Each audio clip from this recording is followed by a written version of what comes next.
Ladies and gentlemen, from the heart of Rahway, New Jersey, where rivalries are born, champions are forged, and legends are made, welcome to HCS 30.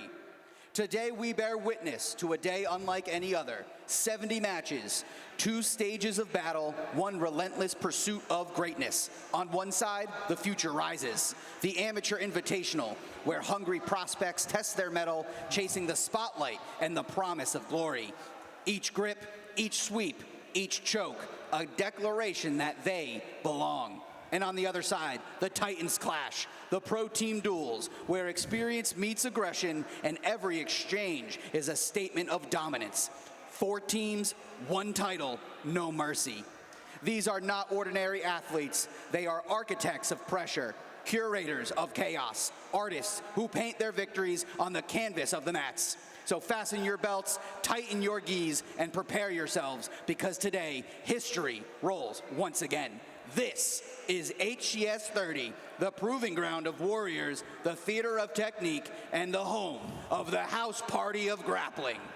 Hammer Challenge Series is live, brought to you by All Jersey Mechanical, keeping the heat on and the cool locked in, by Savvy Fit Soaps, clean up like a champion, by Ground Standard Agency for your martial arts business, and by Teep Territory, the home of grappling apparel. And of course, streaming to you around the world with AVP Live, your fight, your stream. With that, Matt, I'm out of here. All right, good talking to you.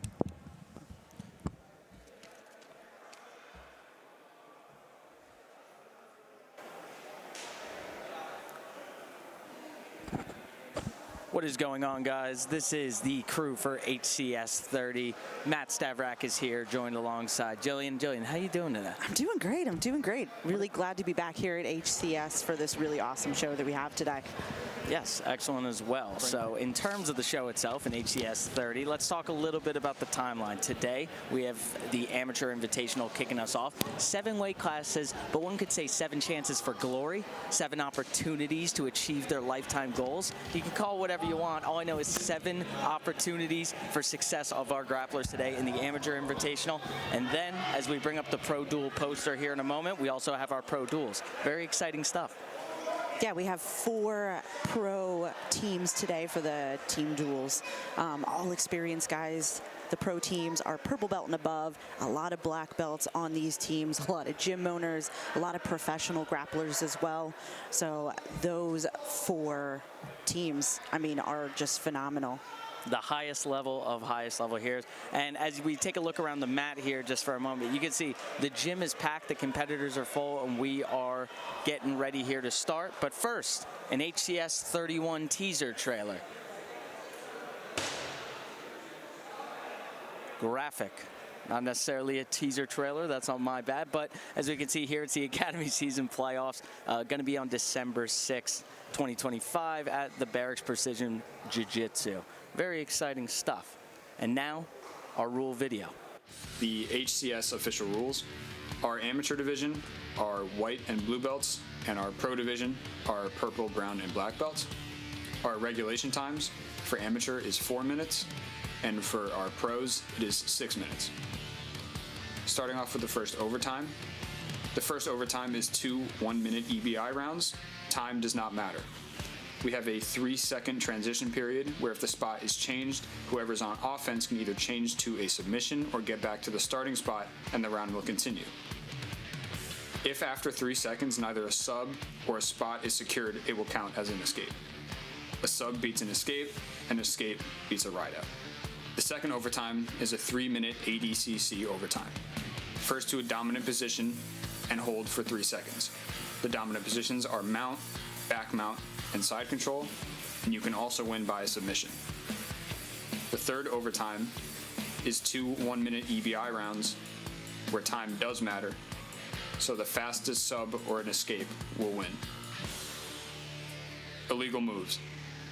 For amateurs, there are no twisting leg locks or twisting or manipulation of the spine. For our pros, all subs are legal. Regardless of amateur or pro, there's no slamming into the wall or out of a submission. There's also no spiking on the head. You can't slam just to slam, and you must have control and progression of the position. Out of bounds. Fighters are in bounds until both fighters are completely out of the circle. If you have a dominant position, which is mount, back mount, or side control, you can choose to start back on your feet or in a top turtle position. Whether or not you are in a dominant position is up to the discretion of the referee. If you are in a submission, which is at the discretion of the ref, you may choose to start in one of the EBI spots or back on the feet. Any other position, the fighters will start back on their feet in the center of the circle. Stalling rules. If you pull guard, you have 3 seconds to engage, and if you do not engage, you'll be hit with a stall call. If you flee the circle, this will also be a stall call. If you are in a position and you are not advancing and you are just holding position, this can also be counted as a stall call. The first stall is a warning. The second stall, the opponent will get choice of top or bottom turtle. And the third stall, you will be disqualified. These stalls carry throughout the entire duration of the match.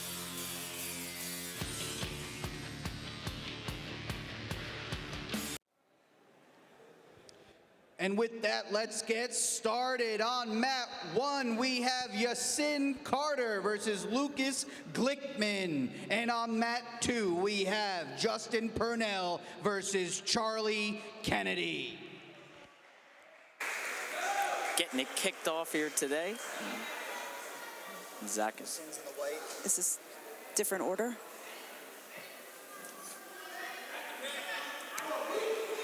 Okay. It's not correct. And we are getting started here. Got some action right on the ground here on mat 2. Oh, big throw on mat 1. Justin's on bottom on mat 2. And Yasin's in the white on that one. All right, so in the top screen here, we have the 135-pounders. We got Yasin Carter against Lucas Glickman. And then you have on the bottom screen, mat number 2, we have the 175-pound division, Justin Purnell against Charlie Kennedy. You see Charlie Kennedy, he's the one in the green rash guard that is stuck inside of Purnell's guard right now. Pretty excited to be looking at mat 1. Seems like there's some action, a choke here being lynched up from the front head.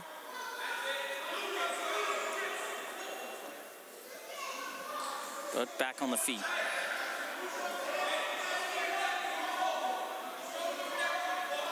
Seems like Lucas Glickman was looking to start some wrestling, but now he pulls right into guard and has a butterfly hook established.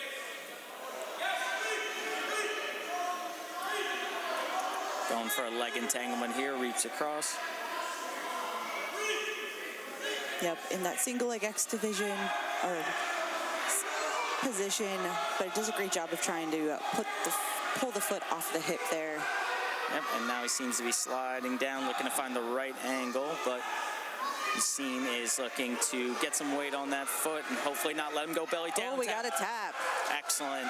And also in our amateur divisions here, no twisting leg locks. So you just have straight ankles, knee bars, calf slicers. Your winner on mat 1 and advancing, Lucas Glickman. Now up on mat 1, we have Melvin Lopez versus Adam Krinick. Turn. Will we turn him down and on us? This is so loud. Melvin Lopez and Adam Krinick, you are on mat 1. Justin Purnell still in this guard here, and it looks like that Charlie Kennedy seems to be setting up what seems to be a buggy attack. Other way around. Charlie is the one in green on top. My apologies.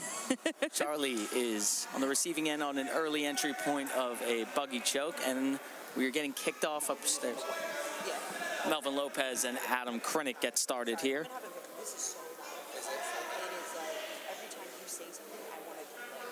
Looks like Melvin's looking to find an elbow pass there. Krennick grabbing some inside control, controlling the tie well. Snap down here from Krennick. And Melvin sits the guard.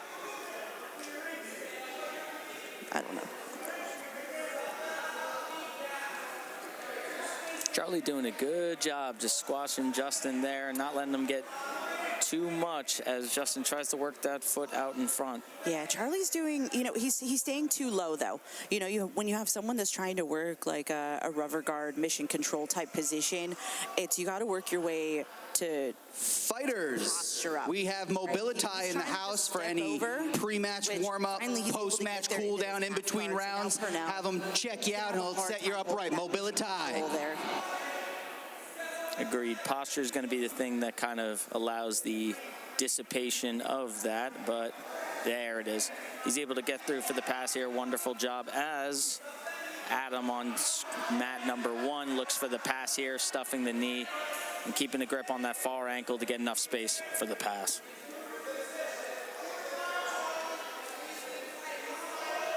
But alas, Justin gets a little funky and is able to take the back. Looks like he was thinking about locking up a body triangle, but he just uses that outside leg control. And we are heading to overtime on mat 2. Going to OT on mat 2. All right, this is our first overtime of the day. So first round, it's a modified EBI rule, so the time really doesn't matter unless you get a ride out. But same thing, you can either elect to start on the back or in the spiderweb armbar position. So we see Justin here. Looks like he's going to be on the back of Charlie Kennedy. Feels like Charlie gets his weight back and looks to hip out early, but Justin going between that modified back and now looks to scoop the hip again. And Adam finds his way into full mount here, looks to set up a stack triangle. He's got a nice mounted triangle attempt here. And he gets that angle. Sometimes these can be a little hard to finish. Put some pressure on that knee for sure, but he does have the lock. I'd like to see him almost sit his weight back if possible. Melvin's got his arm trapped in there as well. Yes. So it'd be good for, Adam to try and maybe free that arm as well. All right, now back on the bottom screen. Charlie escaped. Now he's on the back here. Ooh, looks like this is gonna be a fast escape. Nice work. All right, so we got both escapes here. So we are gonna move on to the second overtime round, which is... Let's make that double overtime on mat 2. Adam's looking to strip an arm on mat 1.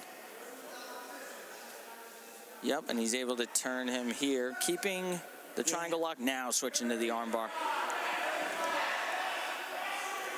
All right, so on the bottom screen on mat 2, this is a modified ADCC rule, so it's basically first to get to a dominant position wins, so side control, mount, or a back take. Adam went from Kimura to armbar, now trying to get the finish here on the armbar. He's a little shallow with his grip on that arm, making it tough to finish. And he comes back to mount. Ooh, looks like Justin is almost passed. Nice pass. And solidifies the position. Yep, so north-south is not considered side control, so you have to... Mat 1 joins the overtime party. So he doesn't quite have the back yet because he doesn't have both hooks in. That's the one thing that's saving Charlie right now. He has that half-back position. Yep, but it looks like that hook might be in now, and he's got Charlie flattened out. Looking for a sub here. Your winner on mat 2, Justin Purnell. Now up on mat 2, we have Victor Fernandez versus Austin Pironense. Oh, armbar attempt. Now Melvin retaliates with an armbar attempt. Not able to get it. Austin's in the black. Which, Austin's in the black, and then the white is okay. Victor. Melvin and Adam staying in a deadlock OT round right now. Adam elects to take the back.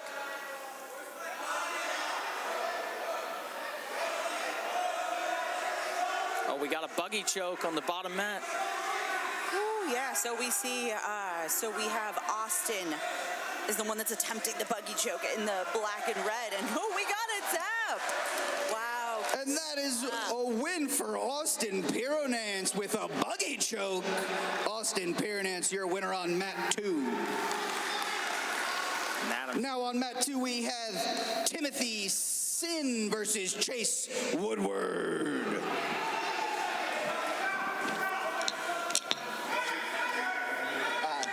Chase is the orange and blue, and Tim is the black. All right, mat number 2, we got Chase Woodward is in the orange and blue against Timothy Sin, who is in the all black. Nice. It's a cool Goku rash guard for Chase. Very cool. Yeah, it looks like we're seeing this. We have a winner on mat 1, Adam Krinick, your winner on mat 1. Reverse close guard. The problem. Now on mat 1, we have Michael Grimes versus Luis Encarnacion. Because you are not allowed to toe hold in the amateur division, so a lot of the times you see this reverse close guard position. You see a lot of them usually going for toe holds or A blocks. But now he's transitioning. Oh, we get a tap. Wow. I didn't even see from my perspective what type. Again, that's Michael Grimes and Luis Encarnacion, mat 1. Get there. That was a very fast sub. Like you said, though, that reverse kind of close guard lends itself to a lot of those leg attacks. Slid down the leg, kept control, and found the submission. Great work there by Timothy.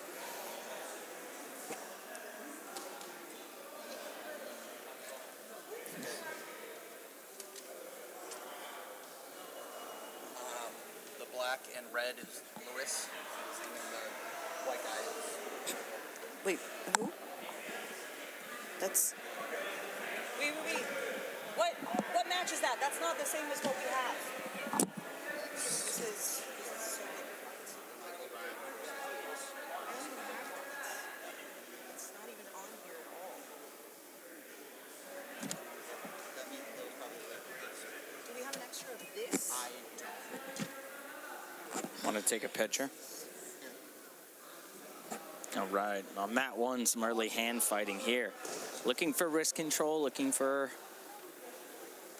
a bit of a snap down position. Oh, almost catches the front head, and we already have an early leg entanglement on mat 2. Oh, a little inversion, a little capture of the leg, and he'll be looking to get the straight ankle lock, and he gets it. Wow. That is fast.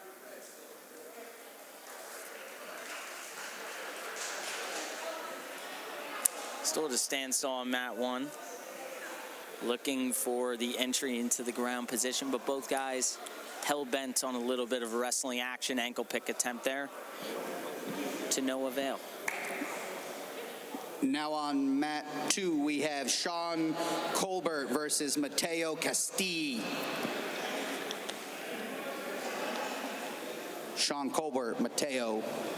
A little wrist control, a little snap action, and butterfly hooks in as we make it to the mat, but no control yet.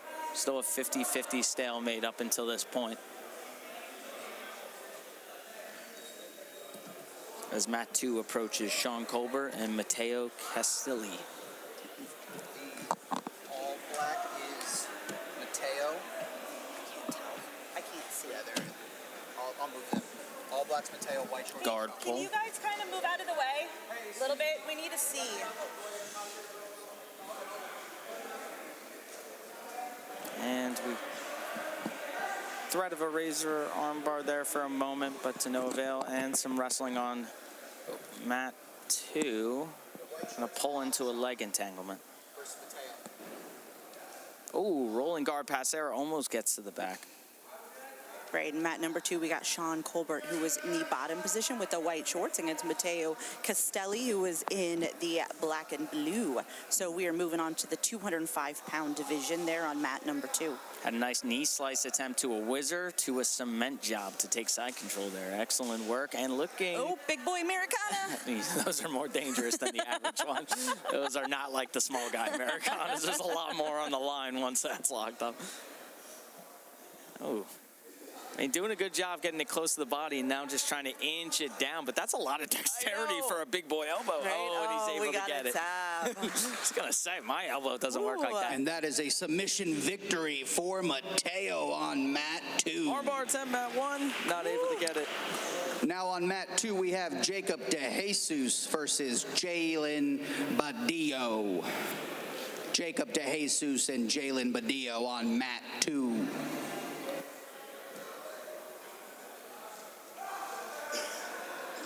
Oh, he's got a high little full guard here. We'll probably look to transition to that arm bar soon. We could see some ideas of unlocking it. Potentially the triangle, but it looks like they're looking for an arm lock as he tries to get that wrist control. Jacob's in the one in the black and red. And Jalen's the one in the black and red. All right, mat number 2, we got Jacob DeJesus. So he is in the black and red Booth BJJ fight kit against Jalen Badillo, who is in the black and gray. Full guard Americana attempt, but it might lead to an arm bar. Nothing on either side. Got a shootout on mat 1. Looks like mat number 1 is heading to overtime. We got some overtime here for mat number 1. And a little bit of wrestling on mat 2. Remember, these are bigger boys now. You could tell they. You don't see a lot of guard pulling with the big boys. Nah, there's a lot of heavy hand fighting.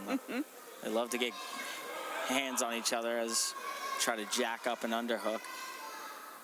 Can you imagine, God forbid, someone gets thrown on the mat? An earthquake may start. Oh, and we're entering into Uchimata type of position to the front head, and he's looking for a Darce there.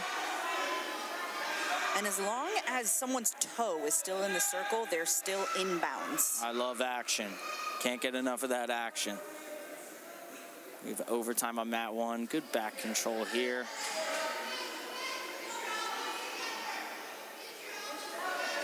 Doesn't seem to be under the chin yet. Oh, but that's a good grip. He's able to shake him off.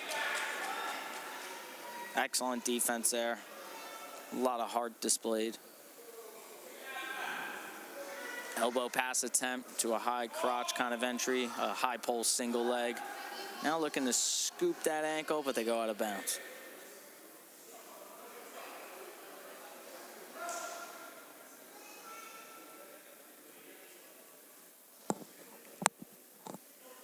Right, mat number 1. You see the bottom of the overtime round for EBI. Likes to take the back here. Goes gable grip from the top to get that body triangle. Very interesting. Switches, yep, right to that body triangle. Except for he's a little off to the side, but Looks like he might. Looks like he's got a grip because we see some fighting here, some hand fighting. Switching to a short choke, even though he's off to the side, but you can still finish this. Especially if he gets that rear naked grip there. And he's still, I mean, he is under the chin. Oh, and that body triangle might be the thing that solidifies it, but we got some good fight here. And you got 3 seconds, too, once you get an escape, so. Excellent job and great defense. So that's a little difference here for the EBI is you do have an additional 3 seconds if you escape to try and either really escape or person can re-lock up some type of submission or get the same position back and they would still have to continue. Which I like. I like that. Got to always get ready for action. Some things can be caught on the way down or in transition. I like it. Adds another element. We got triangle on that, I know, too. we see a nice little inverted triangle here on mat number 2.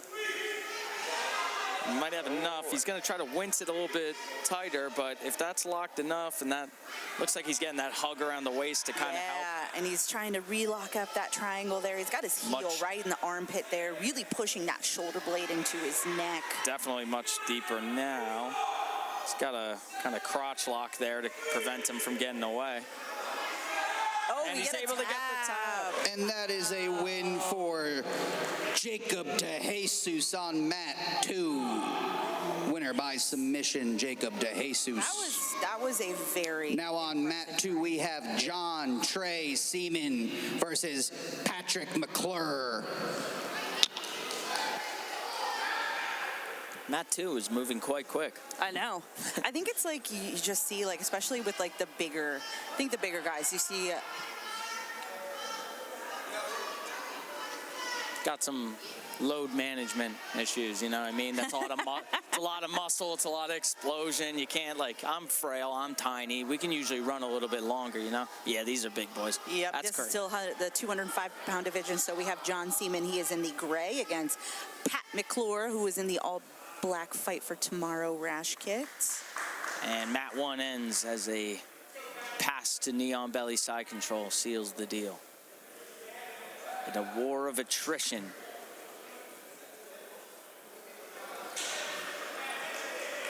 And I know McClure is not going to pull guard. Now on mat 1, Yeah, these guys don't look. we have Alec we got a Mirlock Castillo attempt versus here. Danny I'm trying to Sheet. say no, but Alec Castillo versus Danny Sheet. I don't think know. I'm I not love a good bold mirror enough. lock. I'm not I love bold a good enough. mirror lock from there. Standing mirror lock flex off Love in the middle it. of the ring is Love it. crazy. You get the veins popping on these guys. Danny, Alec. Danny's the one who likes bats. Okay.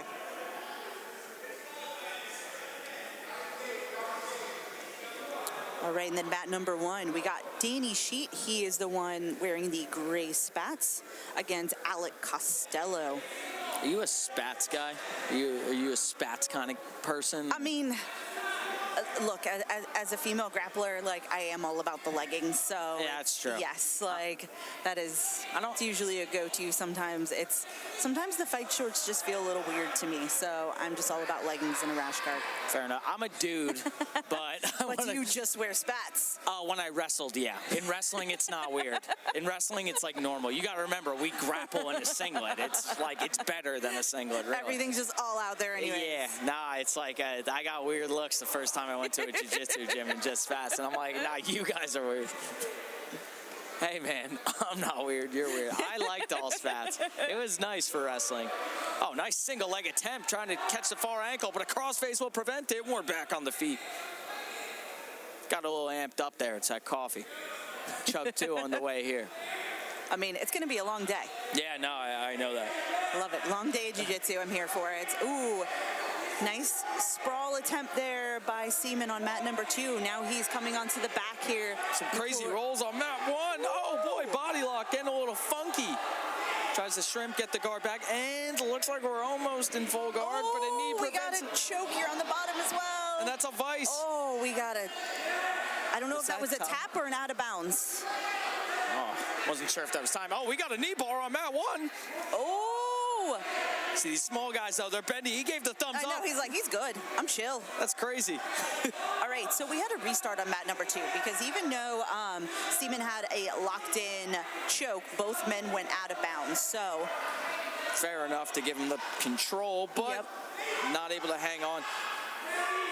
I love watching mat 1 scrambly passing. I know, this is where you can see the difference. So we've got 145-pounders on mat number 1 and 205-pounders on mat number 2. So kind of the difference in what you're seeing on both screens. Definitely. This is why you see mat number 1 is kind of, the matches can be a little bit longer because these guys are fast. Yeah, no, it plays to the strategy. And can a 145-pounder be explosive and get it? Oh, wow! Try to enter in, not able to catch it. Oh, but a guillotine's going to tip him. Might look for a... He's still got the lock. He's trying to maybe go for a mounted guillotine there. And gets tipped over. It's going to be important to pass these legs. Von Fluke attempt. No, I wish. In my dreams. He lets go and he goes for the frames instead. High IQ move not to hang on to that. Thought we were going to get an early Von Fluke. I mean, it's you see it at this level because these are, white and blue belts. Yeah. So sometimes, it's like you want to hold on to the head because you're like, I want this guillotine so bad, and then... And I swear I can get the legs back out in front, but... I just don't want to let go, and then suddenly you're just like, you're seeing stars. And I think an unsung thing that's not brought up, the smaller guys on average, they have the joint dexterity that allows them certain positions, so it's like, you saw there... Ooh, can see a mounted triangle here. But he might be able to squeeze out. It's borderline. It's very borderline. Oh, yeah, he's trying to come out the back door. Yes. That's what I'm saying. They could just fit through holes and crevices. This guy's like a key lock on a door, and he slithers through. Possible buggy. Some real Terminator 2 shit, you know? Like, just sliding through little slots. All right, so Matt Crucifix to number 2. an armbar! Oh, me, oh my! That's the dexterity I talked about, but oh me, Winner oh on my. Mat 1, Big Alex. explosion there. Mat 1 ends with Now on Mat 1, we have prowess. Juan Estrada versus Ben Shelton. Juan Estrada versus Ben Shelton. Stacks him on the shoulder, spins for the armbar. Good night, Irene. All right, Matt number 1 here. So we have got Juan Estrada. He is in the black and red. Time expires on Mat 2. There was an arm triangle attempt starting to come about, but yeah, they're in the overtime position there on Mat number 2. a different kind of war of attrition. Right. Then we got 2 teammates here on both different mats. So Pat McClure and Ben Shelton are from the Fight for Tomorrow Academy. Nice. And you see Ben is also on the Fight for Tomorrow's amateur team duel, which made the playoffs. Is there Great. mistaken tap there? Okay, so it looks like some miscommunication. Interesting. To a guard pass. Yeah, I'm not going to pretend to know what happened there. Yeah, so I couldn't quite see. Not sure why it was stopped or why both of the competitors stopped. Listen, there's some instances of foul play for sure, but it could have just been one of those things, like maybe he brought his hand in hard to try to prevent it. It got confused with a tap. Mistakes happen. Ben was going for a buggy there. Gonna transition here. Ooh, Juan has got this head and arm choke. And that's tight. Ooh, that looks really tight. He's trying to hop off to the side. Looks like he's got the rear naked grip. Looks like there's a possible tap. His hand is hovering. Oh, no! Wow. But let's see. It doesn't look like... Yeah. Oh, Ben escapes. Excellent. I was going to say, I wasn't sure if the angle was quite there. Yeah, because it looked like Juan's head was maybe just a little high. It was a little close to the elbow and not really sunk into the shoulder. That rear naked choke grip there is awesome if they kind of swing themselves over enough for a Rotolo choke, but if you're in that arm triangle, it's a little tricky. All right, so mat number 2 on the bottom. So these guys are in the second overtime round. So first to dominant position wins. They've got 3 minutes. So first to side control, mount, or back control. Got a nice little knee slice there to an inversion on mat 1, looking to tip him through. And then a counter leg lock. We'll see if he's able to get this one, but it looks like he's a little high. Yeah, he's a little high. You see Juan's knee line is free. Doesn't really have anything to worry about here. Rolls out. Just a couple of funky guys. Just a couple of bros rolling around. What the sport's all about. Oh, speaking of what the sport's all about, we have a head and arm looking to jack it up on mat 2. And another leg entanglement on mat 1. Yep, going for a straight ankle there. I mean, Juan's just chilling. Yeah. And that one seemed to have slipped. Also, I will say Ben Shelton on top there, he did win the ADCC Open recently in the intermediate division. He had a very stacked division. I mean, those are, just think about it, like Bluebell, ADCC, like Opens, like those are some very large divisions. Yeah, and we got a buggy attempt. Sorry to cut you off. No, all good. But if there is one sub, I gotta stop the ADCC talk. Yeah. I'm very impressed with the intermediate division and the caliber of Ben. Oh, yeah. But I also like a good buggy choke on that one. Exactly. I have my vices, but nice little... Right. Then, yeah, we see on mat number 2 on the bottom there. They're still in that overtime. Pat was on the head, switching to like an arm drag, maybe possibly coming around to the back. There. Oh, falls back to the leg there. He's got that straight ankle attempt still. And that foot's pretty folded. I know, and Juan is just chilling. Yeah. He's just like, I'm good. Side But he does, from this angle, like, that does not look good. Yeah, no, Like- the foot. And that is your winner on mat It 2, is, like, toes Patrick are in the arm. McClure. It's just- And it seems Ooh. like control-wise. Now on mat 2, we have Mike Madden versus Nick Backman. Mike Madden, Nick Backman. Although it wasn't that traditional. Oh, did we run out of time on that one?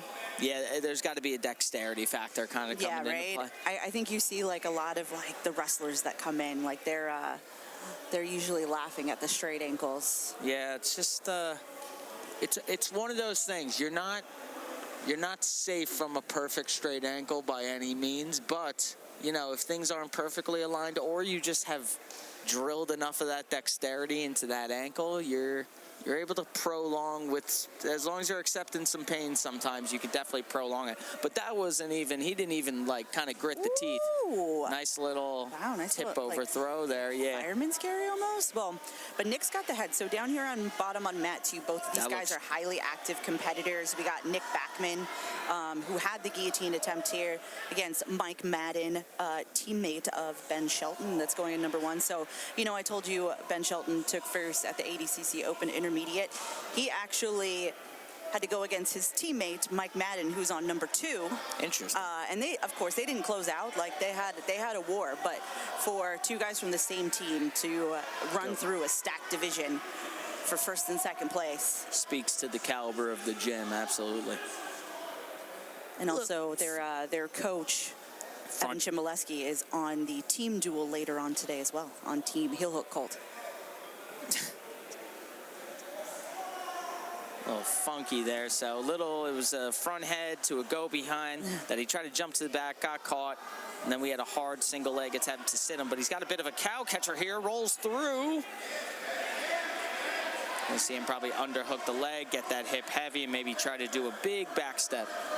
Oh, so you see on mat 1, so he's on the bottom of the OT round. So Ben's trying to escape here. Oh, all right, we got an escape. So it looks like we are going to go into second overtime. We're going to get the 3-minute round. First to a dominant position wins. Right, and then you see on mat 2 at the bottom here, we got Nick Backman is in this top half guard position.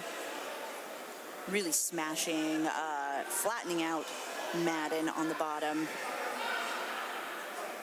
It's a war of attrition once you're there in that top half. It's getting heavy, not bringing the weight too much one way, not letting your opponent get a little too funky. But he's doing a good job here capturing the head and bringing that knee through for what's going to be almost mount, kind of a 3/4 guard there, or quarter guard rather.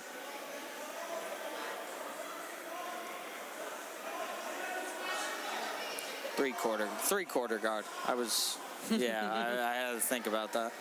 Right. Grapevines. Yep. Tell me you wrestled. Wrestlers love grapevines. It's the most wrestler thing you can do other than the Americana. Right. Big stiff arm there. That was just a great stiff arm there by Mike. He took advantage of Backman, just kind of a little high, kind of at a higher base. We get into a slippery little leg lock on that one. Yeah, Ben's going for that straight ankle again. Juan is very cool with being there. Now he's trying to get weight on the foot. It's, like these are deep, you know. Oh, like he's going belly down with it now. He slips. He's got to be careful, though. You don't want to, Oh, funky. Ben rolls into turtle. Gets a bulldog on the ankle. Bulldog in the far wrist, uses it to roll and is looking for the rear naked. Hey, that's not a bad angle. He might have it. Oh, yeah, he's got the choke because I think he's got an arm trapped as well. Oh, not quite. It was just stuck on the bottom. But he doesn't have the second hook in. Yeah, that's so great. That was good defense. It's it's all about not getting too worried. Oh, possible doors. Oh my God, I'm gonna have a heart attack. Might have been all the coffee I drank, but I might have a heart attack. I know. So now Juan is in this 3/4 mount position. Looks like he might go into this chair sit for a possible back take. All right. Oh, looks looks like the hooks are possibly in, but doesn't hold it long enough. And now they're sweaty. Like, we're at the point now where it's like, that's tough. You got to make an executive decision, not necessarily the wrong one, but it's just so tough sometimes to kind of sit in the chair, try to get on the back, because the second you're off a little bit on the angle and the spine alignment, you can see yourself falling right off. But an inversion attempt, well, trying for a knee bar now, but he's kind of on the side. Oh, they're out of bounds. He's checking every joint in that leg. He said if it's not your ankle, it might be. Who knows? Right. And then on the bottom in mat number 2, we got our first overtime round here. Nick Backman elects to take the back here of Mike Madden.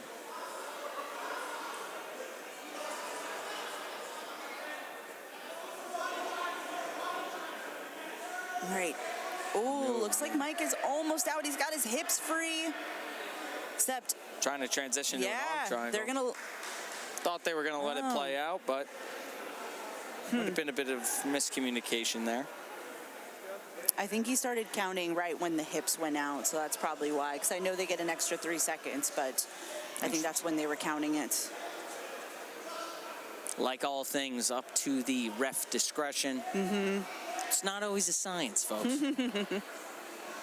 Right, and on the top here, so we got Ben is on the back of Juan Estrada here. I mean, this is a crazy back and forth battle here. Oh, he's got to get one more hook in. He's got the body lock. He's got that back half. Oh, but Juan seems to be looking for a leg here. I think he's trying to pull that leg in for, a straight ankle of his own, maybe. Can't quite get the knee bar, but it looks like he's trying to lock up a straight ankle. I mean, Ben could still try and come up with it, and not having the heel hook here is like, that's the one that's thing. Like everyone wants it. It's always so accessible. That's one of those positions where he might have even thought about that coming in and then was like, oh, wait, I can't do that. Oh. How about a little triple overtime on mat 1? Triple overtime. All right. Yep, mat number 1. We got our third overtime. So for the third overtime, it is EBI rules again, but the time does count now. And your winner on mat 2. Heck yeah. Mike Madden. Right. Nice. Mike Madden is your winner on mat number 2. He moves on. After the conclusion of round 1, we will take a very, very brief intermission to reset the brackets. Our semifinalists and consolation competitors, stay warm. We'll get right back to it. Very brief intermission.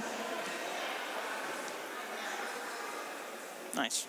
Forgot we had the feature to zoom in on that one for a little triple OT option. Yep, so it looks like we're just going to finish out the last couple rounds on mat number 1 here.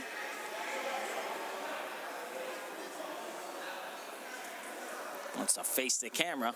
See those pearly whites. Right, so now time does matter. So your ride time counts. Great. Right back to the body triangle. Switched off to body triangle. It's a little loose. Yeah, so.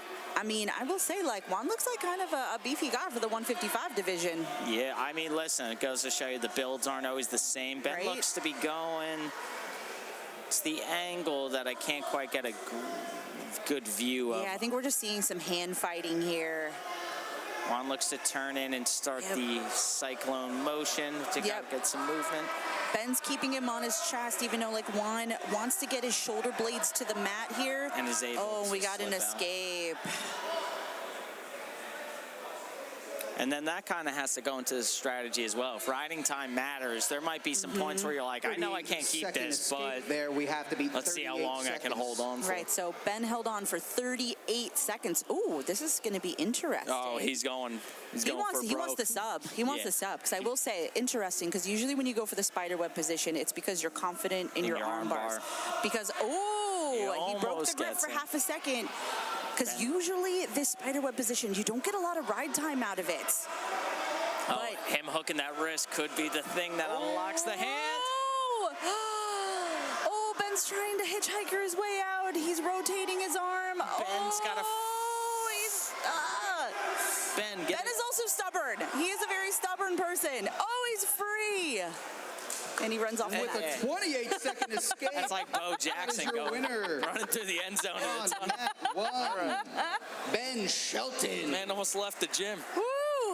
He might have not liked that. Yeah, he might have been like, I don't know how his arm feels right now after Next that. on mat one, that's what he was Alejandro running off. Diaz versus Jose Hernandez. That is definitely my vote for match of the day so far. Yeah, Both of those guys, that was... triple OT and that young man's arm. All right, ambitious to say the least. Very cool. Very dope. Alejandro's the tall one.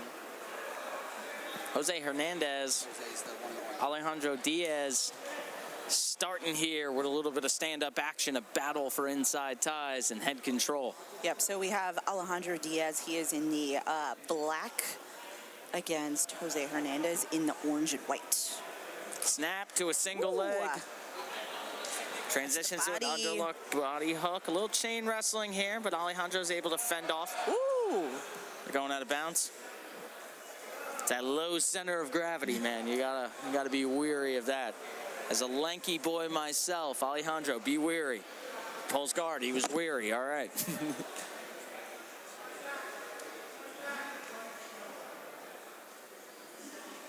Alejandro looking to get back to the feet. But I'll tell you what, Jose's got these heavy hands. I like that. Constant motion, fake snaps, getting the head going up and down, bobbing and weaving. That's what you want to see.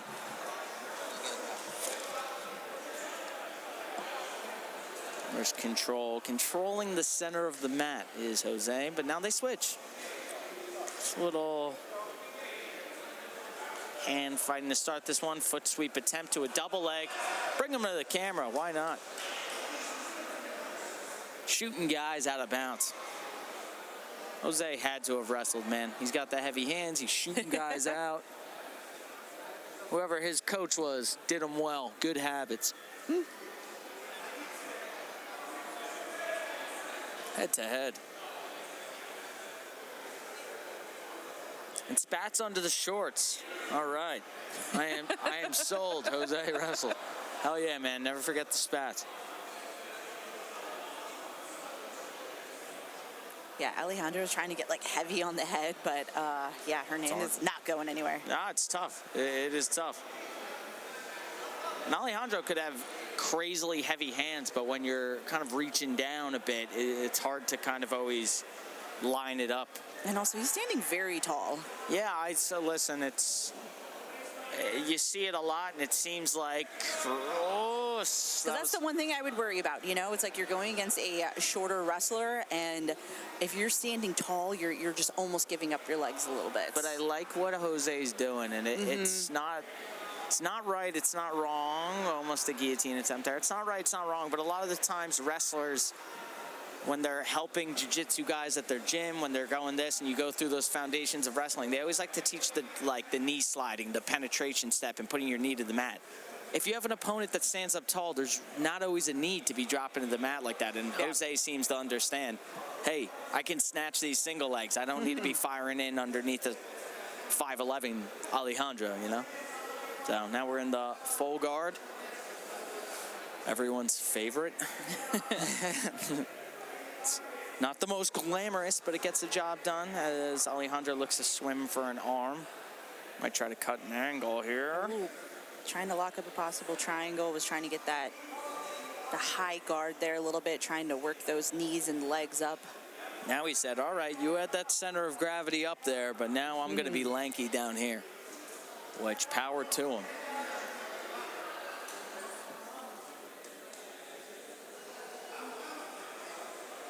Ooh, still trying to fish it. Almost able to get the sweep, and he goes to the back. He goes to the back instead. You got to think if that was maybe wrestling instincts instead of jiu-jitsu instincts there. Bump him up. Instead of going to your back, you know, he kind of went belly down, which gave up his back instead. Yep. Which can be a little bit worse for you in jiu-jitsu. Yeah, there's a fine line where each of these rule sets, they look similar if you don't know the intricacies, but a little bit of an armbar attempt. Now Jose's going for a little bit of a leg entanglement. A little bit of a funky straight ankle lock here.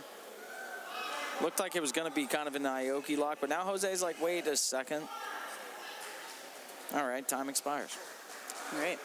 Yeah, a lot of similarities between MMA, wrestling, Brazilian Jiu-Jitsu, but when you get down to it, you know, belly down isn't always the worst in MMA or wrestling, definitely, but in no-gi situations, it's not somewhere you want to default go to.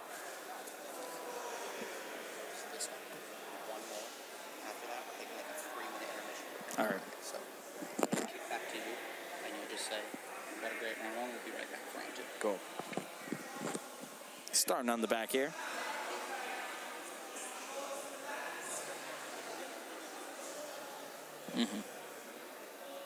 Looking to fish for the choke here. He's under the head and arm, but it looks like Jose was being a bit stingy with the hands. Ooh, but I see a hand slipping through somewhere. Believe it's just under the armpit. Looked for the arm bar. Jose coming on top. Gets up. With a little bit of swagger. Yeah. Says, get off me. I don't approve of this. Like, you can't keep me down. Yeah. I wish I had that confidence. That's like confidence and like it's being like, I'm out. I second guess too much. I was bullied in school, which lends to it, I think now. Jose, curious how he is gonna work on the back. Now, a body triangle might not be the easiest for him due to the length, but he's able to hang on for a second. Ooh, quick escape. Yeah. That could come into play later if this match extends that triple OT. All right, here we go. Second overtime now. First to dominant position. Look for Jose to shoot. If he's gonna chase a takedown, now's the time.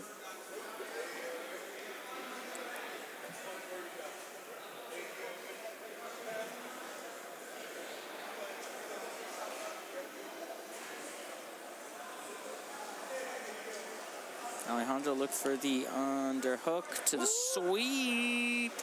Passes the leg over, does Jose, gets an He's gotta pass the underhook. leg. Oh, he's in 3/4 mount, so it's not quite there yet. He's got to get that leg free. In there yet, Jose. Yep. Yeah, Jose's gonna look. He's gonna try to get that arm, that left arm, it being planted up, shelved on that hip is going to be problematic because it looks like he's going to want to swim under just based on his tendencies so far. But trying to create a little bit of space to get that knee under the armpit so he can free it. Yeah. Now he's going to run into a problem though if Alejandro is able to get this gift wrap, which he's close. Nothing there. Yep, still trying to get the elbow off the mat. Yeah, I was going to say, as long as his back's up like this, it's going to be a little tricky for him to... Yeah, he could get the back take from here. Oh, he's trying, but...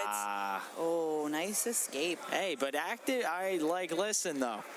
Way to, displace Jose's weight, get him going back, say, all right, well, I took my risk, but I can't give up the pass here. Single leg attempt to the underhook. Right to the outside. Right, restart back in the center here. Jose's getting that single leg and driving him forward. Curious if he's going to try to sit the pipe, or run the pipe rather, try to get some pressure downward because Alejandro's, maybe it's the frame, maybe it's just the active balance. He's doing a good job of not getting driven backwards and falling down. He's definitely got some stand-up pedigree himself.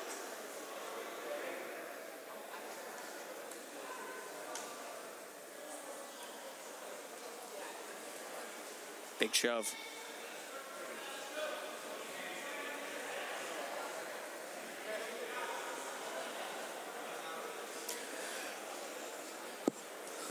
Guard pull. Again, gonna look for a sweep attempt.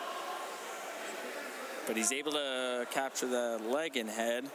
Now gets rid of it. Yeah, Jose would be wise. He's got to try to disconnect that arm. Might see a pendulum sweep here. Yeah, or an arm bar. Yeah, true. Since he's not trying to grab underneath that other leg right now. 30 seconds remaining.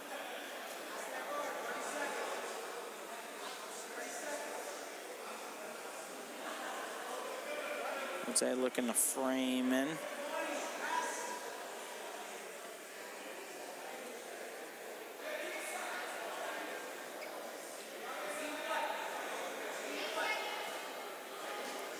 Alejandro tries to displace the weight and try to get a Heisman to get some space, but not able to do so. We got another triple overtime on mat 1. Ooh, Let's go. right. Let's go. Third overtime. I am ecstatic. Right, so the time does matter here for these EBI rounds. Curious. This is where some frames might come into play. The lankiness of Alejandro, if they both take the back, assuming, but you know, maybe the back is the safer choice. I don't know. I'm stressing, man. Yeah, it's only your own game. Yeah. You know, if you feel like your arm bars are phenomenal and That's like, what, it's where you feel that's like what you can Jose's finish. thinking. He's like, wait a sec. I think my arm bars are phenomenal. He said it himself with his actions. But this is one of those things. If he loses that grip and he escapes really fast. Looks like he's out. He's out. Wow, like 7 seconds. So now, yep. Armbar first is bold. We have an 8-second Yeah. escape. It is. Yeah.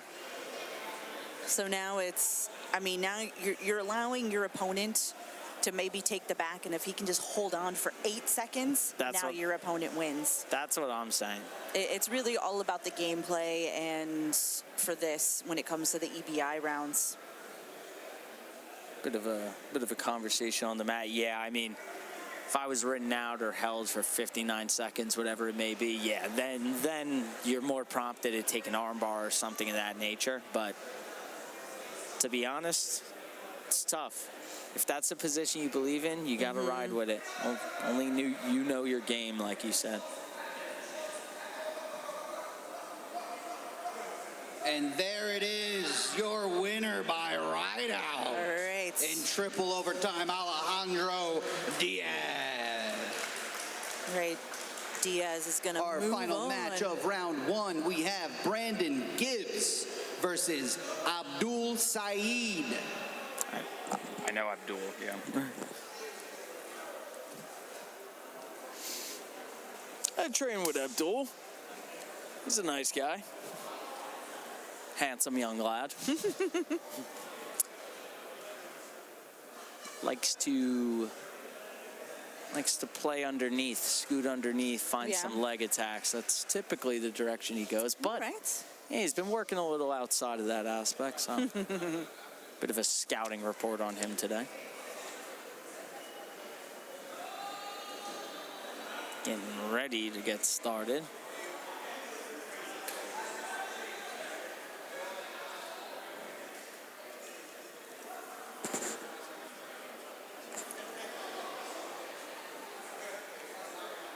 Right, here we go. So we got Brandon Gibbs in the black hole black fight kit against Abdul Saeed in the brown and white. That pure MMA. Yeah, new rash guards just dropped. Looks fancy. Check the store. Fancy. There's store might still be up. Go and grab yours. Brandon's got this supernatural rash guard. I think that's the brand there on the sleeve. Oh, single leg attempt. Ooh. Abdul looks to catch a guillotine, but the head slips. And he's still got an overhook, though. Let's see what he can do. Black hole, Brandon Gibbs' affiliation. Seeing that now on the shorts. Mm-hmm. Oh, and there's a wizard on the back casting a spell. I should have known.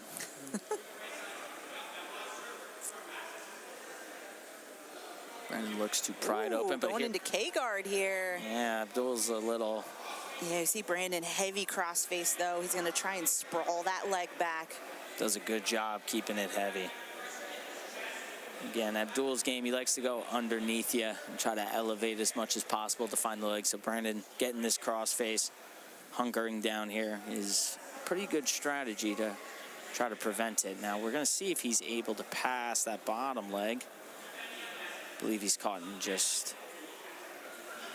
Yeah, this is at one point, you know, it's when you're the bottom person, you got to let go at some points. You know, exactly. It's when someone is just pressuring, you just got to be ready to start moving your hips back underneath because You're that in a leg. very uncomfortable, like not quite leg drag position, but your hips are to one side. You're getting there, smashed a little bit, so. So Abdul tries to buck under, uses some movement to try to get his position back, but Brandon too quick with the knee on belly.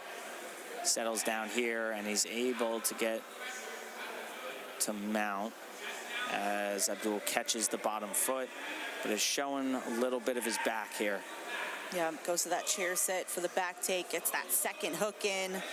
Ooh, he's working his way under, except for he's not under the chin. It's a little bit more of like kind of a neck crank, but He's getting there. He's got that rear naked locked up. I don't know how much under the chin he is, but Angle doesn't look perfect, but it looks like it's close. So yeah.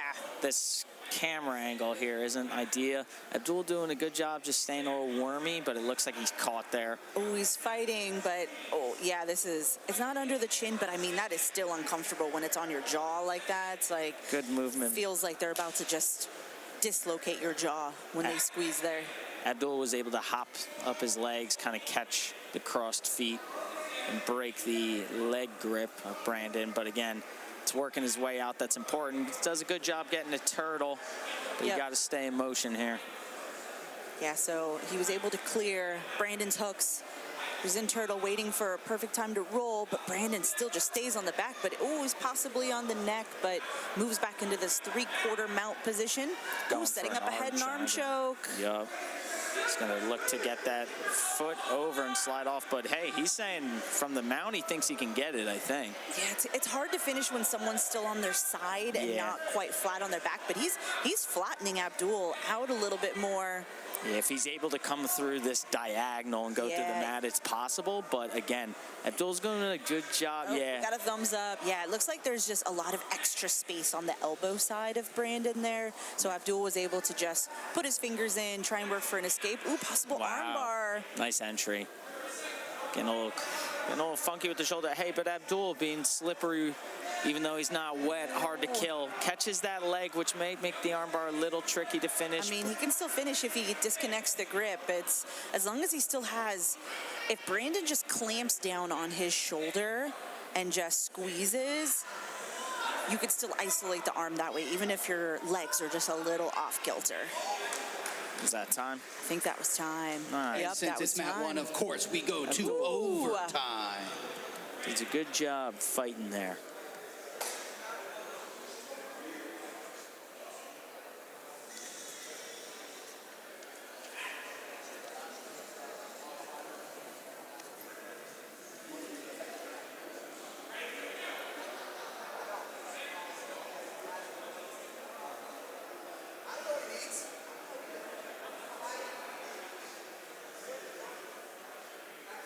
Sits right back to start.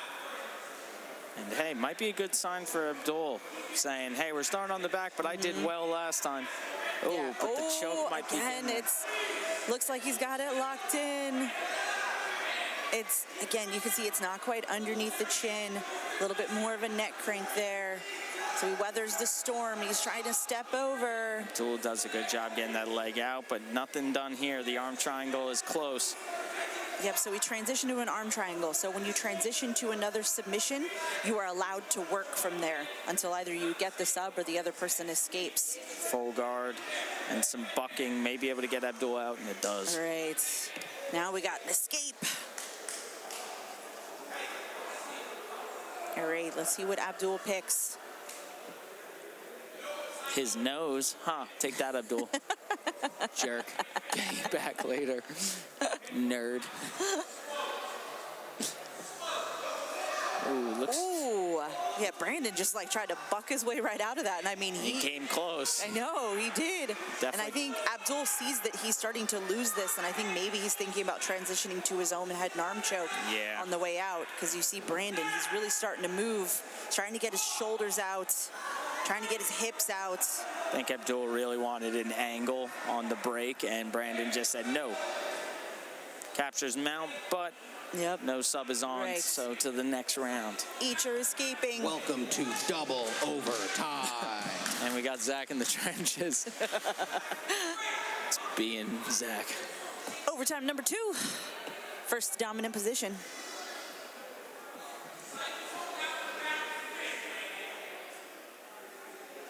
or submission. For sure. Who knows? Anything could happen. This is HCS 30, all right? This isn't your grandma's grappling tournament. Right? I mean, Guard pole. this is why watching like the white and blue belts they're usually very exciting because they just go for it. Yeah. I think when you see some of the pros, I'm not saying pros are boring by any means, but you see the respect level and Position over submission. Like very interesting, funky.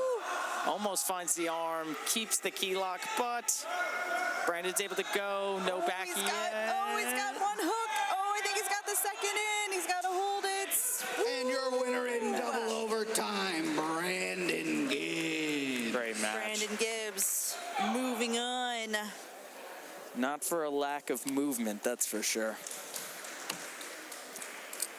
All right, folks watching at home, we are going to go into a quick intermission, just a few minutes, and then we're going to get started with our semifinals, and then after that is going to be our pro team duels. So keep an eye out for that. But again, we'll be back in just a few minutes. Coming up is our pro team duels. We got 4 amazing stacked teams. Right in the center, you see one of the champs or multiple champs are on teams today. You got Connor Dixon is in Team Heel Hook Cult, and Andrew Cockle is on Team Cobra.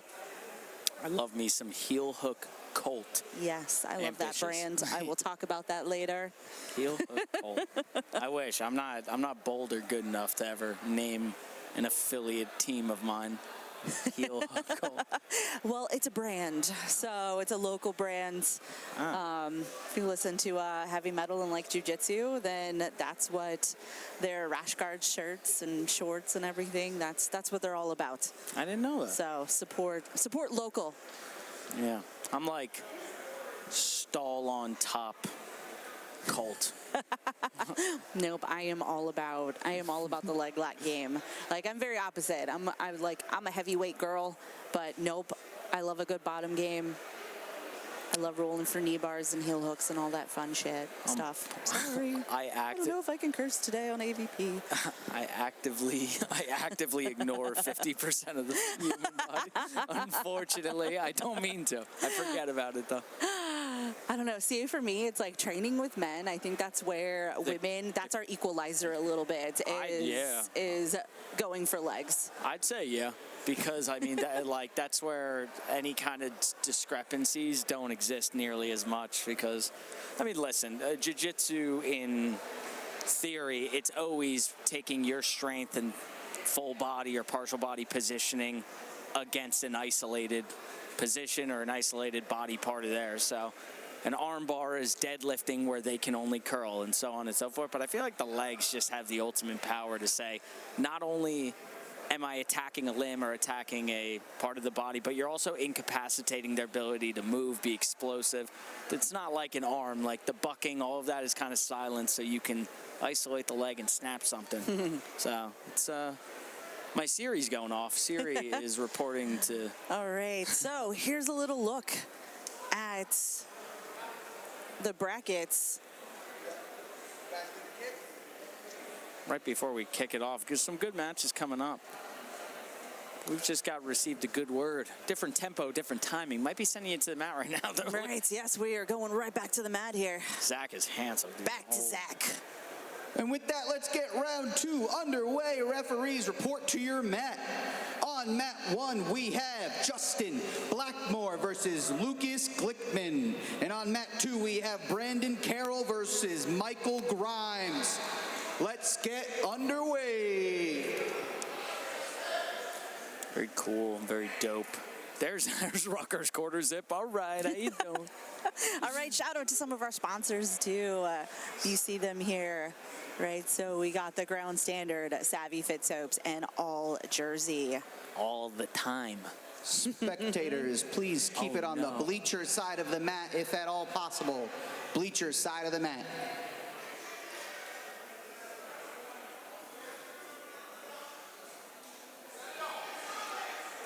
And we get right into action here.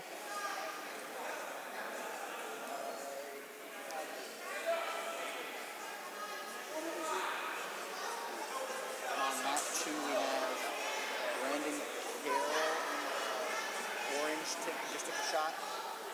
Wait. Oh, little takedown here, trying to shove the knee and get the pass. Turtle up top. Bit of a cross face on the far tricep. Helps him lean into a side control. And he's going to look to settle. And then mat 1, Justin's in the tie-dye.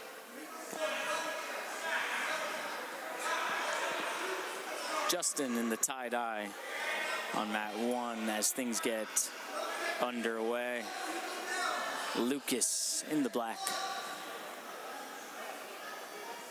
We have Michael Grimes and Brandon Carroll on mat 2, which is the bigger screen you see now. Sticky butterfly hooks on bottom. Oh, quick tap.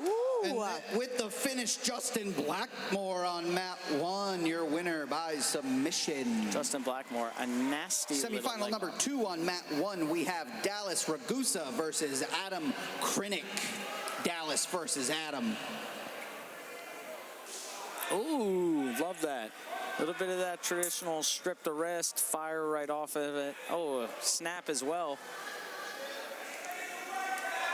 Right, mat number 1. So we got Dallas Ragusa is in the pink and blue against Adam Krinick in the black and gray.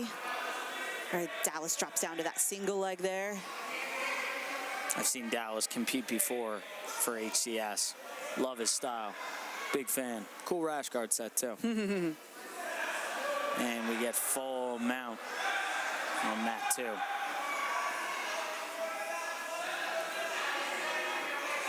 Looking for what seems to be an arm triangle. Dallas gets a double leg there, right in the pseudo side control right there. And he might be looking, thought he was thinking of fishing a darce there. But Yeah, Krinick's got that knee in there, so he's not quite past fully to side control. He's on the head. Now he flattens Krinick out. North-south. Ooh, yeah, possible north-south choke setting up here. Looks like he's trying to lock up that grip underneath, possibly. Ooh, but changes direction, maybe thinking about a possible mounted guillotine instead.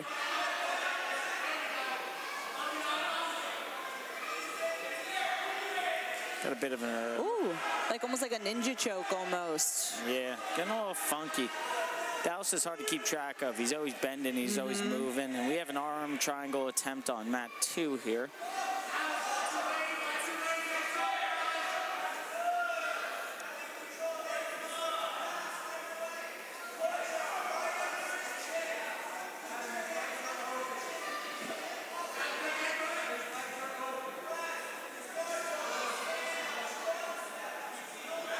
And looking to pass here.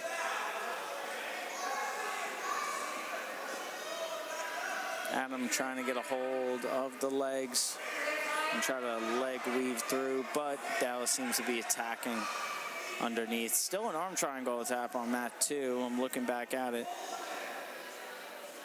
Sliding up now, maybe fishing for a little bit of that higher control to fish for an arm or find the back. There it is, the arm. Almost. Ooh, possible twister attempt, which are they allowed to do twisters?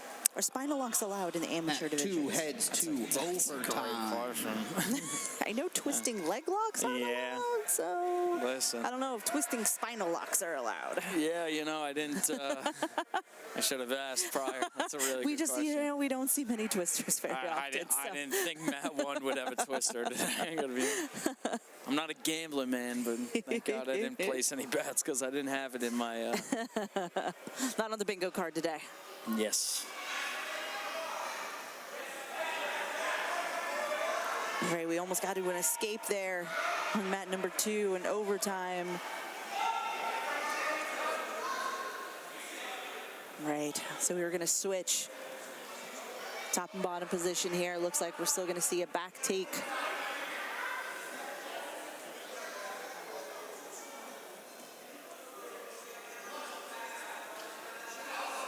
Still wrestling here on mat 1.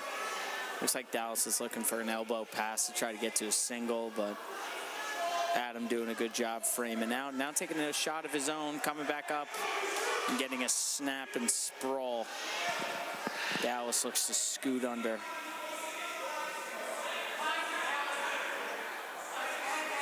Oh, again, like a cow tipper type of position.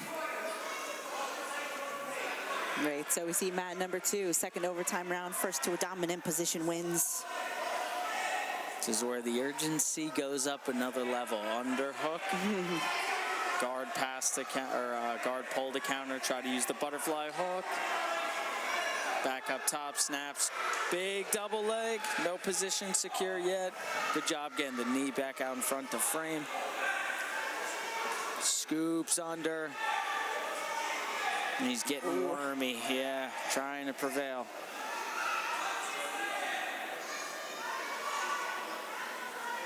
Nothing yet.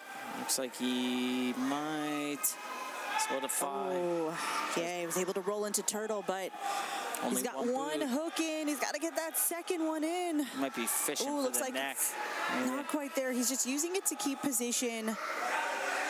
I mean, I'd like to see him, instead of just going under the neck, just try double unders. So you can really shove that foot in, break him down. Stretch him out. Yeah. Yep, because if you get that position, you win. You don't have to even worry about going for the choke. Oh, looks like it's almost in. Oh, we got an escape. So it's at the back now. He can't give up boots himself. Woo! Got a shake. Boom, good. Did a good job keeping the back. Man, what an overtime round here. Right on the edge. Nice, nothing there. Oh, all right, we're gonna get a restart. Back to the center, it goes out of the circle. Dallas had a triangle attempt, but was able to get out. Should say Adam was able to get out. Ah, the good old ankle pick attempt. I know her well. Snap there, wow.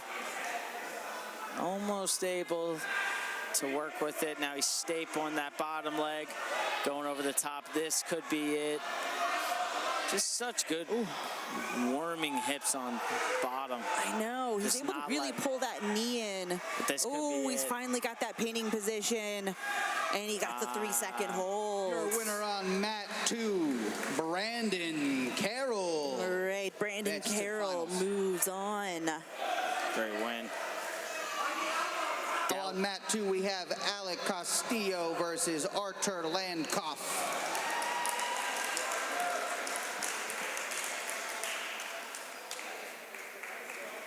All right, mat number 2, Alec Costello, Artur Landkoff, 145-pound division. And your winner on mat 1, Adam Krinick, advances to the Ooh, finals. all right. And we saw Now on mat 1, we Krinick. have Noah McLaughlin versus Ben Shelton. Ooh, mat number 1's going to be a banger. Archer is in the leg spats. All right, so Archer Landoff in the spats. What a nice little foot sweep. Oh me, oh my, that was cute. Ooh. Very cutesy. Yeah, and we do have All two. right. Yeah, we do have a. Oh, I'm gonna switch it up here. Mat number 1, Noah McLaughlin is on the head of Ben Shelton. So Noah's fresh as a daisy. He had to bye the first round, and Ben, we saw him go through an absolute war. And I talked to him backstage in between during the intermission. You know, he was in a really tight arm lock during his last match in overtime. He said his arm's good, right? He's young, he's pliable. Archer went from a guillotine to a triangle to an There's armbar. the tap on Sub. mat 2. Artur Landkoff advances to the finals. Right. Now up on mat 2, we have Mike Madden versus Austin Pironance. Noah versus Ben. Ooh. Great. And then mat number 2, this is another banger. Mike Madden, Austin Pironance.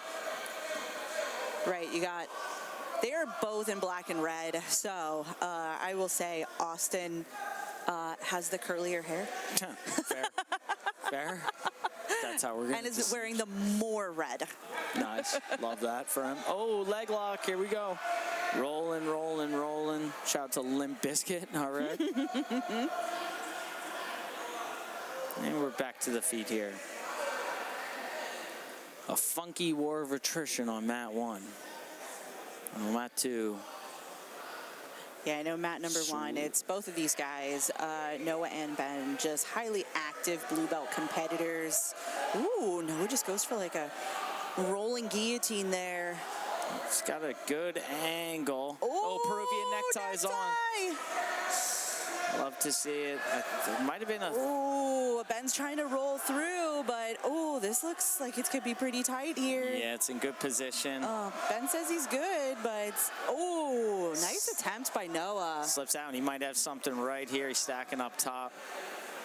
Curious to see if he kind of swings that leg over and looks for position. Ooh, tries to come out the back door. All right, then mat number 2, we got Mike Madden. Knee on belly position. He was trying to work his way into mount, but Austin was doing a good job framing from the bottom. Right, Mike's trying to stay heavy here. He's got an arm isolated. He's going to work for a possible guillotine.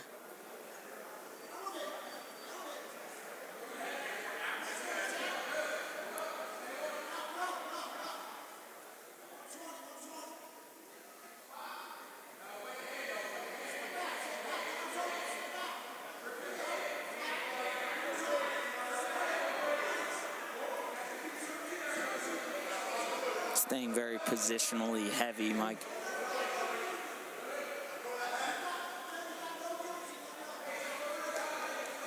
And on bottom we have mat 1 trying to catch the head and arm lead to a little bit of a single leg X attack from bottom. Yeah, we saw a lot of straight ankle locks by Ben his first match as well. So we know he's very... It's a dying art. Yeah. Kids don't like it anymore. They always want to be crazy. Oh, speaking of the devil, got a bit of a straight ankle on mat 2. Yep. And Ben and Mike are teammates. That's good arch. Oh, he gets that. So Mike Madden is going to move on to the finals with a straight ankle lock finish. Oh, we might be looking at another... Your winner on mat 2, Mike Madden. Darce attempt here. Now up on mat 2, we have Justin Purnell versus Timothy Sin. Matches are once again going pretty quick. Wow, swings over looking for a leg lock. It's going to be what started as a knee bar. Time expires. Ooh. A shootout. Yeah.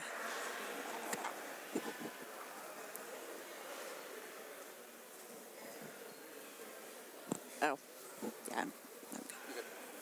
All right, then we got mat number 2. We got Justin Purnell in the blue and black rash guard against Tim Sin in the black and white.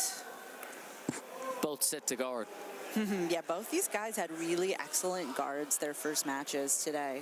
I could tell by them both sitting to it immediately. They got to be confident.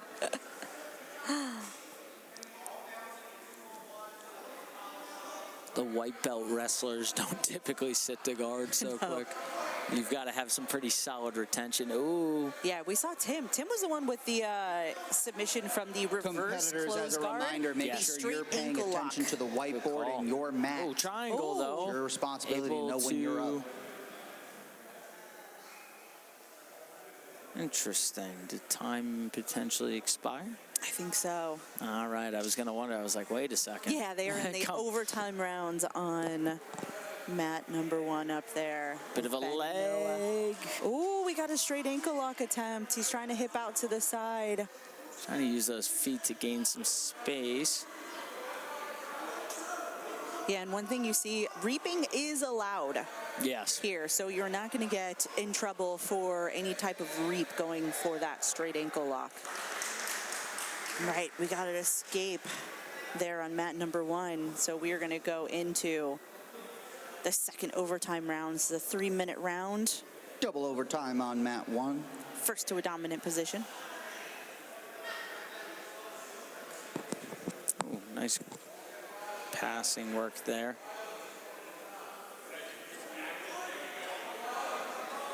All right, so Ben's got some double unders here with the butterfly hooks. And try to elevate. He's going to either elevate for the sweep. Ooh. Like a pseudo little Here we go. butterfly He gets the sweep. He just has to pass now. Oh! What seemed like it was going to be a sweep. Looked like he almost said one of them decided in response to the other to go where they did. Looks like he was trying to catch like a toe hold type thing. Oh, looks like he's trying to lock up a Kimura. Noah's trying to hide that arm underneath, though. Feeling a little crazy, and for good reason. Floating hips on top. Gotta be careful. Noah's trying to take the back here. They're all penciled up. It's hard to see whose legs are whose right now. Yeah, that was a tough position. Assuming one of them straightened the leg, there could have been some danger with the leg there, so I think they both thought it was just safest to kind of disconnect and gain their position back. But again, looking to kind of elevate from the butterfly guard, and he loves kind of trying to kick over as he goes. Anaconda attack. That's a hard. I think Noah kind of accepted it because, it's deep. He's good at coming back. Did a good job getting back to the knees. Yeah. Oh, Noah's almost passed. Oh, but doing a good job. There is no quit in either of these guys. Ben's been in banger matches today, man. Like, I know. That's why I said this was a match to watch. I knew this one. I know both of these guys. I've watched plenty of their matches before. I knew this one was going to be a banger. while Tim and Justin are battling it out in half guard there. Ooh, knee slice. Ooh.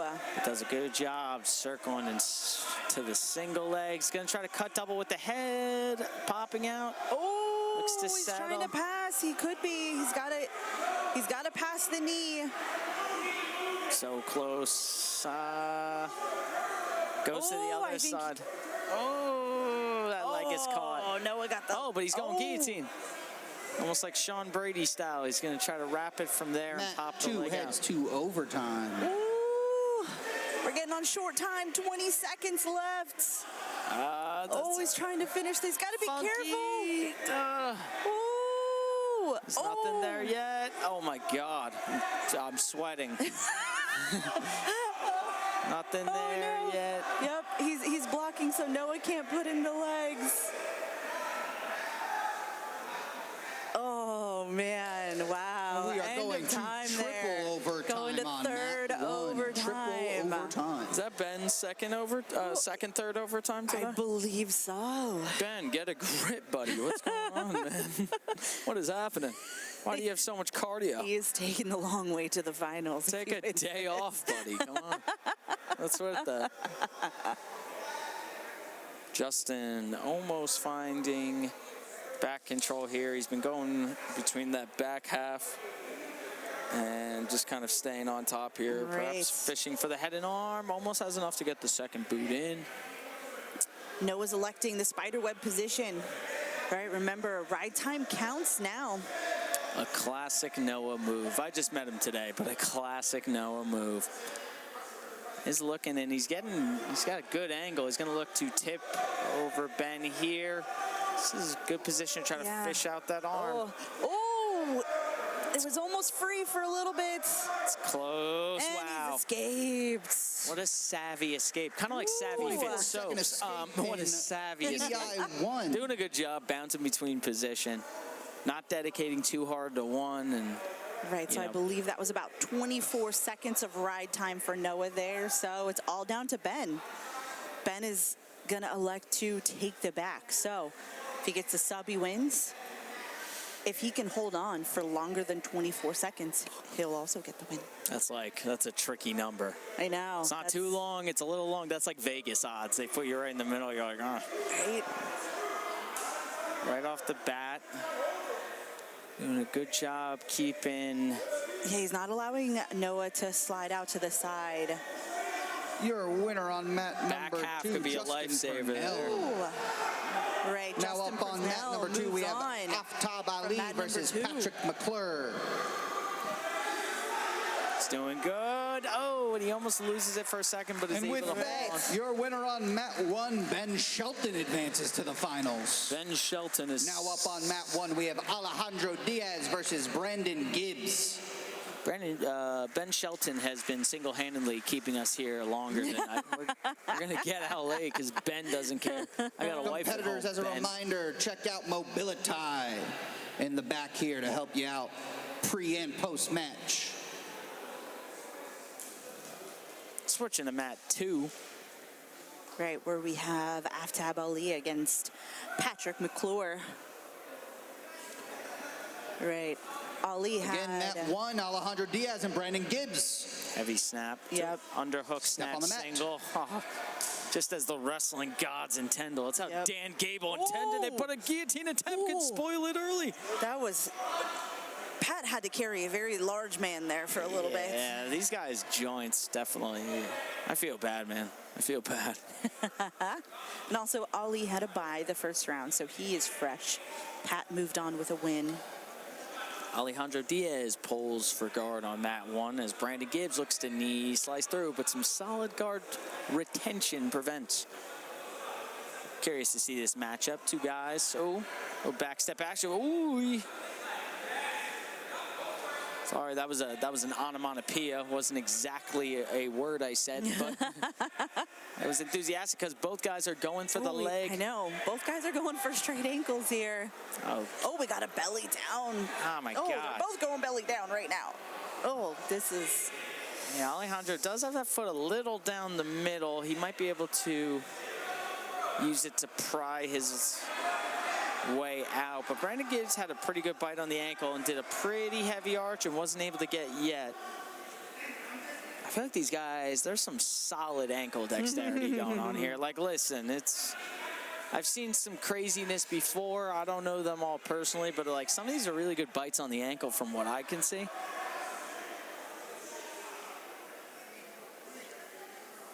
Patrick McClure, a bit more of a wrestling stance. Yeah, Pat, you will never see that man pulling guard. Yeah, no, I get the feeling, yeah. He's another teammate of Ben Shelton's. They just brought like a whole army today. Bunch of funk masters, a lot of them. Oh, we got an armbar. Looks like he was able to get the tap. Wow. Alejandro Diaz with the submission. Moving on to the finals. Well done. I'm excited for that. I think that's 155. I'm excited for that bracket. Yeah, so that is going to be Alejandro Diaz against Ben Shelton in the finals. Winner on mat 1, Alejandro Diaz. Guard pole. Now up, mat 2, Brundy versus Anthony Lapp. Ooh, do we have... What do we got going on there? We got a bit of a Ezekiel. Yeah, from inside of close guard there. A little... I believe it was Alexei Olenek that used to do that. Oh, yeah. With the gloves on. Insane. Insane. Which is even harder to do. We're not going to touch on that. Oh, quick tap on mat 1. Woo! The names were barely announced before we just saw a so submission.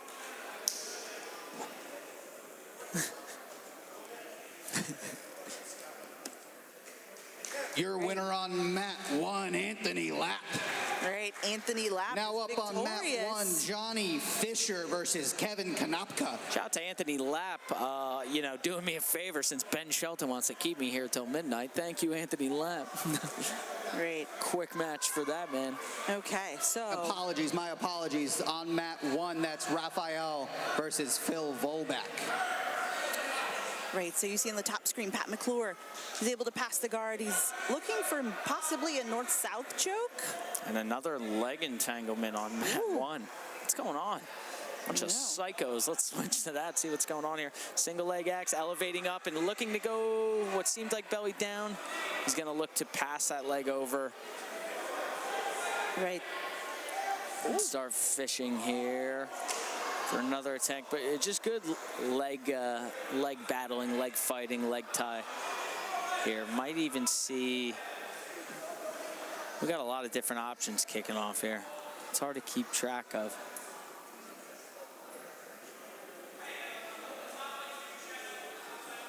That was Phil Volbeck and Raphael Lestingy. Yep, so you see Raphael is in the pink and black. Sits back for another. And Phil is in the green. Oh, we got a tap. Wow. Right. Wow. Both of these 185ers, Raphael Your winner and on mat Anthony 1, Lapp. Raphael Both of these guys had quick subs. On mat 1 now is actually Johnny Fisher versus Kevin Konopka. Johnny Fisher versus Kevin Konopka. Anthony Lapp and Raphael Lestingy heard my Ben Shelton slander for his 2 triple overtimes. So they're like, hey, they're like, no. We don't want you out of here at midnight. We are not getting paid by the minute, so we need to go. All right, we got Johnny Fisher against Kevin Konopka on mat number 1. Kevin with the nice Kevin rash guard is short combo. in the fancy tie-dye. And Johnny Fisher. Is Johnny Fisher Rutgers quarter zip guy? That could be. That could be. I think it is. I know those quads. Like anyway. you were looking at his legs all day. Dude, as a 5'7", 150-pound man, I just it's like when you see Arnold in pumping iron for the first time, you're like, wow, that's crazy. Dude's jacked. Hey, but Overtime nothing. number 2 here on mat number 2. And Overtime 2 also, on mat 2. you got these are also big boys. This is the first heavyweight match that we've seen today. I don't want Kevin's longer shorts to overshadow his quads though either, dude. I can see what's happening there, man. You're not hiding those things. Whoa, swing single. I told you he wrestled. Oh man. Oh, that's a lot of weight. Out. Yeah. It's a lot of. I've seen Johnny Fisher compete before, and I believe Kevin as well. They're both pretty dynamic for bigger guys, all joking aside. So this match very much interests me. And we still have a shootout. Yep, on mat number 2. So they are in the second OT. Ooh! Almost. Still has guard retained, though. Yeah, Ali was just trying for like a hurrah there, but Pat was like, not today, and ends up on top. So this is, again, first the dominant position. Pat's trying to pass the guard. Johnny Fisher, another single leg attempt. Kevin with a good sprawl on a front head to prevent it. He's going to be careful to peek out, though, for sure.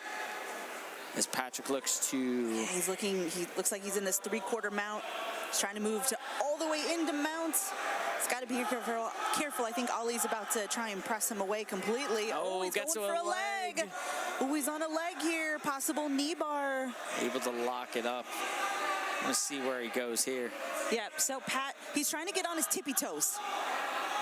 So he could have just kept walking back. When you're on your tippy toes and you walk your hands up into kind of pivot type position, like butt in the air, that's your way to defend that knee bar from that position. So yep, keep walking up, walking up.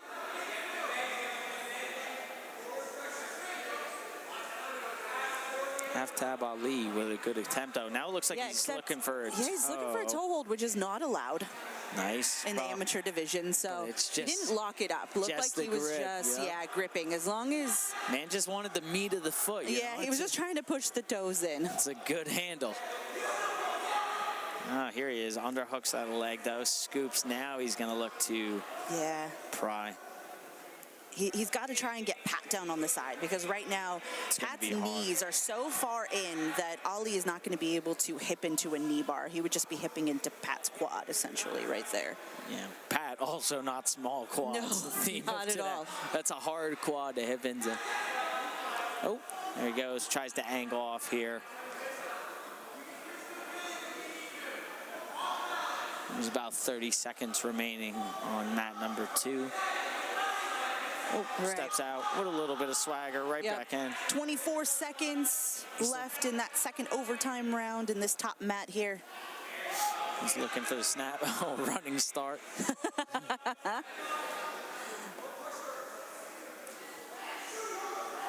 He's got that underhook. I think he's going to go,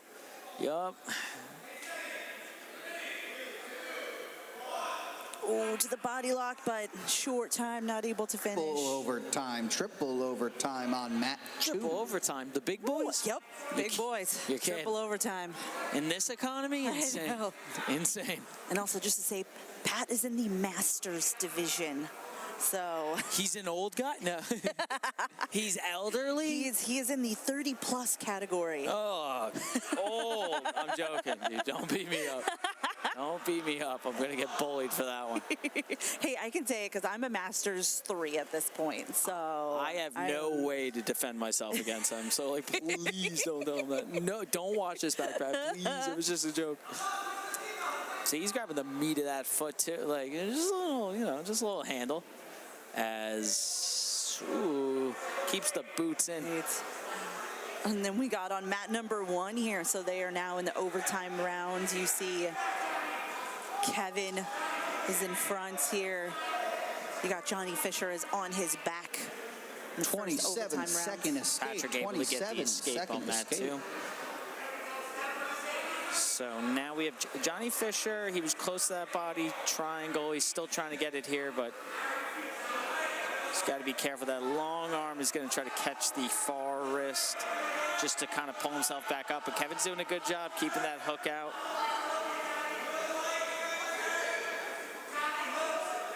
Ooh, Kevin's trying to pull on the head, trying to pull him over, but I mean, that's a big guy there, trying to pull over on the top there. Got an escape here. Yeah, Your winner on mat number 2, Aftab Ali. Right. Now up on mat number 2, Jacob De Jesus versus Matteo Castelli. Got some firm handshakes. Mat 2. Kevin and Johnny Fisher still going Jacob at it. Versus Matteo. Exchanging pleasantries. Get on the mat. It's not always war in the circle. Sometimes it's just a battle of two competitors.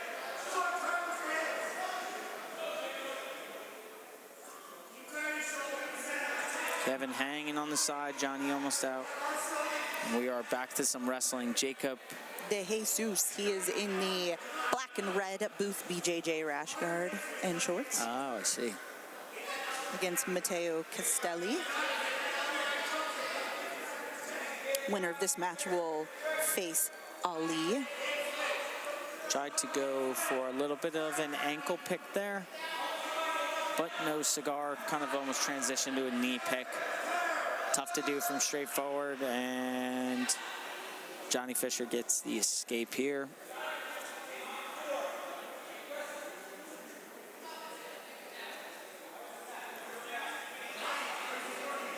A little fake shot and wrist control here. Looking for an arm drag. Takedown. Ooh, nice double leg there, right into side control. Good little scoop and way to keep the feet running. Gonna switch back for the time being. Johnny and Kevin still going at it on the feet, heavy hands. We might have a bit of a Darce attempt on mat 2. We're gonna switch there for a second. It looks like a Darce, a bit shallow with the fingers, but you can still kind of get it there. It's sent across enough. It goes for a gable grip.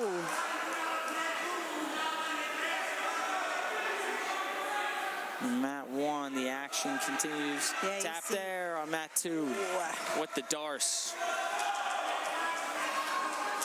Kevin trying to slide by on mat 1.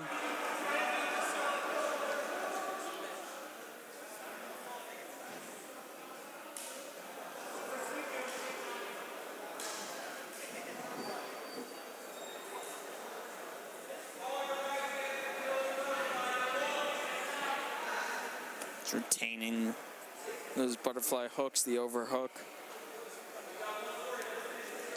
It's so hard to elevate when Kevin just Your winner on mat legs number 2, Jacob De Jesus.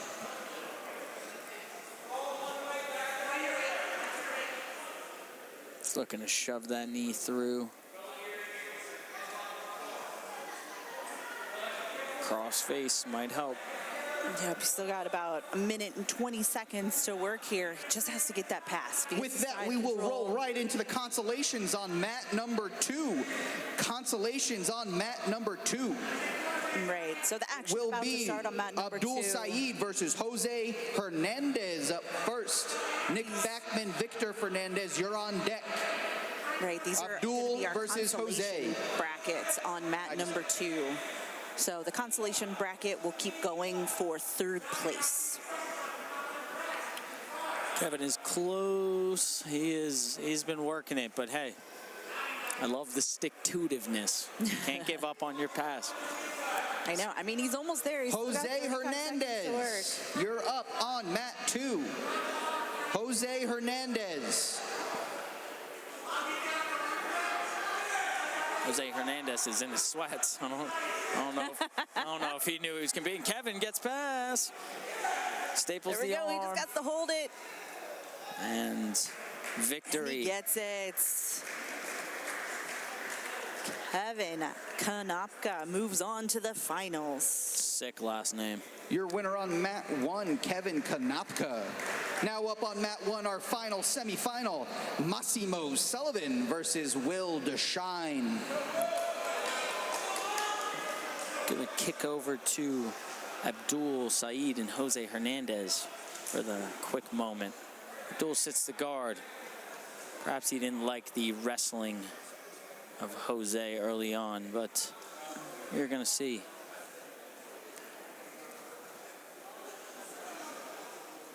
Right, mat number 1, this is going to be our last semifinal match. Right, so we got Will DeShine. He is in the all black head to toe against Massimo Sullivan in the white rash guard and red, white, and blue shorts. Jose close to a pass there.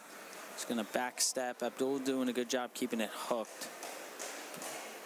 But Jose, good job getting it north-south.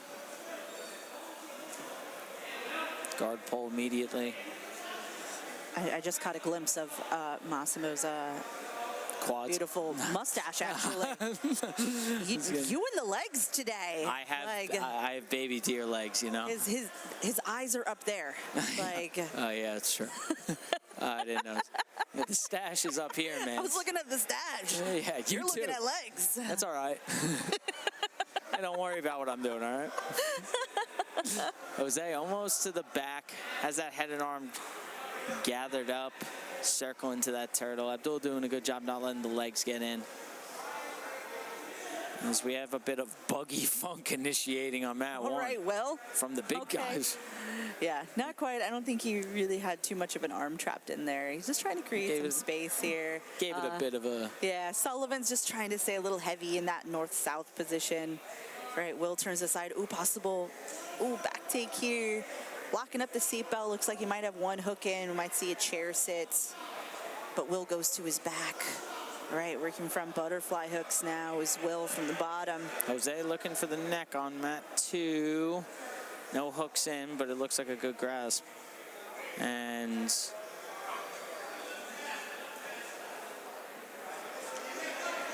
Massimo is a sick name. With Consolations underway, reminder, we will be rolling through Consolations all the way to third. Right, if you have not lost twice, don't go anywhere. That means you have another match coming. Does a good job almost passing the guard. Keep it rolling here at the house party. Almost. Yeah, nice guard recovery there by Will. Is able to sneak that bottom knee in. Abdul coming on top, combating Jose, and now they're in a little bit of a funky position where Abdul wanted that head and arm captured, but that may be what's making this tough here. Yeah. Massimo was deep on that head there. Yeah, a lot of thumping over on that, man. Those big boys rolling around.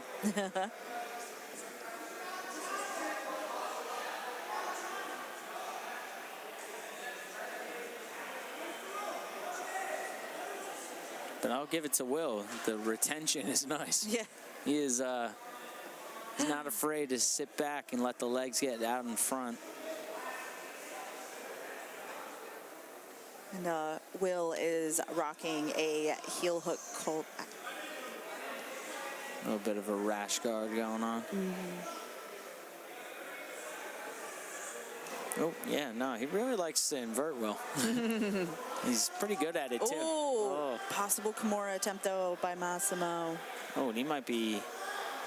He had that key lock. Wow, Jose tries to throw over Abdul with a guillotine attempt, but not able to get him all the way up here. Abdul keeps the weight over. He's got to be careful not to be tipped. Jose might look to just get to the guillotine there. Uses it to flatten out Abdul.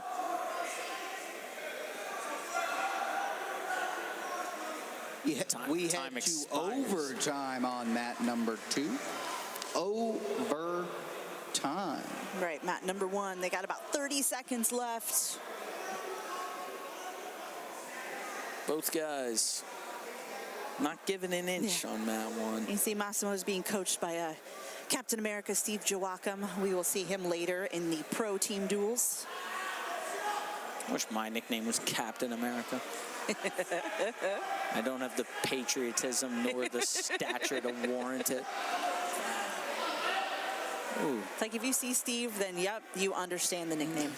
Hoorah. Wasn't Captain America's name actually Steve as well? Steve Rogers. Yeah, I'm gonna say. I read comic book ones. That was cool. I'm just pretending like I know something. Yeah, no, that was well versed in the Marvel lore. All right, good stuff. Well done there. All right, first round of overtime here. So we got Will is taking the back of Mustache Man Massimo. Abdul saying something on the mat. Not sure exactly. Overtime what on happened. mat number 1. All right, ooh, Will is pretty high on the back of Massimo. Looks like he, ooh, possible switch to the arm bar, but Nice. Massimo gets his arm free and he is out. Did a good job shaking off. Jose goes right to the back. Explodes backwards. Tries to catch a head and arm. Double overtime on mat number 2. Nice. Abdul got out. Very cool. Just proud of your teammate there. Yeah, did nice. So he almost got caught kind of in a headlock, head and arm type of choke, but was able to kind of just keep rolling through. I was actually a little surprised. Looked like the ref jumped in kind of early. I wasn't sure how much of a sub attempt was there, but hey, it's at their discretion. Massimo doing a good job holding, but the alignment is wearing. Yep, Will is slowly getting his hips to the mat, trying to inch his way out. Massimo's just trying to hold on because look, even though he escaped, if he can ride out the time, Chokes looks like, on. Not quite under the chin. Will's got his hand in there, but Will has got to escape. Yeah, He's only got 5 seconds to work. He's gonna lose if he doesn't escape. Jose gets the takedown, Your but winner no points on yet. mat number 1, Massimo Sullivan. Good win by Mr. Massimo Sullivan. Right, so that is going to be it for our semifinals. We are going to see Sullivan versus Kanopka in the heavyweight final. Wow, Abdul, good roll through to get out. Feeling a little dangerous, are we? Jose did a good job taking him down, got a body lock, sat him to the mat, and then was able to, almost sit into the right position. Abdul went to turtle, and then with a roll through was able to get out. So they're still on the feet here. Cannot see how much time's left. All right. And while the consolation matches are going on mat number 2, we are going to continue with our team duel. So soon we are going to see our first pro team duel. Right, Pro Duel's about to start. Pro Duel teams, make sure you're near mat 1 and ready to go. Pro Duels. It's going to be Team Cobra versus Team Purple Cobras. That's not going to be confusing at all for the first match. And then after that, we are going to see Team Heel Hook Cult versus the Crutches. A lot of snake enthusiasts in that first one. I don't know if it's that good of a name, guys. No anacondas, no pythons, nothing. A little bit of a Kimura lock here from Mr. Abdul. Just tries to swing around. For a moment, he looked like he could get around it. Jose starts to circle. Again, we're in this turtle position. And Jose goes for the far wrist underneath. He's going to look to use that knee to pry his way into some back control.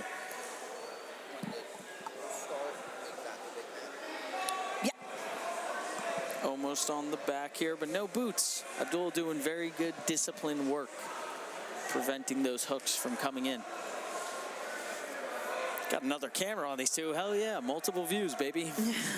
Love that. Yep, so we're going to get the team duel started here in another minute or two. Just getting all the teams together.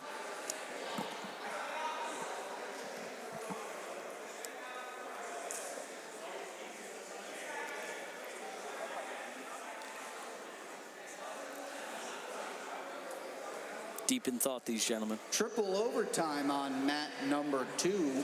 Triple overtime. Time matters. Triple OT. overtime. Trying to postpone my dinner. Abdul's sick, man. Thanks. It's all right. I didn't want to eat tonight.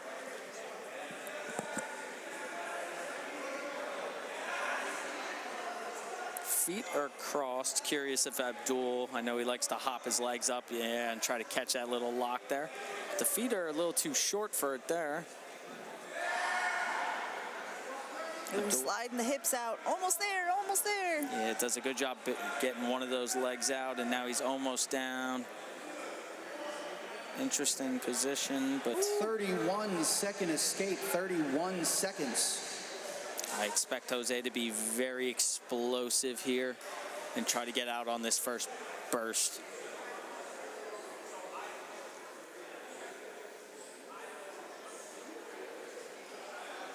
Both boots in, seat belts on. Let's go to war. Tries to use a bit of an explosion and pry that foot off. Abdul does a good job locking his feet, but he is sliding off to the side here. It's going to be a shootout on whether he can maintain it long enough. He has that head and arm trap, but it doesn't look like it's going to be enough. Your winner and advancing on mat number 2. Some big enthusiasm over there. A big let's go. Jose Hernandez. Great. Jose Hernandez. With that, we will transition to our first pro team duel, the Battle of the Cobras. Team Cobra versus the Purple Cobras. Mat number 1. On mat 2, we will continue with our consolations with Nick Backman versus Victor Fernandez. Charlie Kennedy and Chase Woodward, you are on deck, mat 2. Heck yeah. There's a shirtless gentleman on mat 2. That's Charlie Kennedy there. Yeah, Charlie Kennedy looking good. If I could talk about other guys' quads, I could talk about your pecs. What's good? Looking good and feeling good on mat 2. Right. We are bringing out the teams there. Man, these teams are stacked. Right. Coming out for the teams. Coin toss. Right. So with the team duels, it's going to be a little different. All right. These are not, I mean, they are individual matches, but anyone on your team could go against almost anyone on the other team. So really, the only rules for the teams where they have to be purple belt or above, and your team weight total has to be under 950 pounds. So you're going to see guys on each team that are going to be different sizes, right? So, right, looks like it's going to be team Cobra won the coin toss, and they elected for team Purple Cobras to put out their first competitor. So Purple Cobra is going to send out someone first, and then it's up to Cobra to select who they want to go out against them, and then they will alternate each match. So each person will go one time, right? It's not like quintet style where someone stays in, right? It's and then you get points for your team. So whichever team has the most team points at the end, they win. And how do you get points? If you finish by submission in regulation, you get 3 points for your team. If you finish by a submission in any overtime round, you get 2 points. If you finish by just the win by overtime, then it's 1 point for your team. Right, so looks like we got up first for Team Cobra. Actually, Team Purple Cobras, we got Robbie Bloom is coming out first. Purple Cobras sends Robbie Bloom, and he'll be up against Zach Shimos. All right, going up Team against Cobra. Zach Shimos. Robbie Bloom versus Zach Shimos. And our pro team duels are underway. I love that both of these teams have brothers on the team. Heck yeah. So Zach is one of the brothers. My brother doesn't like mixed martial arts No? or jiu-jitsu. Yeah, nah. Watching football today. Thanks, Nicholas. We could have had a bonding thing, but whatever. Some great posture on the hand fighting early. Mm-hmm. Team Cobra, Team Purple Cobra. I know, this is going to be... Who's going to strike first? I know. Look. Got a little funk on mat, too. Can't forget about Nick Backman and Victor Hernandez. Yeah. I see you, gentlemen. Go and get them. Been a stalemate so far on the feet. And also with the pro rules, these are going to be 6-minute matches, also twisting heel hooks, and pretty much everything is allowed. Heck yeah. Right, so Robbie elects to sit to this half butterfly guard on the hip. Zach was trying to reach over the head.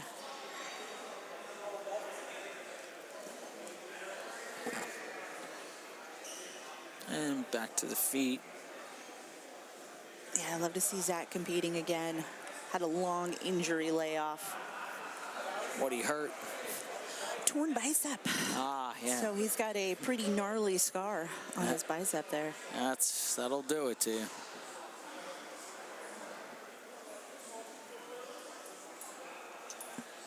Nice. Single leg reattack on mat 2. Getting into Peterson position. All right. Well, the problem is with the Peterson and jiu-jitsu, could lead to a rear naked attempt from the crucifix.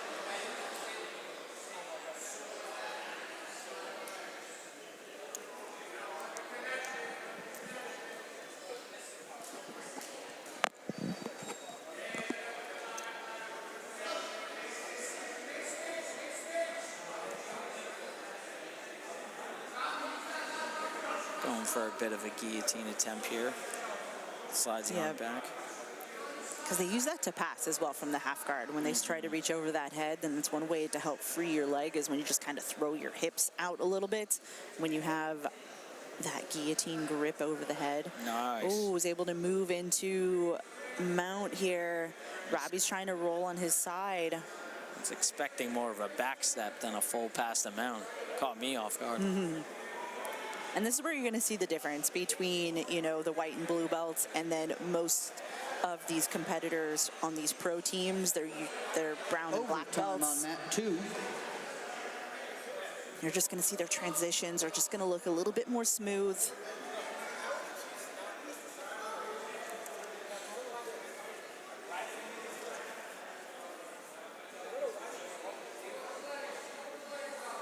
Staying heavy in mount. Doing a good job blanketing Robbie.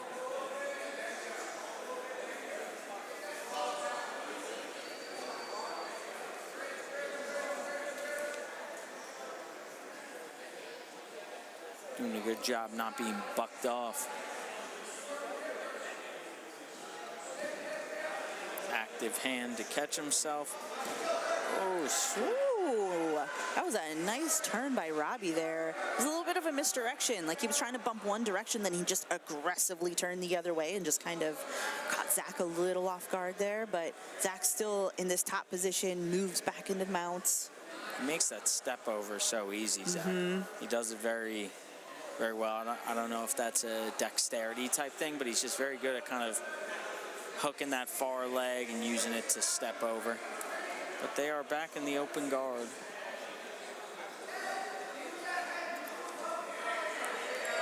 Oh, try to catch a quick choke there, but to no avail. That's a ride out in the first overtime there.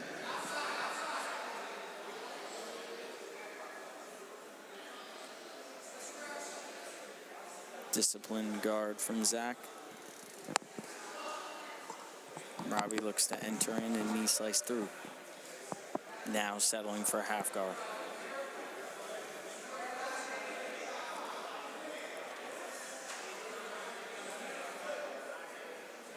Right, minute and a half left here.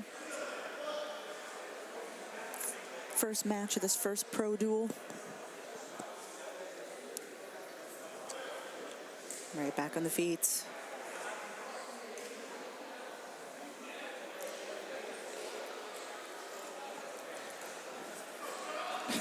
Now up on mat 2, Charlie Kennedy versus Chase Woodward. On deck, Jalen Badillo versus Sean Colbert.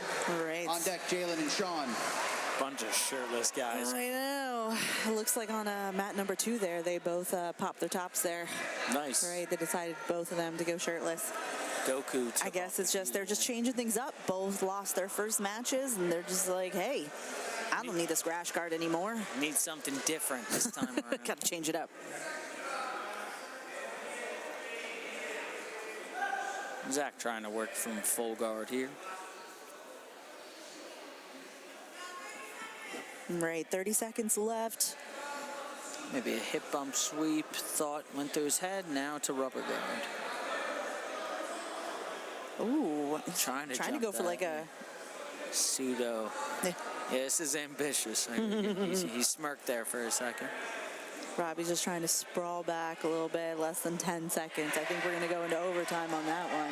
Looks like Ooh, looks like, yep, on the other mat, looks like Charlie Kennedy has jumped for the gilly. Don't be silly. Jump the gilly. Ooh, gets it to Overtime. Wow. Oh, but he transitioned right into the triangle. Wow, good catch. Wow. Right. Looking to get that arm across. Oh, he's going for that TP type of triangle. That Tom DeBlast type. But now back to the normal triangle. Doing a good job trying to cut the angle. Still not quite there, but he's getting there. That's close. Right, mat number 1 here. So we got Zach on the back of Robbie Bloom here. First round of EBIOT. He switches off to the body triangle. Transition here. The triangle is deep. It could stand to be a little deeper.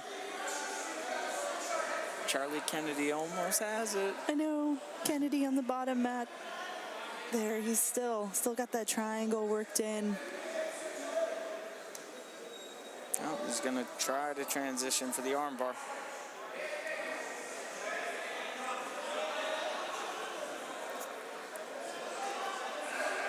Zach doing a good job maintaining the back. Yeah, back in the team duel, you see he's got the body triangle. Zach is just, I mean, he's just trying to hold on here. You see Robbie's like doing a great job of protecting his neck. All right. Okay, so we got a ride out here. Right, so because he was able to get the ride out, if Zach escapes, he will take the win for his team. Big if true, big if true. Let's see. Ooh, looks like it might be close to the neck, but he's slipping out. Yeah. Oh, he's got the shoulders to the mat. The hips are out. He's got a head and arm caught. Oh. Gable grip is tight, but it's going to be hard to finish. Yeah, it's one of those like you gotta transition to a rear naked choke style grip. Yeah, and come off to the side For this. a little. Yeah. We talked All right, about we got an escape. All right. That is 1 point by way of Zach Shimos for Team Cobra. 1 point, Team Cobra. Right. Finished in OT, not by submission, so he gets 1 point for his team. All right, so we're gonna have Team Cobra is gonna put out their next competitor. Let's see who they throw out next. Chase Woodward and Charlie Kennedy still going to war on that too.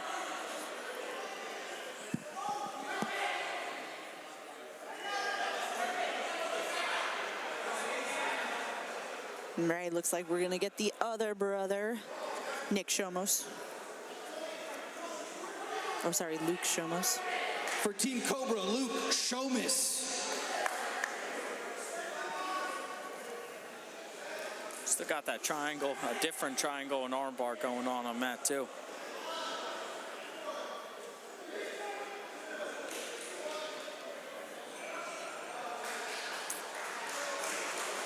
And for Purple Cobra's Guy Logie, Luke Shomis versus Guy Logie.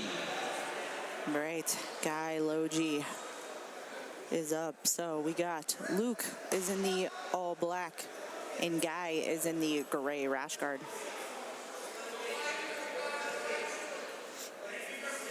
All right, 2 more black belt competitors here. Luke decides to pull guard.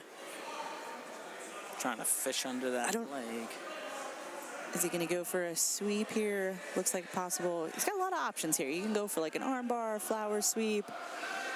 And pendulum. Arm. Yep, looks like he's sneaking under for the armbar though. He's got the leg under the head. I don't know what grip he might have on the arm.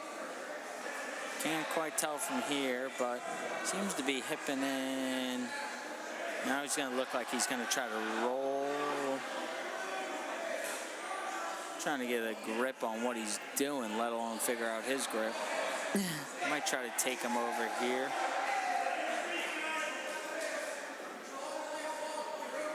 Yeah, and Luke could also just take the back here as well. Yeah, I was going to say, I feel like as he starts to slip out, it might be in his best interest to try to push himself down, take the back, but now we're back into the arm bar. Regrips that arm bar there. He's swimming through. Might try to roll him now.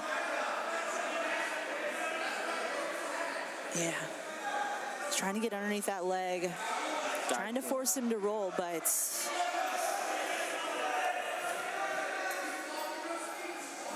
Overtime 2 on The guy's doing a good job defending.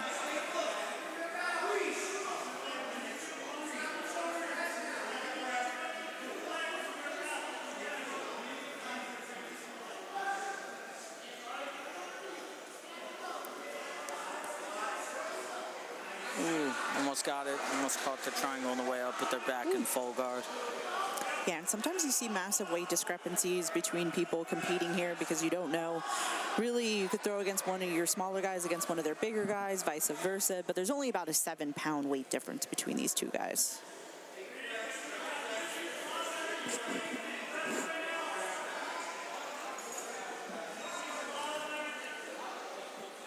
Close to the edge of the mat.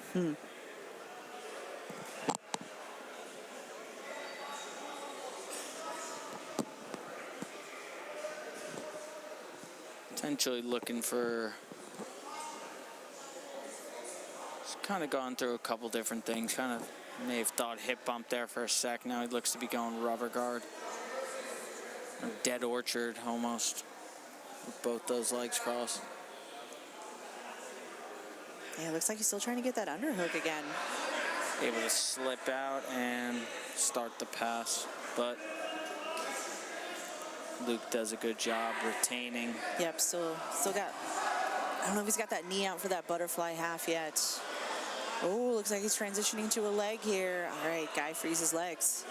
We'll back up. Heck yeah, back on the feet. And I spoke too soon, pulling guard. Oh, looks like Charlie and Chase are in a war over there. Very Your low key. winner in overtime, Charlie Kennedy on mat number 2. Charlie Kennedy Now up on mat took number out 2, the victory. Jalen Badillo versus Sean Colbert. On deck, mat number 2, we roll into the 135 consolations. Sean and Jalen, you're up.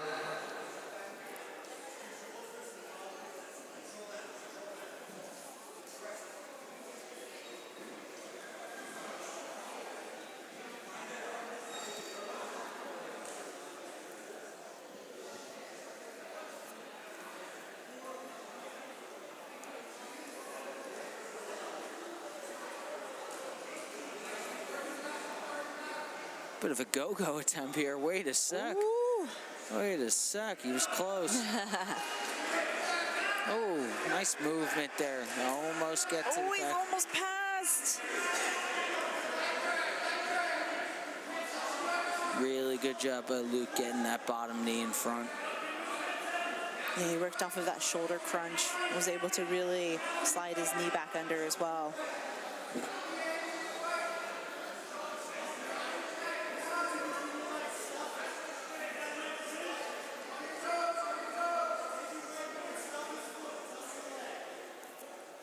All right, mat number 2, we got Jalen Badillo against Sean Colbert in the 205-pound division. I believe that's the last. Oh, almost passed for Guy.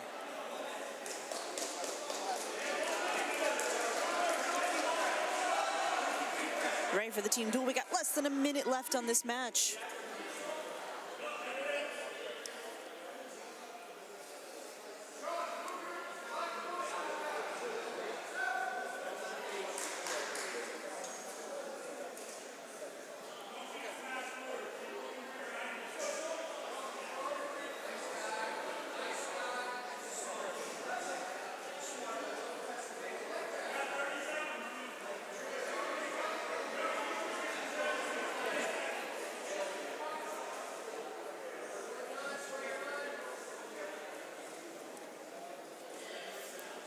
Still just a stalemate on mat 1. Yeah, there's only 20 seconds left, and 20 seconds left, so. think both of these guys are going to be content with going to overtime. Oh, We spoke too soon. I know. Possible leg attempt by both guys here. Great. They both make it out alive. Here we got Josh Baker throwing the coin. Heck yeah, Josh is really good looking. Let's go, Josh. Yep, he pointed over here at that moment, which made it funnier.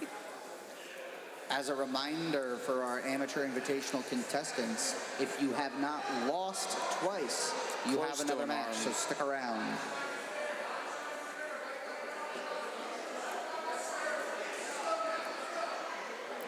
Oh, looks like Ooh, looking yeah. between an Americana and an arm triangle on mat 2. As Guy looks to get that arm across the neck. Can't really see a good angle. Yeah, he's got a really tight body triangle in here.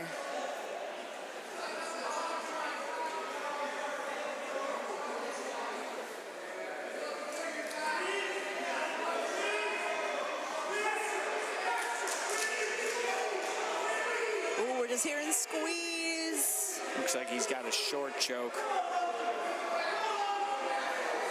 No, but Luke is tough. He's weathering the storm. Josh Baker's got a nice, a super tight look at that, making sure. Looks like he was able to weather the storm enough to get out of that attack. The body triangle was That still is on. a ride out in Woo. OT1. Great, so Guy has a ride out here. So if he escapes, he'll get a point for his team. A bit of the pressure is on or off, depends how you look at it, but body triangle's on the start for Luke. Good start.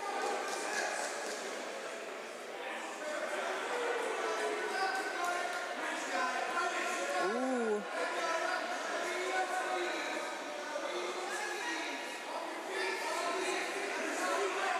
Oh, we got a tap. Wow, Woo. That is crafty the tap. work. And Luke Shomis puts 2 on the board for Team Cobra. Right, so the Shomis brothers. Nothing. Team Cobra. That's a big swing win right there. Looked like things might not go your way with that ride out, but hey, came back on top, was able to prevail and get the sub. For the Purple Cobra, we have Dietrich Trumbauer. Great. Dietrich Trumbauer from Purple Cobras. Great. Who are they putting out for Team Cobra? Oh, Josh Sacchetti. Josh Sacchetti for the Cobras. Dietrich versus Josh. All right, this is definitely going to have a little bit of a weight difference here. So, Pokemon Rash Guard goes yep, insane. that is his go-to rash guard when Josh competes. Oh. So Josh weighed in at 204 pounds. He's a black belt. Oh, he's got a front head. And he's going to have a good 20 pounds on Dietrich. And Dietrich's also a brown belt. I believe I've seen Dietrich roll before. Yeah, he competes a ton. Active community member. Nice little shot there. Tries to get the collar back on, but oh, Josh, he likes that front head, and that could be problematic. Yep, especially when you got kind of someone that's a lot bigger than you Yeah, that's what on I'm your saying. head standing. Can't let. It's not, oh! Big elevation. Ooh, he just muscled that man right down. Looked like Dietrich tried to almost Uchimata Yeah. before he hit the ground, but wasn't able to get it. Oh, oh my God! Now up on that 2, Yasin Carter versus Dietrich said, "Josh, here's the Alex Matt. Nice to Ragusa. meet you, Matt. Oh, this is Josh." man. That was crazy. That's an Yasin explosive. versus That- Dallas on You just don't hook over the top and throw like that. There's some no. explosion there. That is some effort. On deck mat 2, we If have Dietrich Melvin wanted me to look at Lopez his versus quads, he Lucas just gave me a pretty good reason on to. deck mat 2. All right, I'm sorry I didn't respect him before, Dietrich. My bad, man. Josh did a good job scrambling on top. I think that surprised Josh, definitely. Josh, maybe you should have looked at the quads as well. A tale as old as time. Oh, yeah, Dietrich trying to scoot under to elevate, which, you know, he did it on the feet and was able to get the throw that way. So something tells me from a seated, like, butterfly, he can also do it. Physics tells me he should be able to do it from the butt if he could do it standing up.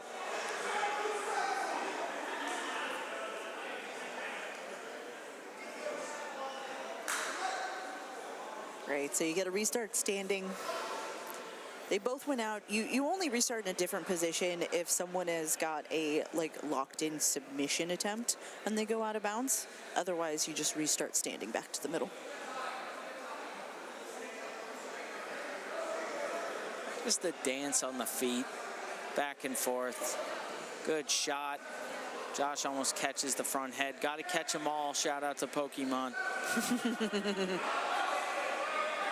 Back take on mat 2. And that looks deep. Looks not under the chin yet. Could prove to be problematic for positioning's sake as Josh looks to catch the front head again and bounce the head. Dallas doing a good job staying up, but Josh tips him. Going to use that to work from on top. Yeah, he's giving Dietrich. Ooh. Oh yeah, Dietrich likes that seated. Yeah. Oh, now you see Dietrich's in his top position. Looks like he's trying for that head and arm choke. Josh is using his frames so that Dietrich can't get that arm underneath his head. Dietrich likes that peek out from a lot of different positions. He tries to jump over, get the neck, tries to catch a Kimura on the way down, but now Josh is on top. Yeah, I think Josh is just giving him too much space to roll through. Oh, a little funky. Keeps trying to hip over. Oh, Dietrich. Yeah, just slinging butterfly hook. He said, "Get off of me!" But it was like Josh had that that Kimura grip, so he was able to try and use that Kimura lock to try and stay back on top. Keep turning. Both guys did a good job. This is where he just needs to stay heavy and start cooking. 2. He's trying to. Ooh, he's setting up like a Kimura lock here. Yeah, and that's tight. But Dietrich able to peek his head and start rolling. Now Josh up looking on to get mat the 2, we back. have Melvin Lopez versus Lucas Glickman. Lewis and Alec are on deck.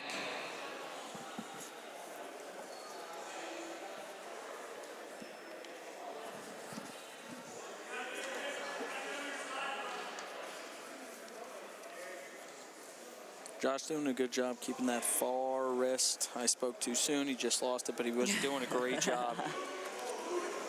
Trying to go. Oh, armbar from Dietrich. Oh, Josh pulls out the arm. Dietrich's funky, man. He takes what you give him and he times his 5 and throws you back. If you start moving too much in one direction, he's going to help kick you over that way.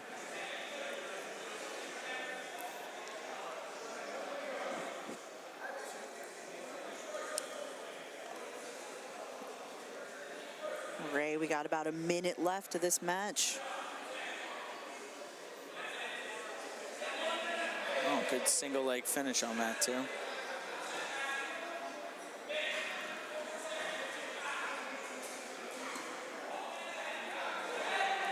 Oh, Josh gets to the neck, uses that. Oh, he's almost, he's got the back with the body triangle. Is he under the neck?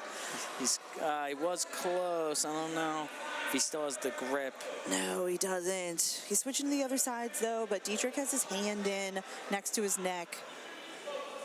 Trying to block that choking attempt by Josh there. Still good use of the hand around the neck to be kind of a ploy to set up getting the boot in. Sometimes you don't need the sub itself. Sometimes the threat of the sub will just steal you a position. Looks like we had an ankle lock on mat 2. Your winner on mat 2, Melvin Lopez by submission. Ooh. Now up on mat 2, Luis Encarnacion versus... All right, time is up, so we're gonna go into overtime. Up next, we have Danny Sheets versus...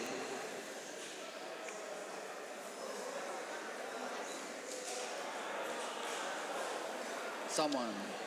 Josh and Dietrich waddling back to the center of the mat. Saw that explosion being used. They definitely use a lot of force, a lot of muscle. Yeah, can't relate. That's Danny Sheets first. Can't use what you don't have. What's up?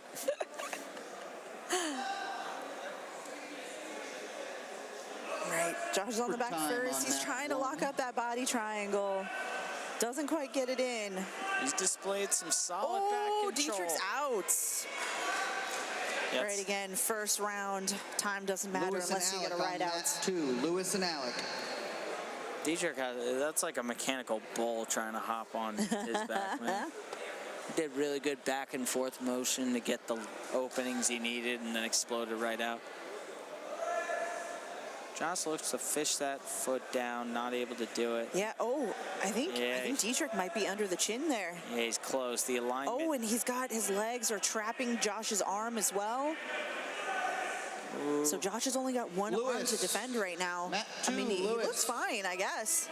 Yeah, his angle is keeping him safe. The total not back Yeah. alignment. Now, though, it looks like if Dietrich's able to align the spines a little bit more, it could be a problem really quick. But Josh is doing a good job kind of combating that, you can tell.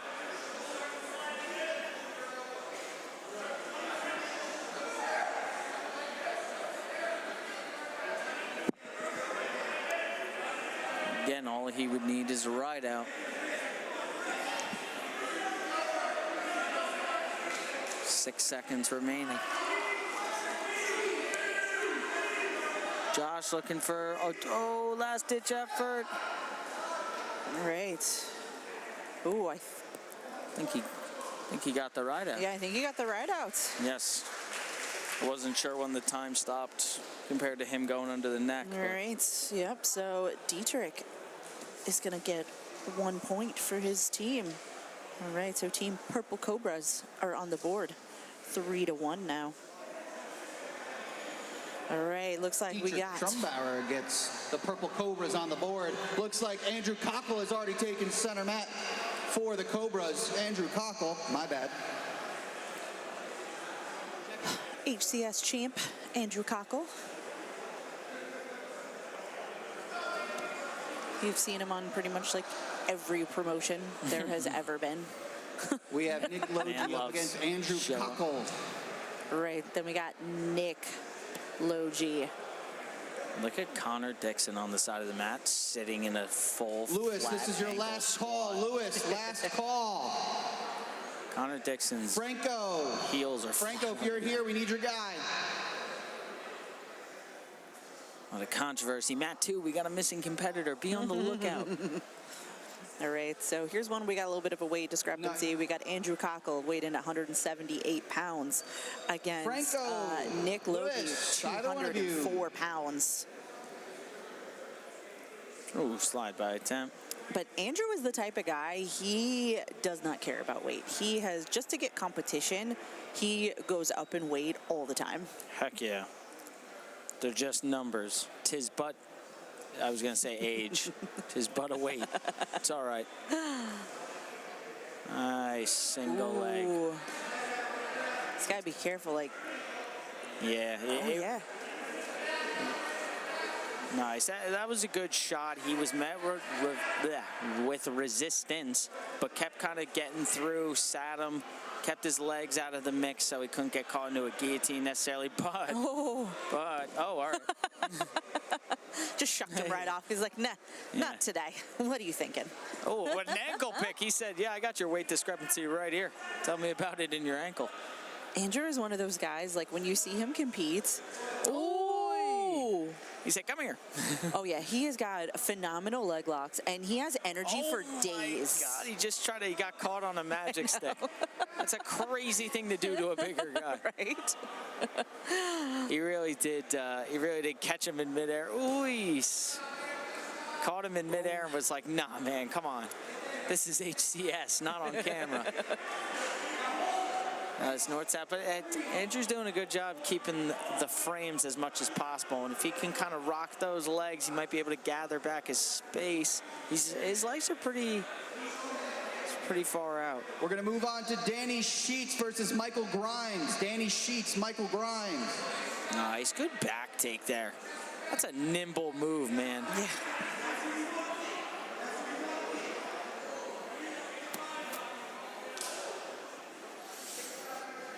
He just took a big inhale, and you could hear that through the mic. It was a little weird, but... Oh, looks like Andrew might shake him off. All right, shout out Nick to is Taylor just a Swift. little... All right. Oh, but he does. I've never seen Taylor Swift do that. Hey. Got that single boot in. Yep. Ooh, but you see, Yeah. he's got to be careful of like the triangle and the arm bars and everything there too. Yeah, he tries to catch a leg to come out the back door. Gave Andrew an opportunity for a sub, and he was able to find an armbar. Now I'm curious. Yeah, I want to see how this goes. That's where I'm like, all right. Yep, it's one of those, sometimes you're not supposed to stand up out of those arm bars, but Nick was like, nah, Yeah. I'm going. Nick's like, listen, man. I eat my vegetables and I lift my weights, you know. Sometimes I don't need to play by the rules. It's like, I roll with guys like Andrew for breakfast. Yeah, like literally, though. No offense, Andrew, but like he probably does. Like that's how that works, I think. But Andrew's got to be, how much does Andrew weigh? He weighed in at 178. Oh, he's still, again, I'm small. That's still like kind of big. Yeah, because I think a lot of times with this team duel, like a lot of these guys aren't trying to cut weight unless Nah. you are trying to get Our under that first Grand Prix 950 champion of the Pro Team pounds. duels is So on that it's right now, and most of these Andrew guys are just coming in at their natural Grand Prix weights. champion. To be honest, it's like, Potential other Grand Prix it's like champion there's a walking lanes. threshold in jiu-jitsu. If you're within 10 pounds, I wouldn't say it's outlandish. You know what I mean? Like, I Yeah. feel like once you get above kind of the 15 mark, it's like, all right, you're going to feel that way more. Feel like wrestling is like a lot more explosion and it's more muscular. Yeah. So you feel it a bit more. Judo, I'm not, ooh, but Andrew's on the neck. He's got kind of that, he had like that short little guillotine. Oh, but now he's throwing it over. He's got a mounted guillotine now. Almost like Gio Martinez style. Oh, Nick's trying to just bump his way over. All right. Yeah, that's a tough finish, man. He survived. Minute and a half left to this match here. Matt, too, they are bopping each other around. Nick on the single leg, but head to the outside. I bet Andrew's going to look for that guillotine. Yep. He's always hunting for that. I can tell. I've gathered that much. Oh, yeah, he loves to kind of shuck them. Oh, good. That was called way to But stay it's like, look, mobile. you give him that tiny little space, and he Yeah. is going to take full advantage of any little space you give him. He just credit card like underneath Nick to try to like to get his guard back, which was crazy. Because once he kind of missed that triangle, I was like, that stinks. And then he just slid back and retained. Right, we're going to get a restart back to the center here. Nick hiked up the shorts. I see you. You already know. I'm on quad, on quad watch. Not bad. Not bad.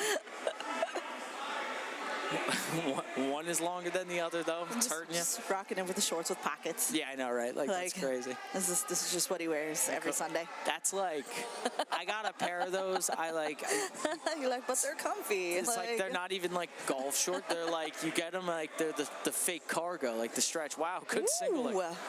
Oh my But again, God. Andrew is on that arm-in guillotine. So good at sitting to that. And he Ooh, I don't might, know how tight this is. yeah, that one looks a little tighter than the last, but it's tricky. That arm in is But tricky. he's got short time, less than 10 seconds left.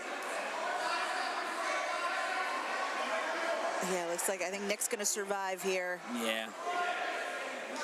Ooh, what a match. A lot of clapping on the side of the mat. I'm like, let's go. Overtime on that one. Banging the mat and shit. I think it's just one of those, like, look, Nick and his brother, I believe they own their own academy. So I don't think he competes very often. So I think this Yeah. is one of those, like, The troops came out. yeah, I believe he was on a Fury card recently. Overtime on that, too. But, Overtime. against someone like Andrew Cockle, who, like, I know he's not as active anymore, but when I tell you this man would compete every weekend, he would. That's, yeah. Like, That's crazy. sometimes multiple times in a weekend. I know people like that. They're crazy, but like, power to you.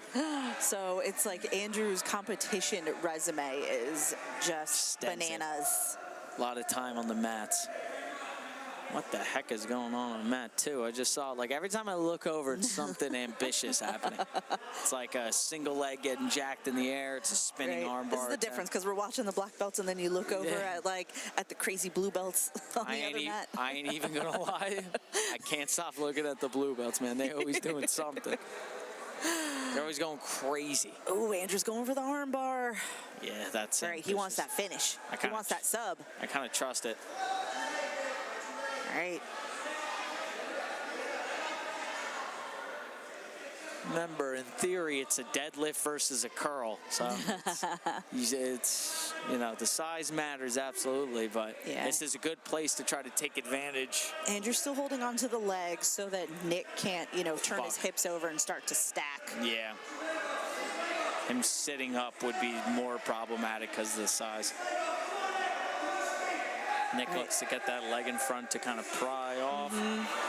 But I like the strategy by Andrew here, though. It's like, again, this is a very advantageous position. Ooh, switching to the triangle. Slick, I like that. Oh, nice. I do like that, and he's spinning under, really cutting that angle. Be careful of a big lift. Yep, that. Yeah, so 10 seconds left. If he can hold on to this, he's going to get the win. And now he's going for the finish. All right, time. Right, that is 1 point for Andrew Cockle. That is a win for Andrew Cockle, and another point on the board for Team Cobras. Point on the board for the Cobras, 4-1. Right. All right. Sweating. 4-1. Right, so it's not all over. CJ Berkheim for Purple Cobras. Right. So. Couple and finishes. Steve Joachim for the Cobras. Yep. So we're bringing out CJ Berkheimer for Purple Cobras against Captain America, Steve Joachim. Oh yeah. From Cobra. Team Cobra. I know why you call him Captain America now. I'm looking at him. Oh, that guy? Yeah. Yeah, that guy. That guy. Him. I can't really get a good look at his quads right now. I gotta assess in a second. His delts, on the other hand. Both guys have really phenomenal guard games, though. Yeah. So I know that Joachim, he does pull guard a lot just because he sets up a lot. Like both his wrestle ups, his leg lock game is phenomenal. Yo, is he in Burberry shorts? What's going on there, man? Could like be. That's Could insane. Did he get a Burberry sponsor? Yeah, I'm sure they're out here sponsoring crap. Michael Grimes, your winner on mat. Now They could be Estrada going into athletics. Yeah, I don't think they are. Brandon I'm gonna Gibbs. go on a limb and say probably not. All right, so CJ Berkheimer has got. Oh, we got a tap. My God, that was quick. All right. Now he's looking at the camera with the Burberry shorts. Yep, he flexed. Yep, usually a flex and a smile. Shows off the pearly whites. Juan Estrada, Brandon Gibbs. Yeah, there it is.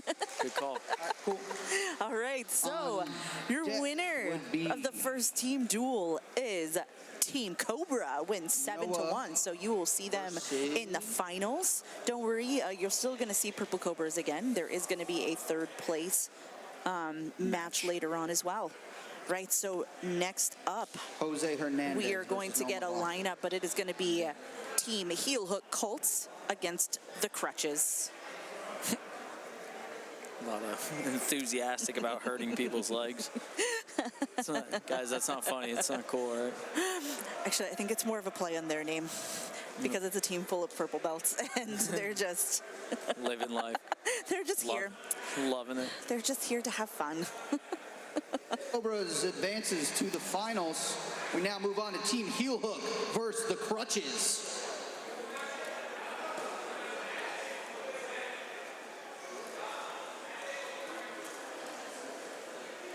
Right, so we're going to get a team lineup here, but we're going to continue with the consolation brackets. Right, so we move that to the top. Right, so we're going to get a lineup here. Right, we got Team Crutches on the left side, Team Heel Hook Colts on the right.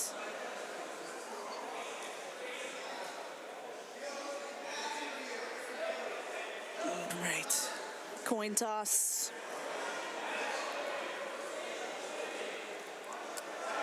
All right, heel hook Colt wins, so Team Crutches is gonna have to throw out their first competitor.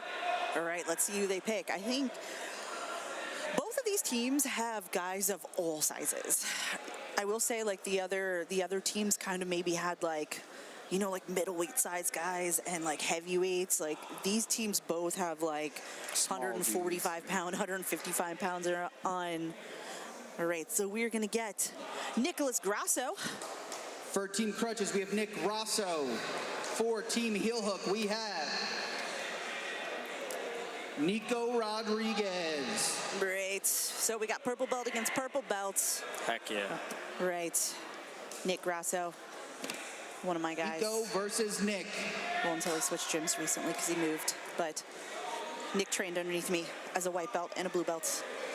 Why are you out here moving houses, Nick? What's that about? Right, and then we got Nico Rodriguez from Booth BJJ. Ooh, nice. Very snappy on the head early.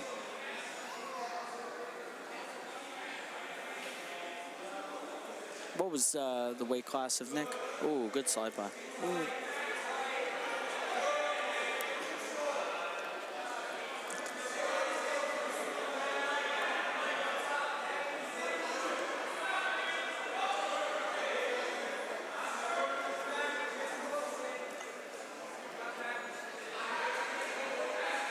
Got the foot caught. Yep, so Nick's gonna try and pass here, either into mount or switch the other direction.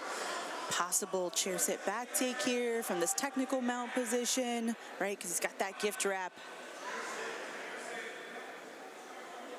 Hips him over Ooh, armbar. switching to the armbar here. Trying to use his foot to disconnect the grips, right? Trying to pry on the hands. Oh, Nick switches off to a straight ankle here. Oh, we got a tap. Team Heel Hook with the submission, Nico Rodriguez. All right, 3 points on the board is gonna for Team Heel Hook. come up on the board for Team Heel Hook Colts. Good counter leg lock. Heel Hook sends.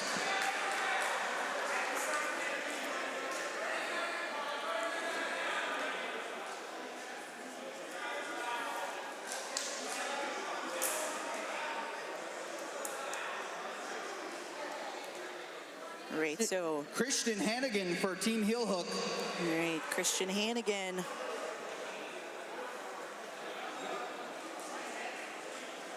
All right, against Nick Grasso's brother, Mike McCool, one of my purple belts. Mike McCool for Crutches. Right, so this one, again, they're going to be very similar weight classes. Christian Hannigan weighed in. Versus Mike. Actually, they both weighed in at 174 pounds. Nice. That makes things interesting. All right, yep, Mike McCool, brand new purple belt from my gym, Galaxy Grappling Academy. Got recruited to compete with his brother. Right, nice double leg there. Trying to pass around the legs to side control so that Christian can't lock up a guillotine there. Oh, he's trying to use that 100%er. 100%er, is that what you call that? Yeah, that's what we call it in jiu-jitsu. That's awesome. 100%er. So you switch off from that guillotine when you get underneath that armpit. Yeah, we call that a cow tipper. Even the jits guys I know do. But Really? Yeah, That's how I've always learned it. That's how I was taught it. 100%er. it's very common in wrestling. It's common for regional names, but Yeah. I didn't actually know that was called a 100%er. That's funny. I like my name better. I like thinking some country boy in Iowa just pushed over a cow and they're like, Ooh, Christian's trying to lock up that guillotine there. Mike's trying to throw his arm in, right, to defend. Mike's got some butterfly hooks in. yeah, he's doing a good job keeping him from stepping over the top. There's Yep, he's got to work his hands, though, to try and defend. He's got kind of a grip on the leg. a knee just blocking him. Yeah, he's staying sticky with the inside there. Juan Estrada. Up now on mat number 2, Noah McLaughlin versus And they roll through to the almost the same Jose. position. Yep. Yeah, Christian's still trying to hold on to that guillotine there. Nick Backman versus Tim Sin up on deck. Because Mike's trying to, oh, now he's got the hips in. This could get tighter now that Hannigan is able to lower the hips in. Yeah, this could be a problem. Mike's trying to fight it. All right. Ooh, looks like he's, all right, he's trying to switch to this deep half position. He uses this a lot to sweep. Then when he gets to sweep, usually he ends up in like a dog bar type knee bar position. Looks like an electric chair. Yep. Yeah, I couldn't see if he had the lockdown or not, but now he's on top. Nice, unhooks the leg, steps over. He's got to be careful of Hannigan. Hannigan's got that lanky boy jiu-jitsu. Oh, nice. Oh, he's a little high. Christian takes him back over here.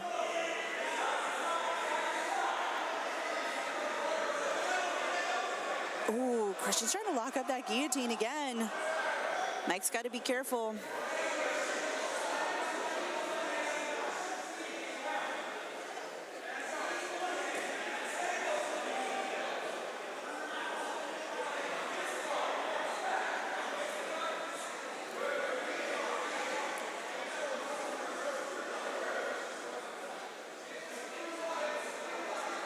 Darce attempt here. Ooh.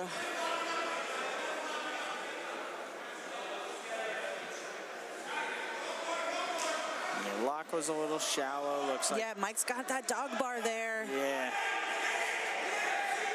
Oh, he's really trying to hip in. He's got to be careful if Christian gets that leg out. Doesn't want to be stuck in a triangle. Yeah, the angle was just barely off.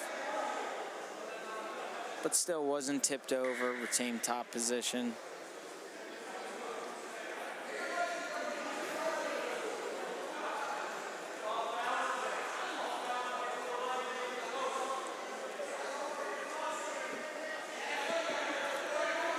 Right, Mike's got that hook in, trying a possible straight ankle, but... Good back step to another Darce. Christian's got, yeah, he's got that pretty locked in from the bottom there. That looks kind of tight. Yeah, this one looks deeper. He's going to keep circling. Oh, he's got to be careful. Oh, we got a tap.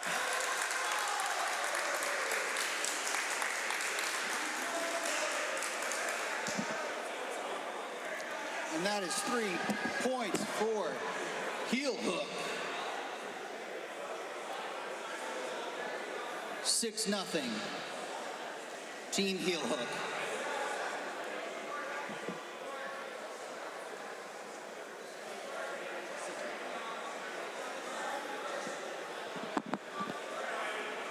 Who sends?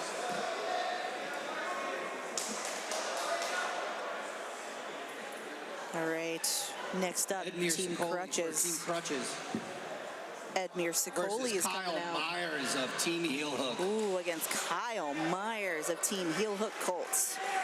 A battle of the beasts on that one.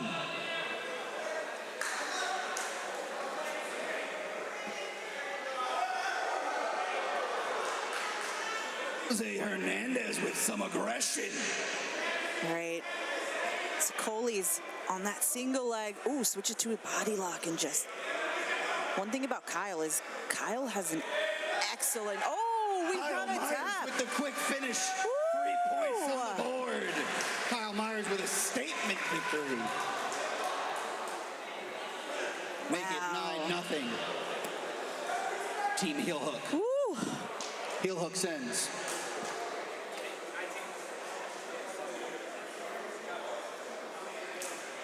All right.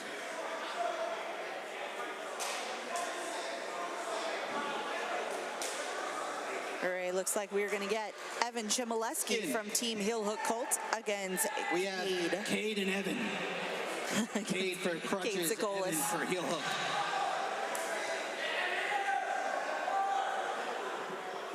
All right, Cade is a purple belt from Henzo Racing, PA, and Evan Chmielewski is a black belt and owner of Fight for Tomorrow Academy. Ooh, nice single leg by Evan there. Evan is like a local legend. He is a former professional MMA fighter, tons of fights. He has been in this community for a very long time. He also had a bunch of guys that are on the amateur invitational on the other side going on here. So we had about 4 guys there. I think 2 of them are making the finals, Mike Madden and Ben Shelton.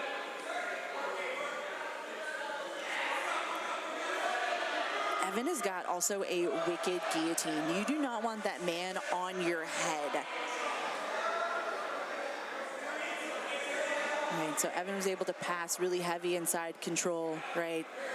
Moving in for this, Kimura. He's got the lock, he's going over the head. We got a tap. Woo! Man, it looks like Team Heel Hook Colt is going for a clean sweep. Heel Hook with another submission, make it 12-0. From the crutches we have Woo! JP DeMeza. And for Heel Hook, we have Grand Prix champion Connor Dixon. Right. Our Final second match. Grand Prix champion to enter the circle in these pro team duels. We got Connor Dixon against McLaughlin advances after Jean-Pierre. a very scrappy duel. Wow. Ooh. Jean-Pierre lifting I him know, off. yeah, he's going for that like Mirror mirror lock, lock. He's not hybrid. under the elbow anymore, but ooh, that came out quick. Now up on mat 2, we have Nick Backman versus Tim Sin. Tim. Nice On Russian deck, we tie have by Charlie Connor Kennedy Dixon. versus Austin Piernance. Oh, it's a Nice little little- Uchimata, yeah. Oh, and he Ooh. gathers him. Ooh, JP ends up in this top turn. Oh, Connor Wow. sits out, Wow, able to that come out was- on top. That was sick. That was a sick response to what was about to be a front Yep. head. Just gathers the forearm, rolls Just through. kind of see Consolations small be alive as differences after the between pro team duels, purple we will belt keep and black rolling belts. through. Yeah, yes. All right, we got Connor here with his Kimura lock. I think we're gonna get a Nasty, tap wow. here.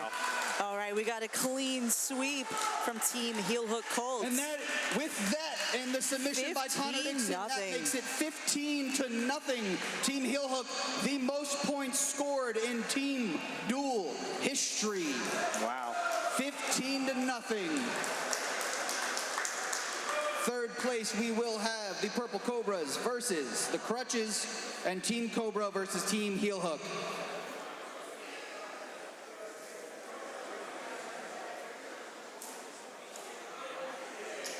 All right, so we will be coming back later. You're gonna see the finals later on, right? So we are gonna be finishing out these consolation matches.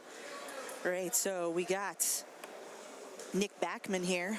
It's in the blue and white rash guard on top. On mat 1, consolations are going to be rolling. Give me Charlie Kennedy and Austin Piernance, mat 1. Ooh, on deck, that one's mat gonna be 1. a banger. Trey Seaman versus Knee bar. Wow, nice Jacob knee bar. Matteo Castelli. On deck, mat 1. Up now on your winner on mat 2, Tim Sin.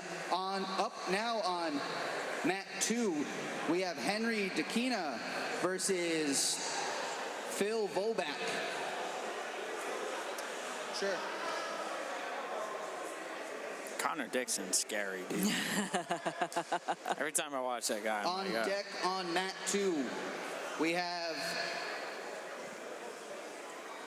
Jalen Badillo versus Patrick McClure.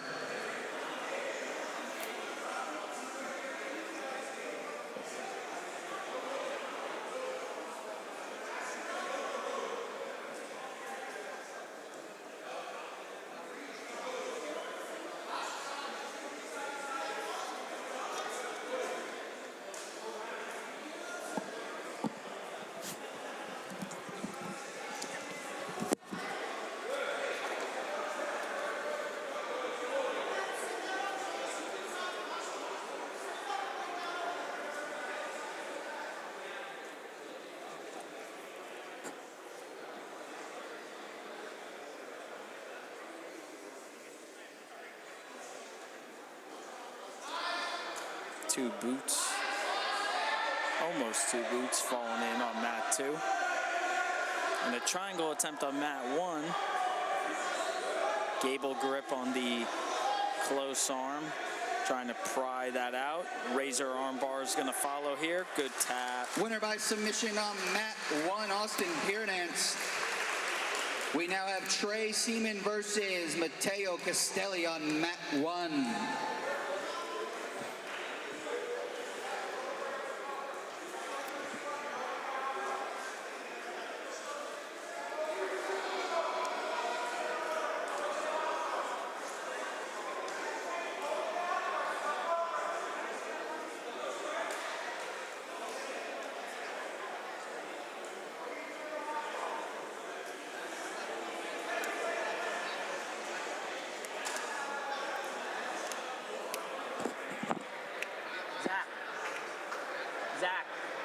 Zach. Abdul.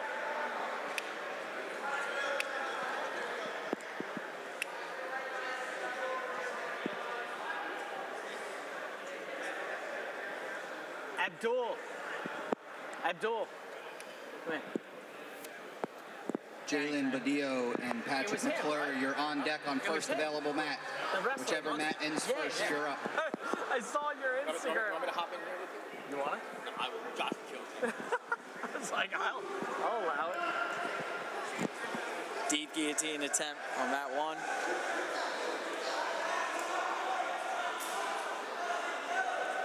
Little out of alignment, but that knee could be sliding across any time now. Back in the half guard for the time being.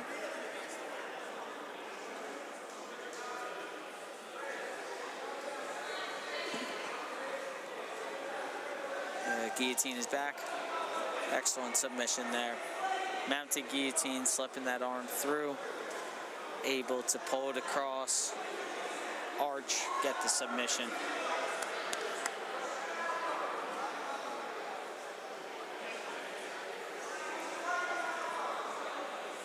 Trey Seaman, your winner on mat 1.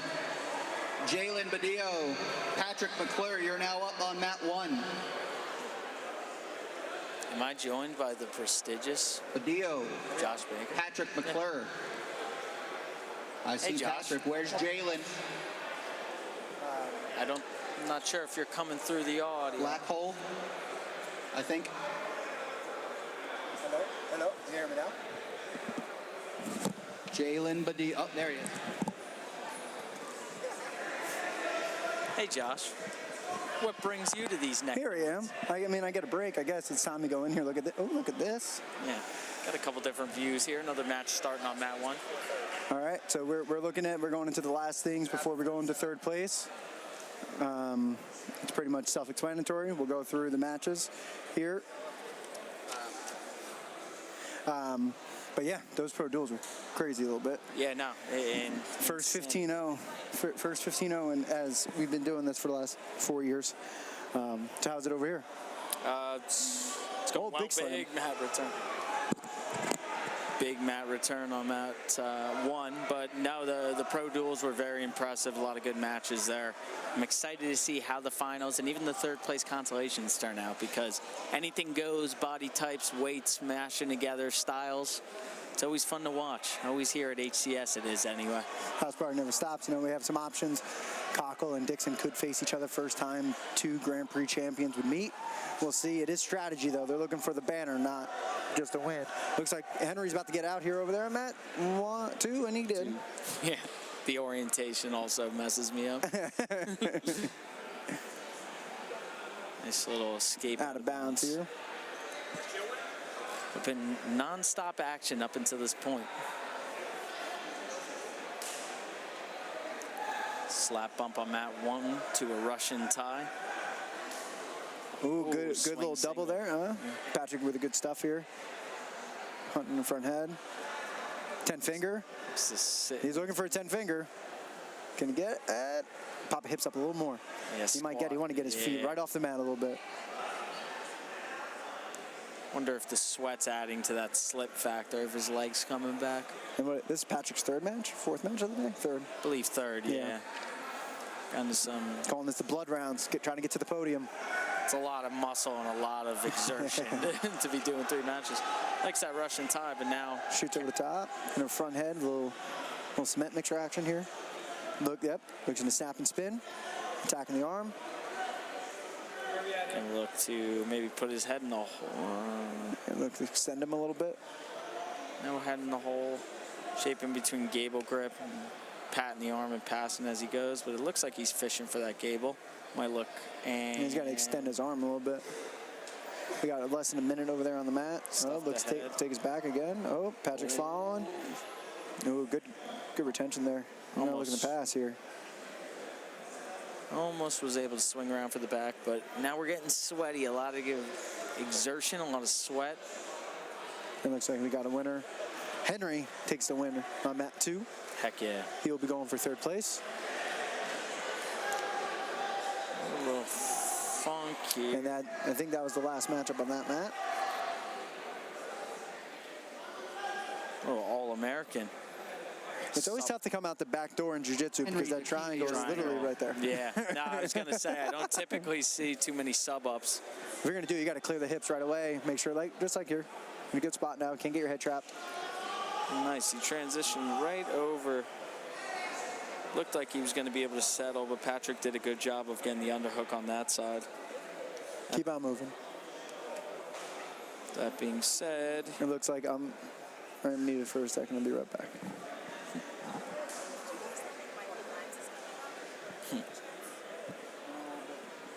So he just went left. Yeah. Thank you. I needed to know that information.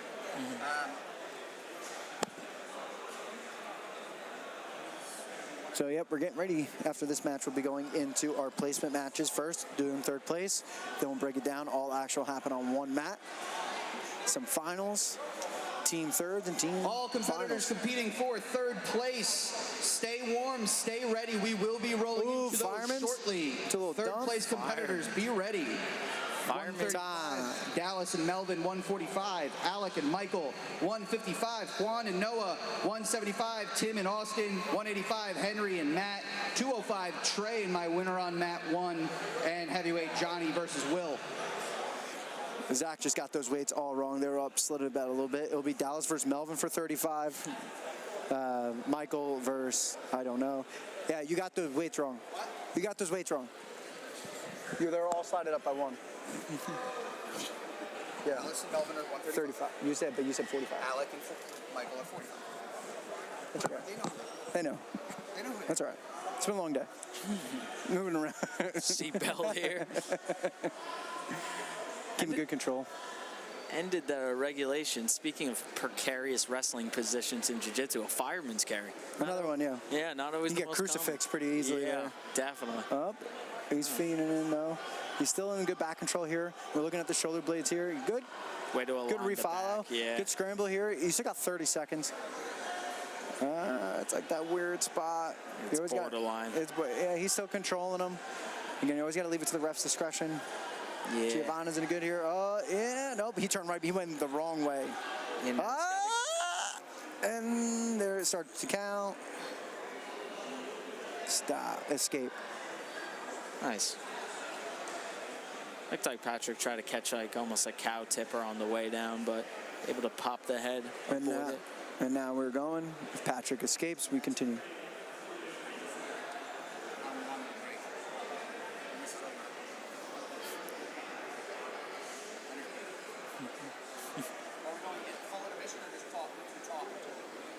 We'll go full intermission.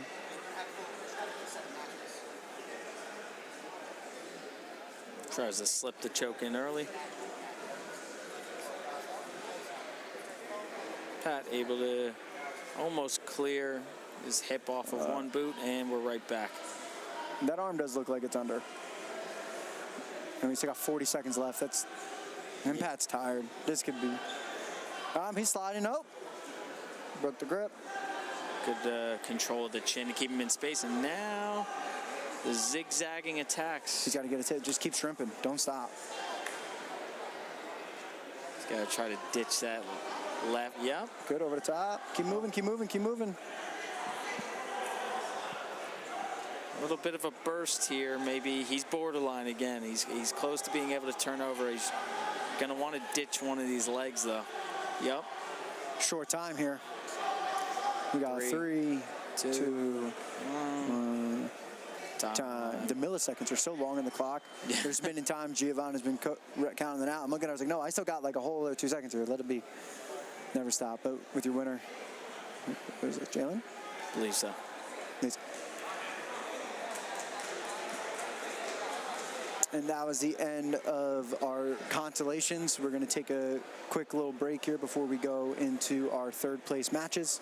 And then right after third place matches, we'll be right back with our finals and getting rolling. That's what we do here. Great show so far. All right, welcome back, everyone. We are about to kick it off for our third place matches. It is now time for our third place matchups. On mat 1, we have Dallas Ragusa versus Melvin Lopez. On mat 2, we have... His name's gone. Alec versus Michael. You don't get last. A little bit of hand fighting on mat 1 to start. All right, so these are the third place finals. So all these guys fought back in a consolation bracket to try and take third place. Would you rather get a third place medal or a second place medal? Ooh, I mean, depends on the rule set, you know. Fair. Because when you do some tournaments, the third place just means maybe you just lost your one and only match. Yeah. And you get a third place medal. I mean, this one, they actually had to fight their way back to even get a medal. That's what I'm saying. If you have to fight your way back, I think I go third. But I mean, you also had to fight to get to the finals. It's true, but you show resiliency. Big throw. I know. And then you just lost in the finals. Yeah, it's Right? a matter of opinion. It's all right. Utilitarian-wise, it's the same thing if we're just calling it for what it is. I mean, if you're not first, you're last. Yeah, man. Yeah. I don't get gold often, so I can't really. I'm a magnet for silver medals, man. I'm at the age where it's a lot of consolation second places. It's all right. two woman brackets out there for me.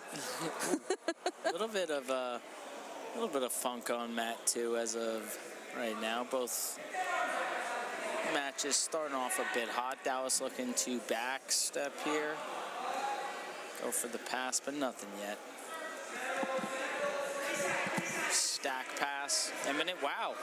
Throw by. Laughing it off.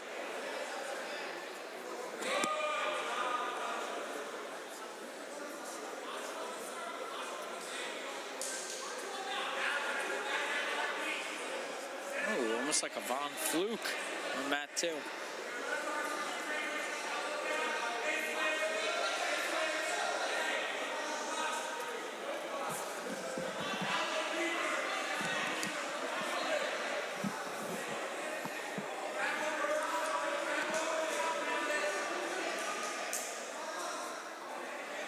Ooh. On the top, Dallas has got a little bite on that straight ankle there. On bottom, bit of a hip over to mount, and now we're seeing a little bit of prying at that arm. Potentially to switch to an Americano or Kimura.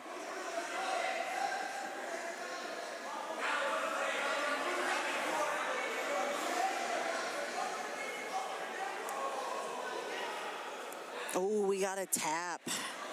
All right.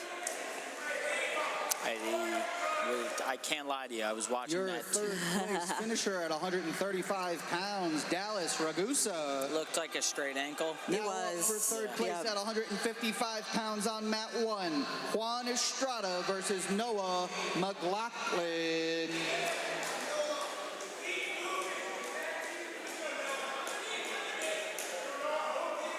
Oh, nice little instant replay action. Right. Great. So next up, 155-pound division, we got Noah McLaughlin, shirtless, Nice. against Juan Estrada with a rash guard. Not as nice, but still nice. Quick guard pull for Juan. I mean, Noah's been in some battles today too. Yeah. Going right into the leg entanglements. Your winner at 145 pounds, Michael Grimes. Right, Michael Grimes Now is your up 145-pound mat third 2 at place winner. 175 pounds, Tim Sin versus Austin Piranance.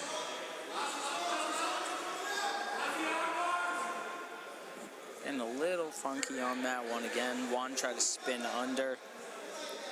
No retaliation with Austin, a triangle you are attempt. and now now it's up going for the on mat leg. 2. He's got a pretty good bite on the leg. We'll see if he can find it.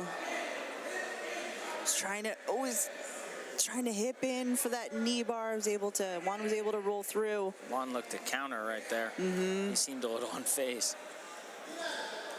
Nice. Nice. Trip I him was up. just trying to step away, but Walking Juan away. was like, nah, give me your legs back. They need to come back here. We're in the middle. I'm not done with you yet. Now we're prying that leg off. That's pretty funny.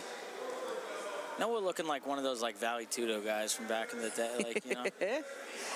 Wow. Ooh, Sits. yeah, sits back. Juan was, look, Juan Ben not caring, man. we saw him earlier with Ben Shelton where it was like Ben was cranking on the straight ankles, and Ben told me backstage he heard his ankles pop multiple times, and Juan still looks unfazed. Juan told me after the match, I was like, hey man, good match. Thought he was going to come close with some of those attacks to the leg, and he's like, yeah, he didn't really have anything. Oh, we got Tim Sin is on a choke from the bottom here. Oh, funky. This is the 175-pound. Oh, now looking to attack the leg a little far away, but From some of the wins that I saw both of these guys earlier, Tim Sin and Austin, they had some phenomenal wins, and I really thought either of them could have made the finals. yeah, no, they both had good matches. It's just a competitive bracket. Oh, so yeah. Something's got to give, but they both. Oh, we got a tap.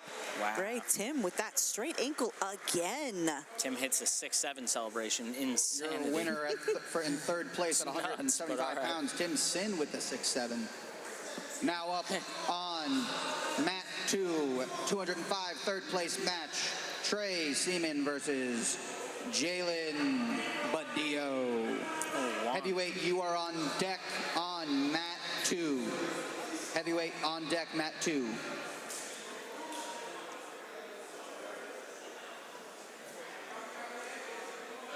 I wonder at what point do you give up on leg locking? Yeah, I mean, like- or even just a straight ankle in general, because you know, Yeah, it's, like- with the amateur rule set, you're not allowed to do anything twisting. So straight ankle is all you got. Yeah.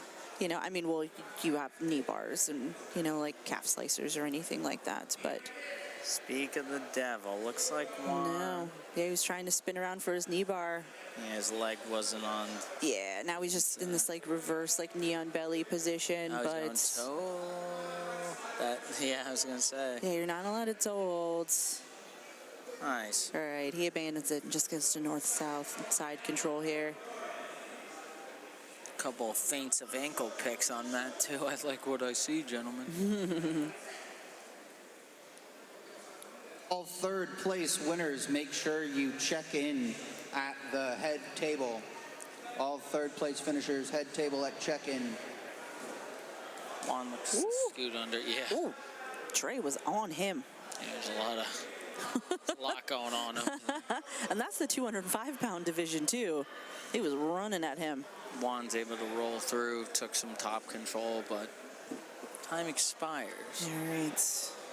Third place winners again report to the table up front. All right, top mat. There's a We are short getting a blonde first round of waiting for you. overtime. Table up front. All right. Noah is electing to go to the Dallas and spiderweb Tim, that means armbar you. position. What a madman.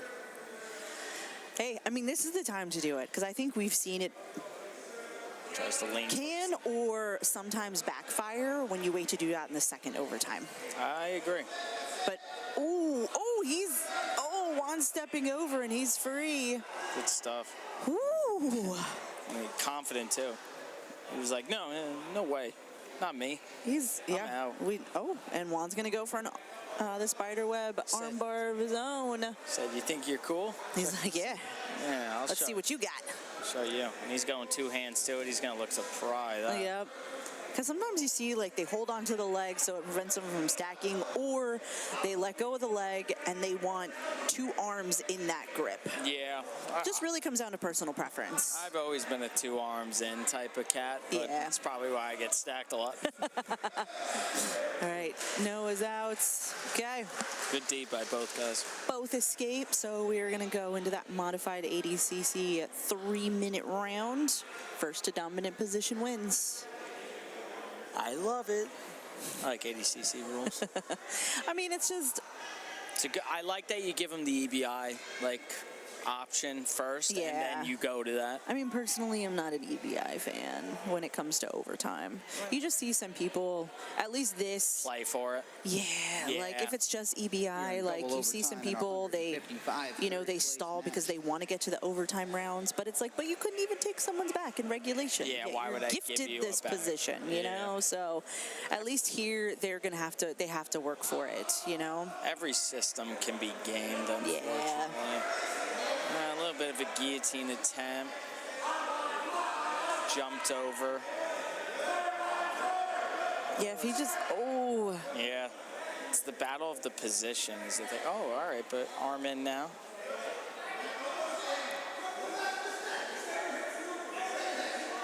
Might have some leverage there. Yeah, can't see the angle, but Woo! We got the 205-pound guys crossing into this match. A little bit out of bounds. Just a little out of bounds. it's always big guys be doing that shit, man. It's never like, get a grip, you're big, I get it. Right? Triangle to omoplata to nothing. Juan looks to stuff the legs, almost gets past. Yeah, it's always, small guys would never. Oh, looking to guillotine a chin whip. Our 205 third Ooh. place match goes to overtime. All right. We're getting overtime on the bottom mat here. It's mat number 2 for the Hey. viewers at home. But it doesn't say mat number 2. I wish I would read that. I wish that was 1 and this was 2. I'm going to leave that alone. I'm trying to be nice to the viewers and say top mat and bottom mats. Yeah, that's true.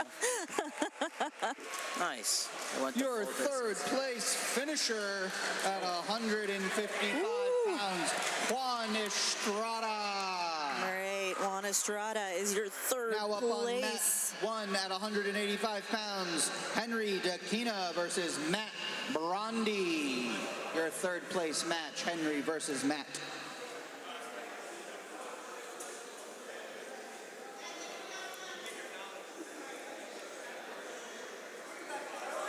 Heavyweight at first available mat.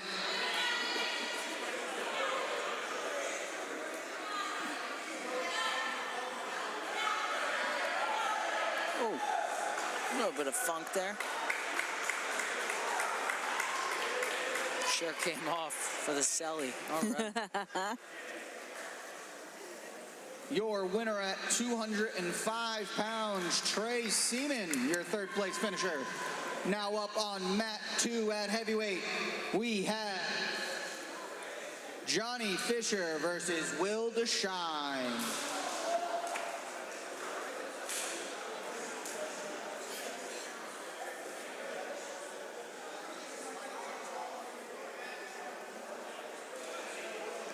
All right, we got your heavyweights up on the bottom mat here. Johnny Fisher against Will DeShine. Quads, what's up? Long time no see. All right, you I'm see Will. stylistically, yeah, sorry to cut you off. I'm stylistically interested in this one, actually. Ooh.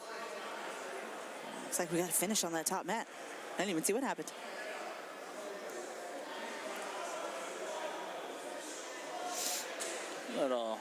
Little debating.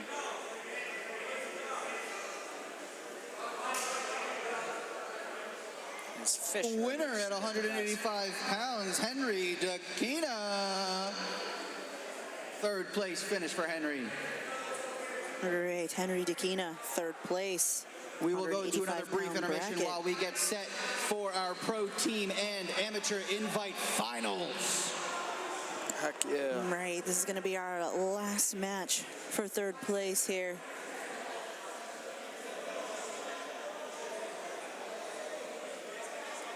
We got Johnny Fisher is trying to figure out Will DeShine's guard here.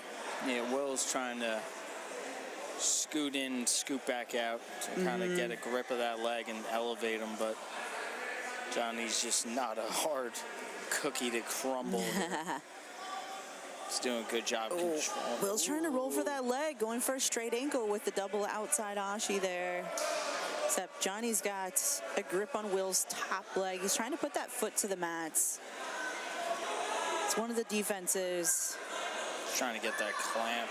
Yeah, he's trying to use that triangle to push Johnny back. He's got to maybe switch his leg position. Sometimes when you have someone that has a really good base, you're not going to be able to take them backwards with just a straight triangle. You're going to have to maybe start hooking underneath the leg. Right, or he could switch off to like a trend lock if he gets that top leg below Johnny's knee, but which hard to do with Johnny controlling that top leg. Yeah. Like you said, your ability to triangle the legs and bump someone like Johnny over when he's got weight on that foot, your head grabbed. Yep. It's just not easy. Because he's going to try and like sprawl the leg back a little bit, and that's where this is the problem when you have that double outside ashi, is when someone starts to sprawl the leg back. Now it creates kind of almost this leg drag position. Both your legs are stuck on one side, and you're not really going to be able to use them. Yeah, it's hard to defend the backside. And both your knees are out there.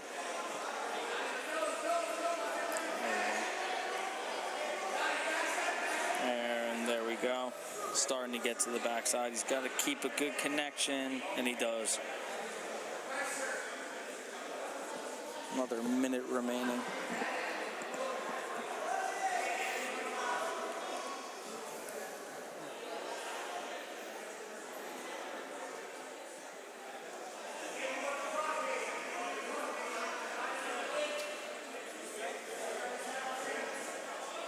Right, we got Fisher blocking the hip, moving into north-south here. Looking like he's trying to isolate one of Will's arms. Yeah.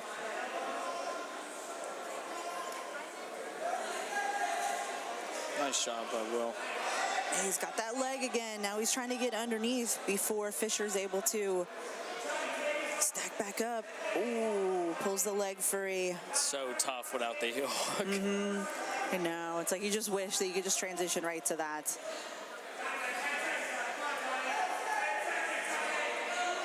Oh, Johnny looking for his own. Something tells me if he starts to arch, it's going to be powerful. Will doing a good job.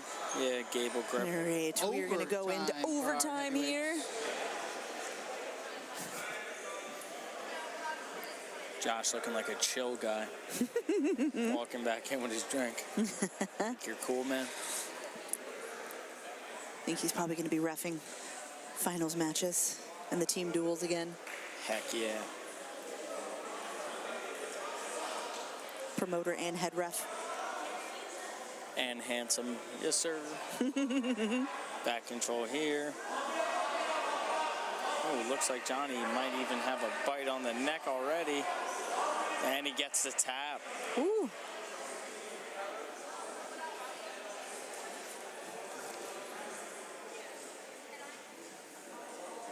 And Will have a chance.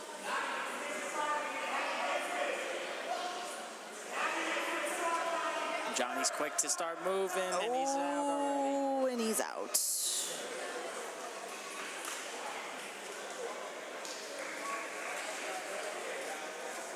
Your winner at heavyweight for third place, Johnny Fisher. Great. We will be taking a brief intermission to set up our finals. Competitors, fans, don't go anywhere.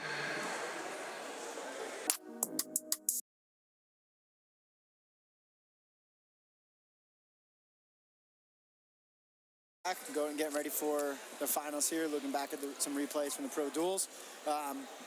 How's it going over here, guys? You guys been kind of maintaining the It's been a fantastic day of jiu-jitsu, let me tell you. A lot of good subs, a lot of good positions, a lot of huge quads. These guys have massive legs on average. Something I've He's taken a little notice. jealous. He's very jealous here behind the table. Very jealous, but a lot of good matches and a lot of good jiu-jitsu to be had. So I'm excited for what's coming next. Yep, so we got 7 amateur invitational finals. There's been some shakeups, some lower seeds coming out there. You guys been watching the action all day. Any amateur final you're looking for? Look, You're a little 155. Yeah. I'm a little biased. I'm sorry. I am. So, you know, the 155-pound, that one's going to be crazy. Ben Shelton has just been in wars all day long. I don't know how this kid is not tired, but that's going to be a bananas matchup at 155 pounds. And they cross train. Mm-hmm. Yeah, because again, Mike Madden's been on almost every amateur dual team that we've had this year. But he is a fight for tomorrow kid. Yep. So he will be there. Ben has looked good. He's knocked off the top seed and he's staying alive, and that's what we wanted here. It's crazy when you bring the top 8 of each weight and then you don't know what happens in the tournament and every day there. So it's definitely one to look for. I'm definitely looking forward to the pro duels. He was 2 triple overtimes, correct? Yeah. Yep. He's keeping me here. There was a lot of overtime, and There was. it's good. There's a decisive winner. Pro duels are going to be crazy. As a promoter, I already talked to both of them. First time we can have an opportunity to have 2 Grand Prix champions go against each other, Andrew Cockle and Connor. From talking to both of them and all the teams, they all are set on winning the team duel and not that match. So we might not get it, but that's how important of the team duels is. It is very strategic, and they have plans, and I like to hear that, and I already talked to them separately. If it doesn't happen, I'll make it happen at a different time. Yes. So, So in their mind, they have someone that they want to go against. That's who they feel like they can score that 3 points for their team. But, sometimes your team might think a little different, too. You might just get thrown out there, small guy versus a bigger guy, just to take out one of their top seeds. So there's a lot of gameplay going on in these team duels. You just saw that in the opening round. I mean, I was reffing, but the Purple Cobras shocked me, when they kept everyone going to overtime, and that's all you got to do. You don't give up regulation subs. You're literally talking about positional battles. You only give up 1 rather than 3. You keep yourself into the end. But then Team Heel Hook did the first time ever 15-0. Yep. The most was 14. And every time I say it, always gets drinks, so that's why I didn't say anything. You just see it happen, and it did. Again, with that being said, have to assume Team Crutches have some more crutches on them, and they're throwing in some. Got Adam Soley and Mike Madden is going to be double duty today. He's doing his final and hopping it. Love it. Before I hop out and get back into the business, again, thank you guys for coming. Thank you for everyone that's been joining us. We are back December 6th for the amateur team playoff, and as you see, the team duels is fun. Jillian will be back on that as well. She was there at the females. She's not competing. Galaxy grappling. I wanted to compete for the female, but my arm had another suggestion. Yeah, we got one more show of the year, and then we're back. Again, stay tuned. We got 7 matches. I know Zach is ready to introduce the first bout. I got my guy ready to go in there, so I'm going to go hop in the coaches in, and hopefully I can get my first credit this thing. I've never had an amateur invitation champ. Hopefully Justin Blackmore punches that ticket right now. Best of luck, guys. See ya. The GOAT. Ladies and gentlemen, welcome to the Amateur Invitation Finals. We will be starting our finals at 135 pounds. Your 1 seed, Justin Blackmore. He will be facing your 6 seed, Adam Krennick.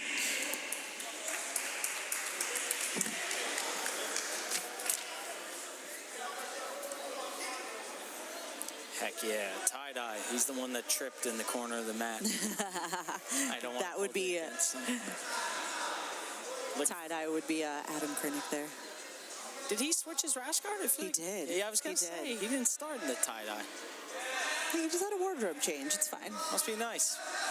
Must be nice. And he's looking for a leg early.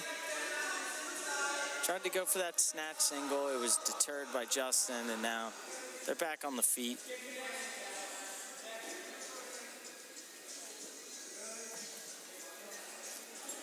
Knee slice attempt. Oh yeah, he's really trying to force his way through there. Yeah, Adam has that, bendy little knee dexterity there. All right, had me worried there.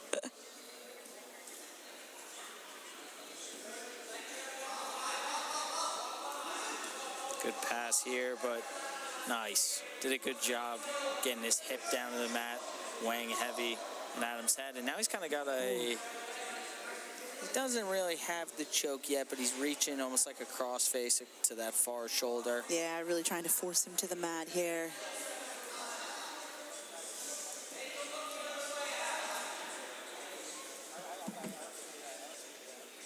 Now he's going to look to pop that knee. We'll see if he elects to bring it to mount or just slide it. Good movement by Adam. Oh, Adam gets some space and looks for a leg. I see Josh in the background coaching. All right, and we cut away from him. All right, sorry, Josh. No camera time for you. Interesting little position here. And nice. Justin's able to make back take out of it. He had kind of that lockdown. Now he gets that second boot in. And it's going to be a race to whose hips get higher. Justin's on top right now.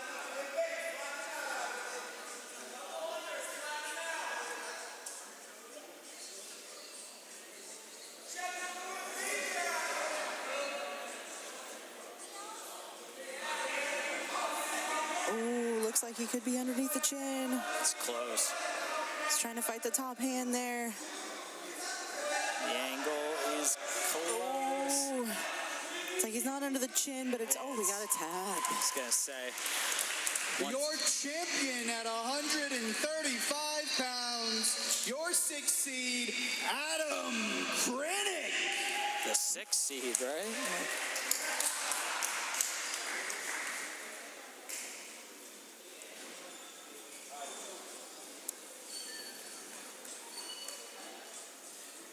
Now up at 145-pound finals, we have your 1 seed, Brandon Carroll, up against 2 seed, Artur Landkoff.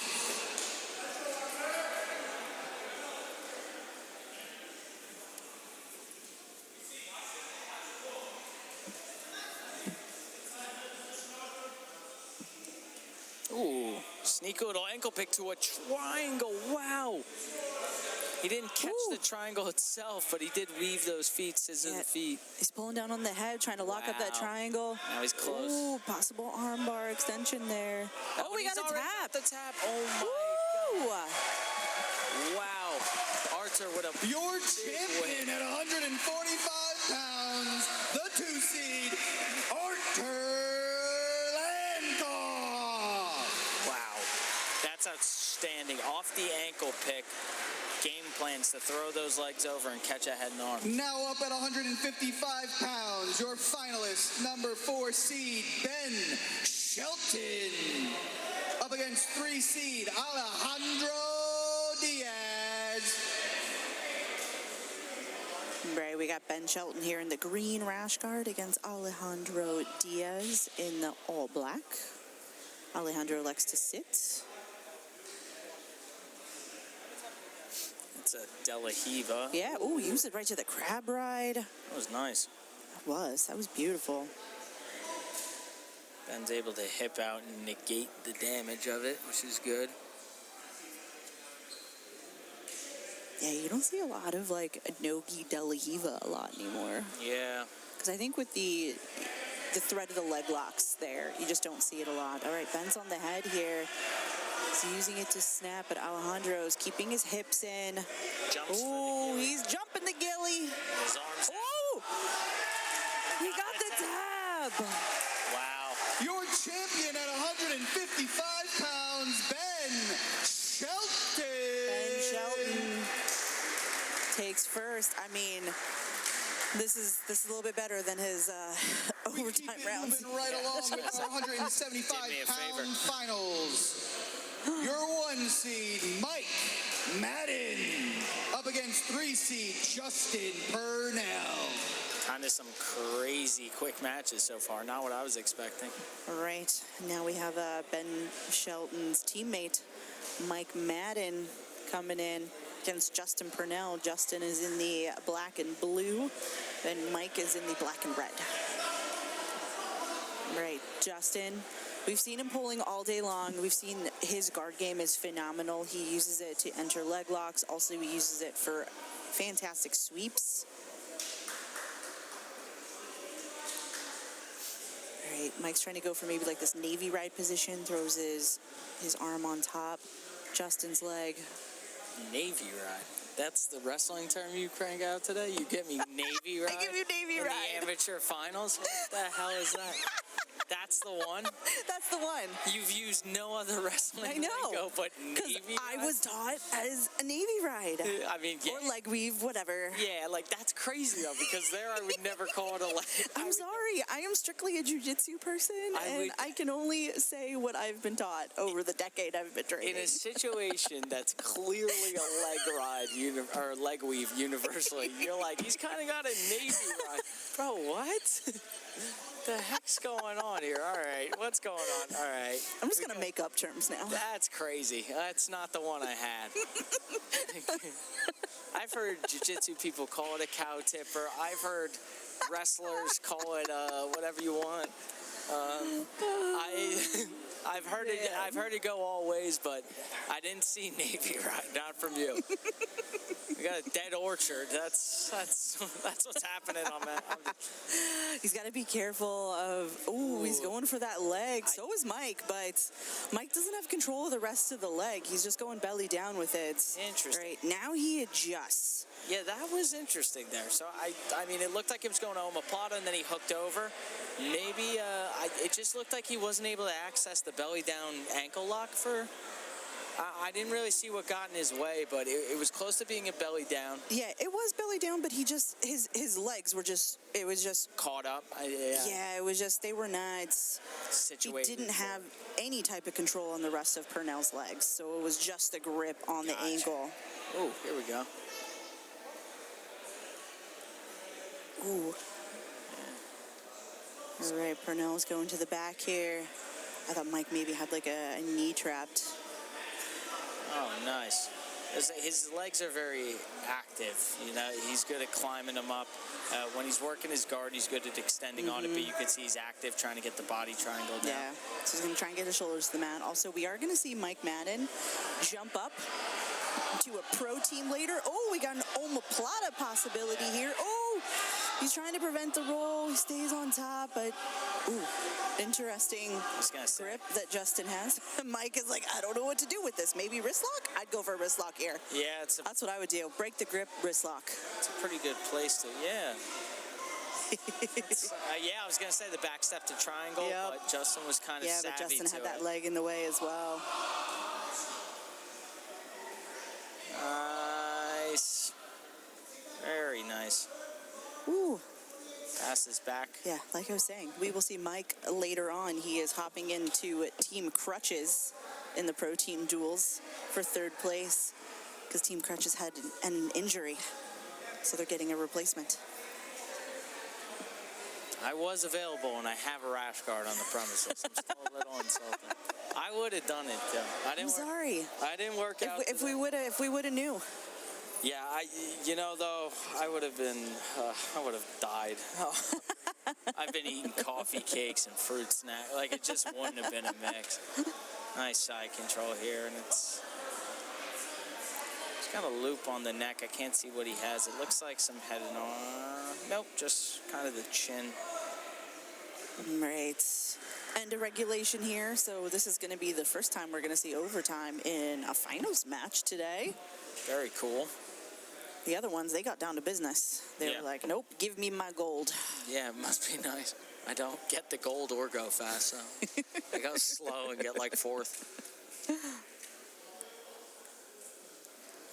All right, so Justin elects to take the back here.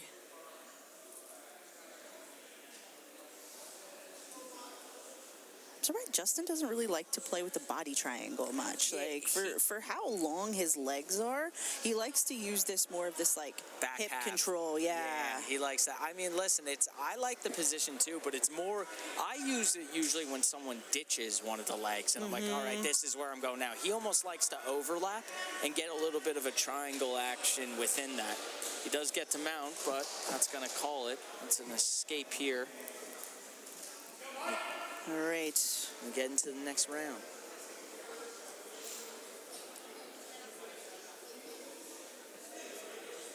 All right, Mike is going to take the back two.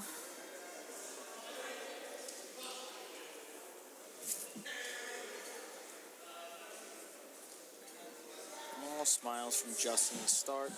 Now Mike seems to have He's just an switching escort. off to the body triangle. Has his foot on the inside though. Yeah, he's gonna need to. Yep, switching hips there. Ooh, looks like Justin was almost escaped there. Mike is trying to put that hook back in. Ooh, he's got the hook back in. Justin's doing a good job using his feet to strip, but yeah, he's doing a good job trying to get out of the hole. But you know, I'm impressed with the way that Mike's keeping the grip and retaining and getting back to. Yeah, he's still, because he's got those double unders to keep the chest control. Yeah, now he's bringing him back almost like a chest wrap in wrestling. All right, if he can hold on for 5 more seconds, he's gonna get the win. Yeah, that's vicious. That's crazy. Your 175-pound champion, Mike Madden. All right, Mike Madden is your winner, 175 pounds.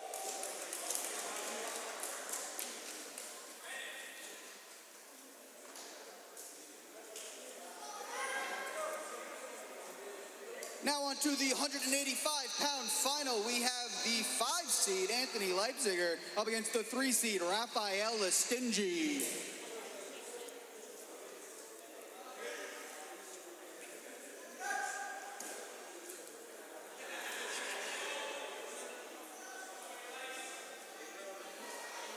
Note to all champions, do not leave until the amateur finals are set. We need you for social. Anthony All champions, do not go anywhere. It's close. If I recall, both these guys had some quick matches today. Yeah. Anthony's especially. He's now trying to just pummel his legs in and look for his attacks. But Rafael has an idea of his own.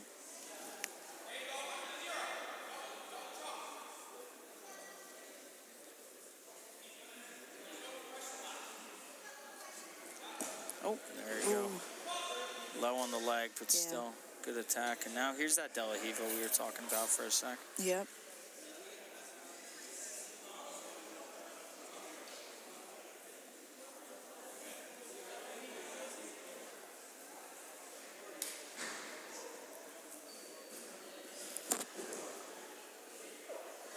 Nice. Anthony swings over the leg.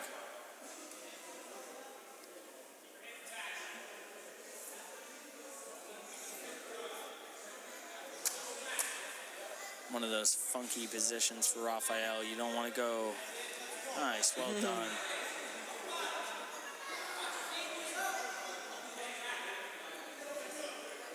All right, we're getting a restart back to the center here.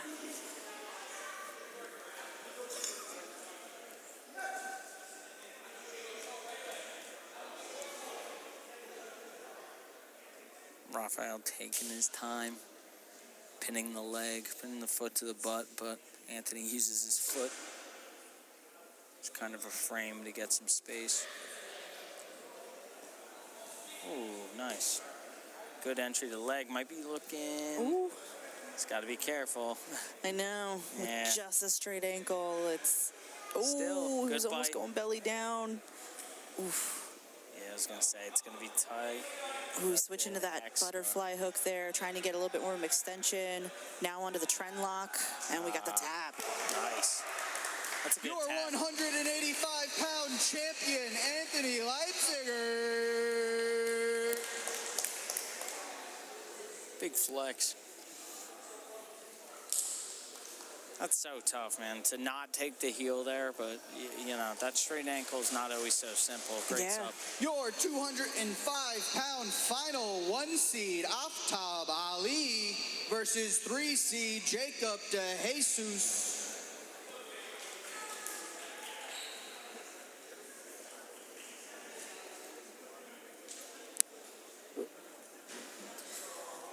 right.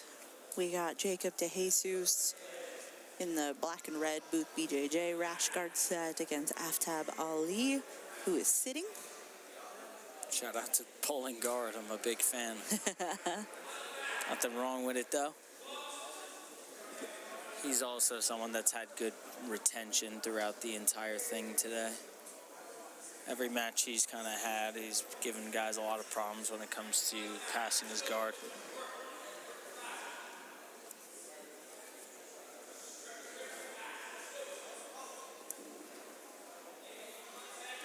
Ooh, heavy stack there by Jacob, putting the feet over the head.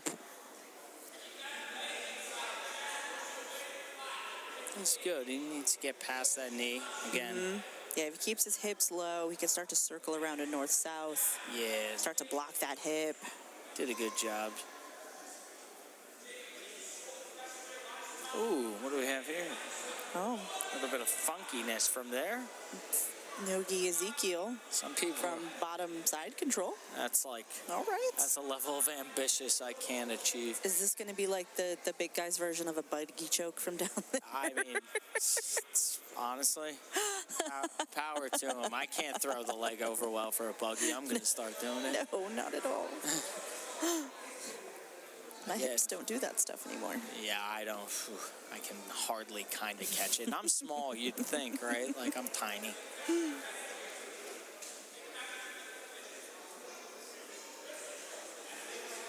This dude's doing a good job stuffing the wrist and floating heavy on top. Yeah, Ali's he's just trying to keep his elbows in tight. Now you see De Jesus has moved into a north-south position. He's trying to roll up and create space. Little funkiness almost got him out, but hey, Jesus is doing a good job floating. He was just waiting for Ali to start to lift his arms, disconnect them a little bit so we can start isolating the arms, start to lock up submissions from there. Yeah, he's doing a good job floating. Ooh, looks like maybe a Darce setup. Ali goes back to his back.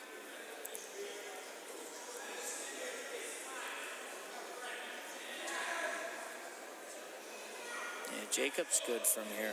He's not rushing it. He's not exerting too much energy. He's getting there, and he's looking for his chance to clear some space and go. Ooh. Got all the way around, almost overshot it. He almost got to the back one a little too far, but now slides over into mount. Good catch.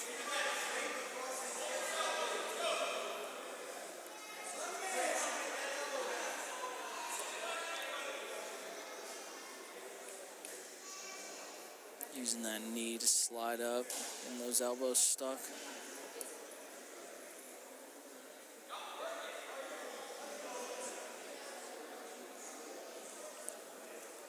That's the dismount. Ooh. Cartwheel attempt. Gets back into north-south. First Knee place on belly. champions, remember to report to the brackets. First place finisher, report to the brackets. Checking the clock. Yep, short time.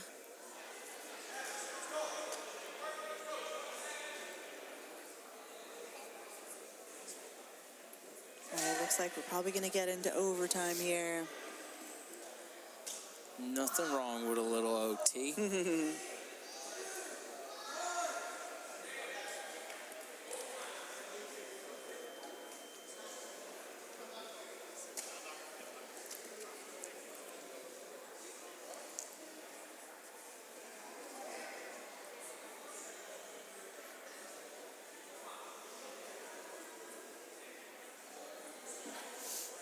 A lot of debate to the coin flip here.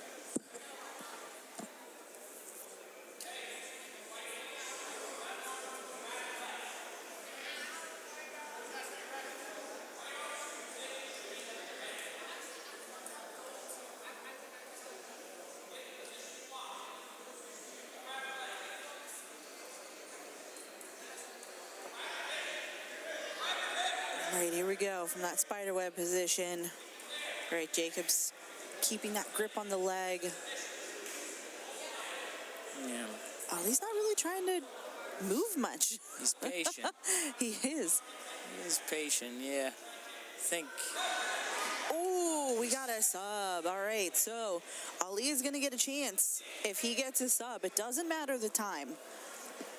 If he gets a sub, he's still in, and we move on to the next overtime round. All right, so he's going to take the back here. I know, just a little bit of pressure, just a little bit. pressure's on.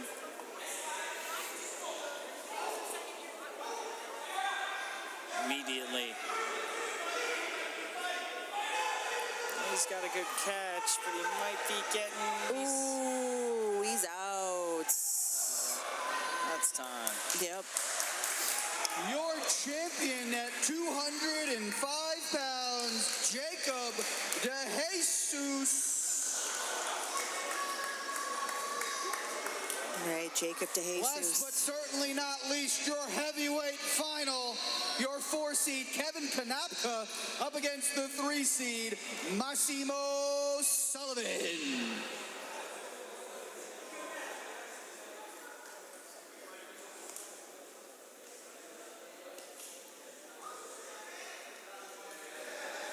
All right, we got Kevin Kanapka in the tie-dye against Massimo the Mustache in the white. Big boys back at it again. Yep, your heavyweight final. These look like Philadelphia 76ers shorts. Small.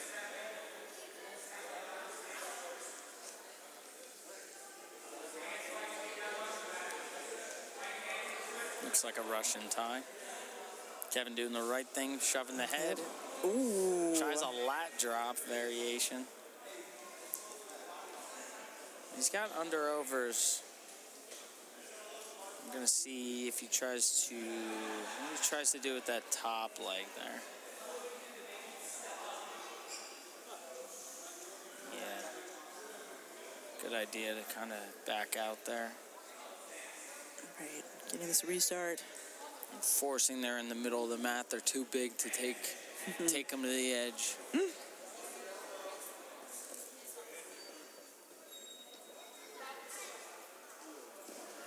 Big snap.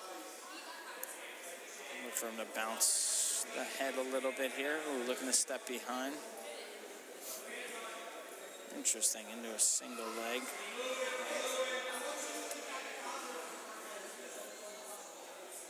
It's a tight grip he has there.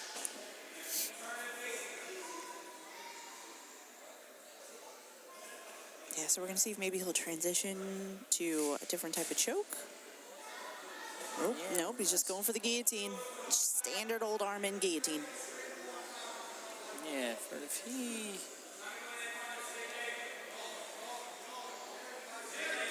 Ooh, he's trying to roll on top of it. Anaconda set up. Oh, yeah. He's trying to walk his hips in, tighten it up. Oh, that's tight. Yeah, he can still get the finish by walking in. It just puts a lot of pressure on the neck. Sometimes with the anacondas, it could be a little bit more of like a crank and not so much a choke. Yeah, so the grip was lost there. It was close, but it wasn't actually a lock between the palm and the bicep, like that rear naked grab. Oh, nice arm drag attempt. Yeah, the lock wasn't there. It just slid off, so as he was walking around the edge, it was going to be tough for him to get it, but looked like it was still close.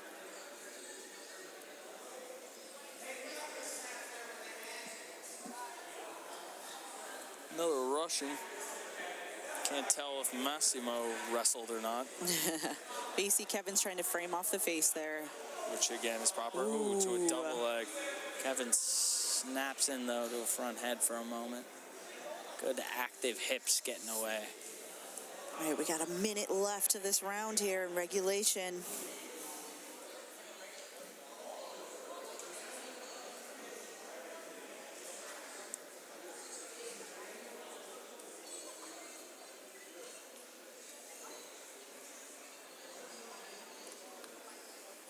Big boys have slowed down for a moment.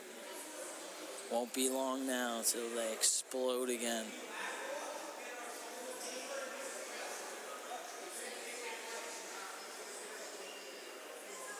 No, I like how he's... Oi! Nice.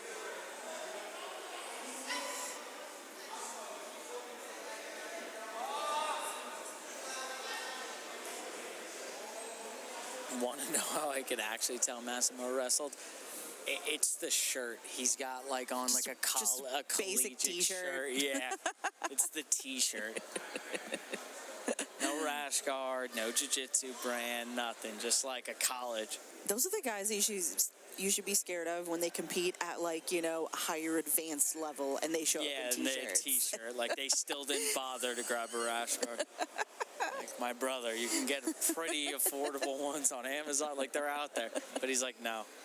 I'm beating everyone in the rash guard, so why would I care? Like, all right, good point. Sorry I questioned you. Yeah, it's like an Adidas collegiate shirt. UNC Pembroke. I don't even know where that is. That's even worse if you don't even know where it is. Because it's like, what, did they send you that in the care package to try to recruit you? Like,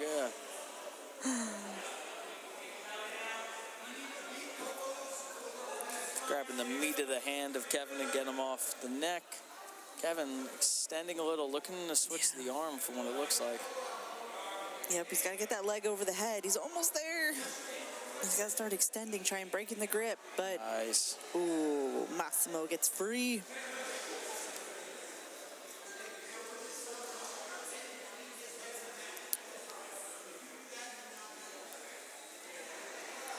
Just a t-shirt. That's insane. That is nuts. Doing.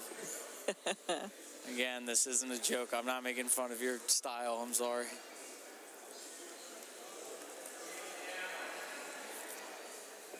All smiles from Kevin.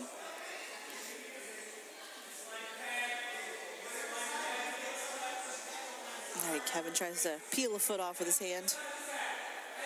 Sometimes when you know someone's is just going to try and hold just that seatbelt, you're just trying to use your hands to try and disconnect their feet. Kevin's going to try and get his hips over. He can start to slide out here. And listen, if you have, there's nice. Ooh, see, he tried to roll through, but Sullivan stayed on top, was able to put a hook back in. There's opportune times to still peel those feet, you know what I mean? You got to be careful. You got to make sure everything's covered. But as long as you kind of block other potential threats, nothing wrong with doing a little slap away of the leg. Yeah, I think he feels like Massimo is not going to actually go for the choke. Yeah. And he's just using it to hold. And I mean, he's only got 5 seconds left. It's close. It's borderline. But it's that arm's still across. Yeah.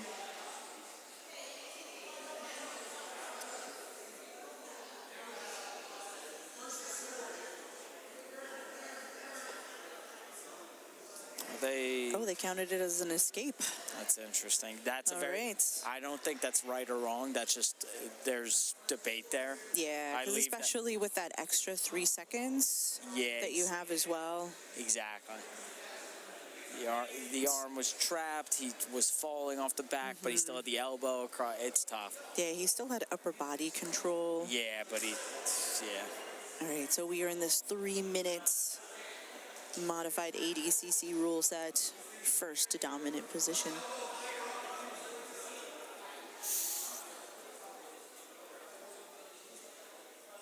There's a lot of quads on the screen right now. There's a whole plethora over there.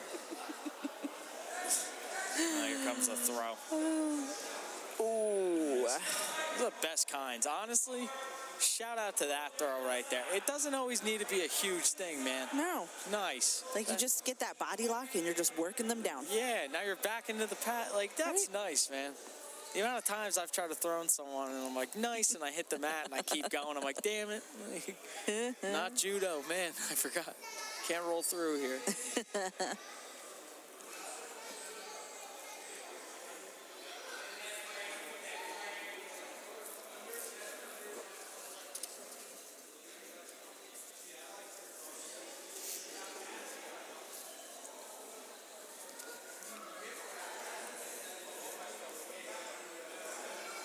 Nice little cross face, and now he might even be fishing for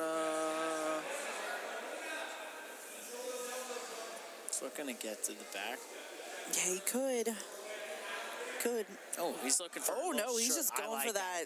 Just going for a neck crank. He's just like, nah, I'm not trying to take your back. I'm just going to choke you now. And it's definitely got to be uncomfortable. Kevin's face is looking away, but... Oh, nice. Kevin almost gets it. It's like that under-over clinch they're in. Like, that must stink, man. It's like having two silverback gorillas doing it to you. Not to mention, Kevin's poor fingers are getting caught in that T-shirt. Way to go, Massimo. poor guy's fingers are clawing fabric. Wonder whose fault is that? That's awesome. All right, 30 seconds left. I just realized Kevin's big toe and foot are also wrapped. It's been wrapped all day. Has it been? Yep. Could it be an X factor in this next 15 seconds, perhaps? Oh, that's a big underhook. Short time to work, though. Yeah, I was going to say, guys, move it. I know, I'm like... Josh, take a step back. Right? I'm like, that is not somewhere I want to stand. Like, like, I know there's an out of bounds, but as we saw earlier today, people don't really care. Especially, again, when they're this big, they don't care. No. Like, once their momentum starts going, there is no stopping it. Yeah, these guys, like, run their legs. They don't just give a big pop or drag people down. They're running through you. Right, we got our final overtime round coming up here.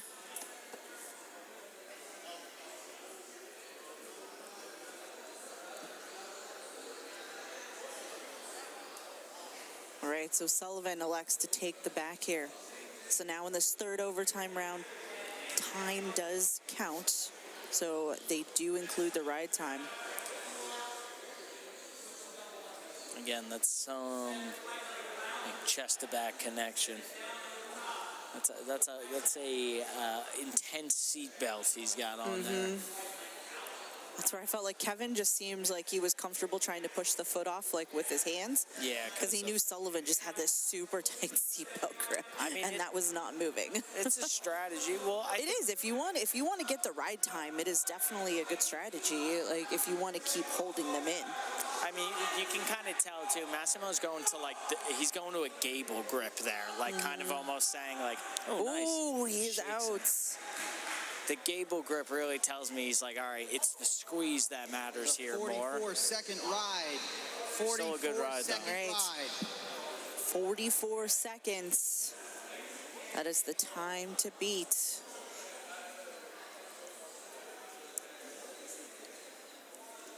All right, if you are Kevin, are you trying for the sub, or are you trying to just hold him longer than 44 seconds? Honestly, that's a great question. I'm not the one who... No. I'd say go for the sub. I'd say you got someone that's very explosive, that can shift around a lot.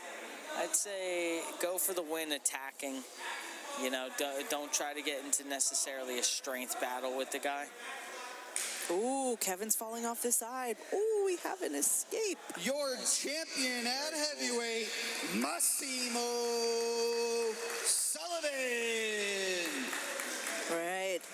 Massimo Sullivan. Can I get all champions to Mat 1? Massimo, don't go anywhere. Oh, you can get a water. All champions, Mat 1. Your bracket's being brought to you.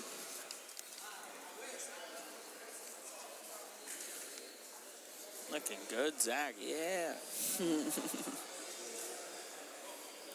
little bit of pictures, a little bit of, you know what it is. All right. Yep. So after they bring the competitors back out, the first place, we are going to go into our third place team duel, where we have Team Crutches against Team Purple Cobras. Was Purple Cobras the one from Dodgeball? That's what I believe. Yeah. That's where I think their team name came from. Think so. Let's give it up to our amateur champions. Right. We got our amateur champions here.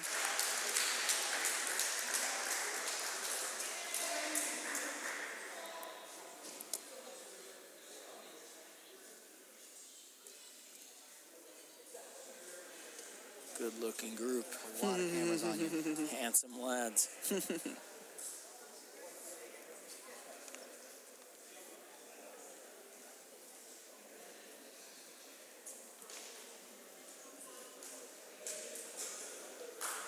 All right, you're good.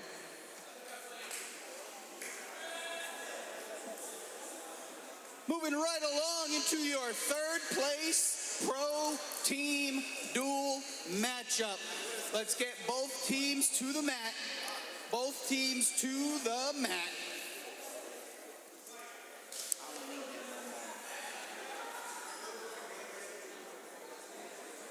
Purple Cobras and the crutches to the mat.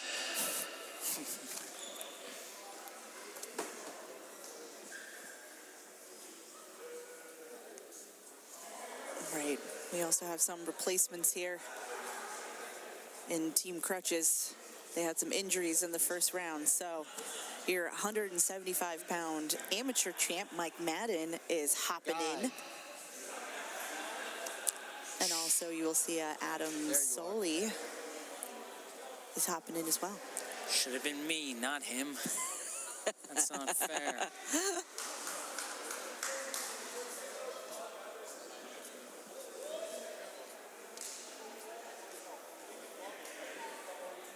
All right, we're going to get a coin toss here. Cobras, blue, crutches, black.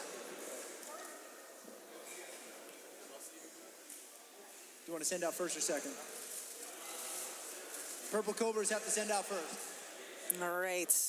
Team Crutches got their first win of the day. It was the coin toss. Big dub. Big if true. All right, so Purple Cobras, who are they throwing out first?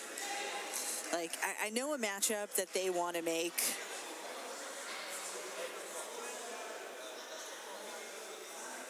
I see a shirtless heavyweight. Let's go.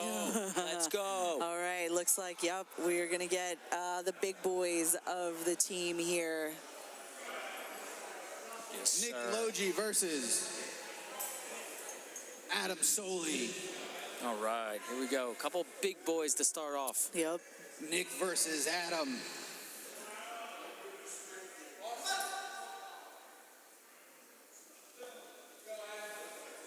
Let's see a lat drop. Let's see something. Let's get started off hot here. I mean, we did see Nick win against, Cockle in the first round, and we saw some really great wrestling by him. But Adam is he's a big boy. Yeah, I was going to say, shooting underneath him on a single is kind of an insane Look, thought. Nick weighed in at 204 pounds, I believe, something like that, and Adam far exceeds that. That's, yeah, it's noble. Wow, look at this guillotine. Oh, yeah. Oh, my God.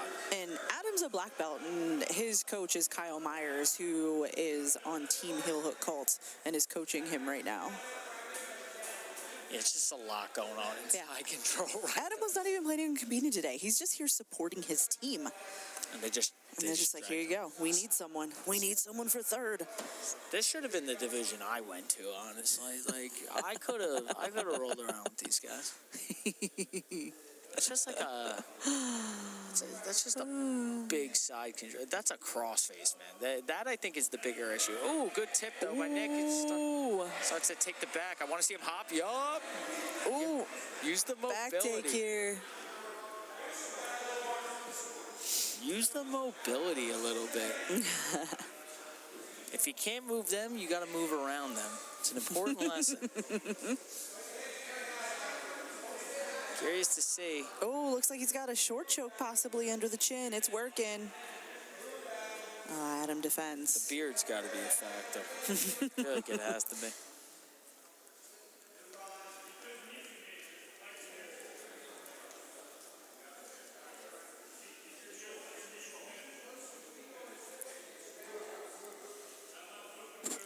I think the big risk comes from the undeniable fact that it's it's just a lot of mass to try to hold on a back take. Like, you don't want to jump too quick for the neck, because if you do, if one thing isn't doing its part, it can all fall apart quickly. So, and plus it was like you were carrying Adam's weight. Yeah. Because you're not on the side. He is on top of you, and that has got to be uncomfortable to try and go for any type of submissions there too. So Adam's strategy from there, not that it's a silly strategy for anyone at all, but like his strategy especially has to be he's on my back. I'm putting weight back immediately. Yeah, he's not like, falling off to the side Yeah, until he's ready to try and escape. Exactly. It's like, But like right now, he's like, nope. he's chilling. You are gonna feel every pound. What do you mean every pound? So, why? Is it any worse than anyone else? It's just physics, man. It's not any worse because it's him.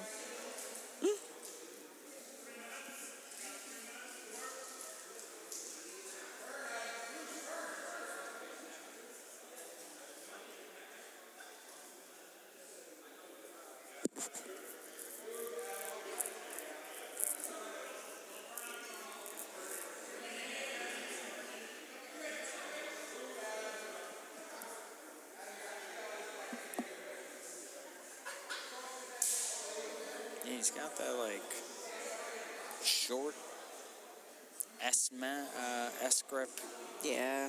kind of just putting pressure there. Yeah, and Adam's just, I mean, he's keeping his chin tucked to his chest, not allowing any grip underneath his chin. But at some point, you are going to have to turn to the side. Yeah. It's going to be hard to escape just putting weight down. You got to create movement, so you got to at least fall to your left or your right side. Yeah, the weight down. The weight down stops the offense of the other guy for the time being, but it doesn't necessarily get you out. It's a good tactic for you to get your bearings, but here we go, we're moving a little. Oh, but Adam just goes to turtle. So you see Nick was able to just get those hooks back in. The big man back take. No crazy spin in there, just step.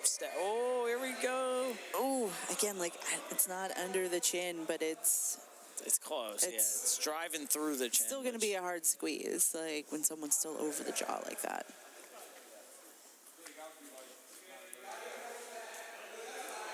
Oh, he switches to the arm bar there. That's nasty. Oh, he pulls that elbow free.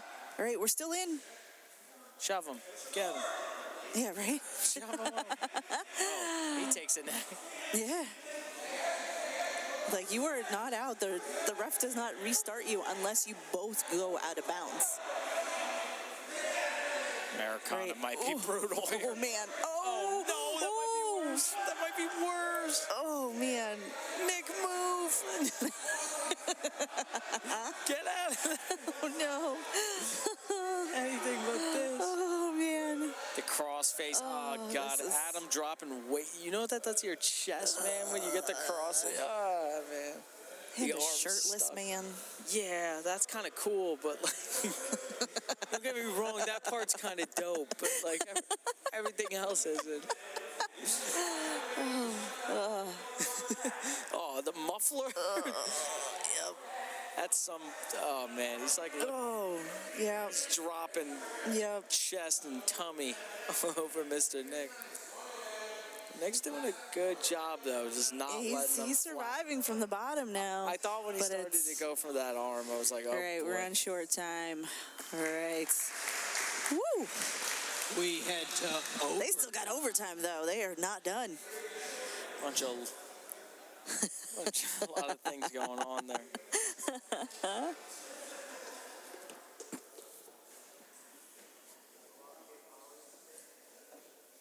Big deep breath.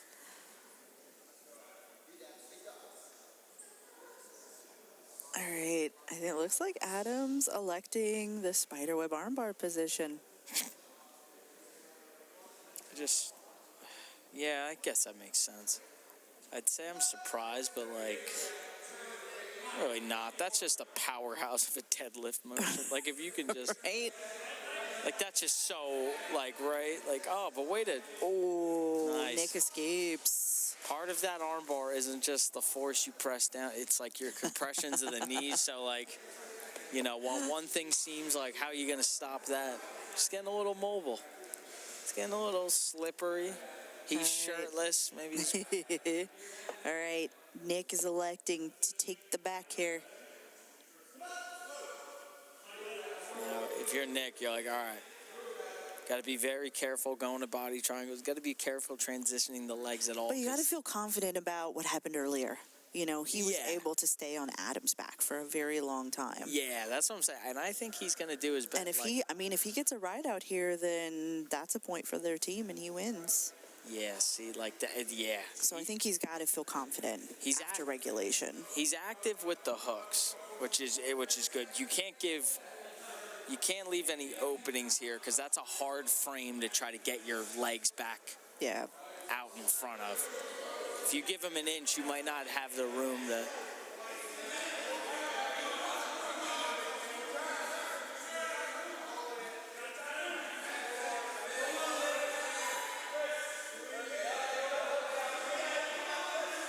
Oh, less than 5 seconds left. Think he's gonna do it. That is a 1-point victory for the Purple Cobras. Right, 1 point for Nick Logie and Team Purple Cobras. Should have been me, not Adam. Cobras. Should have been me. Crutches sends out first. All right, Team Crutches. Who are we going with next? Love it. Right, we're going with Nick Grasso. All right. It'll be Robbie Bloom for the Purple Cobras up against Ooh, Robbie Bloom. Nick Grasso of the Crutches. All right. Right, so we got Nick Grasso, the purple belt from Henzo Gracie, PA, against Robbie Bloom, a black belt from Tap House, BJJ. Heck yeah.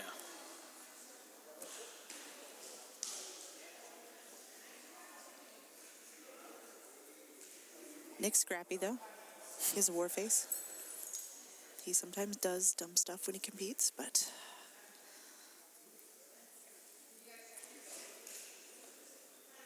I can only say that because I was his coach for a while. I'm not just talking smack about random people. I am. He could be scrappier and then. Oh yeah, I'm talking smack. What up? Guard pull, Yep. overhook. Yep. Nick's looks for that body lock pass, gets into side control here. Looking to stay heavy, but A little funky. uses that frame to escape.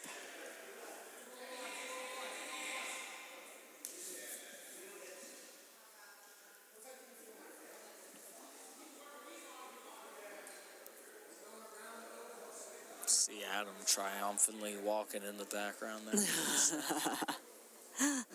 Hey, Yeah, he wasn't planning on competing today, so And just showed props up. to him. Just showing up. Did his thing. Yep, he was just here to support his team.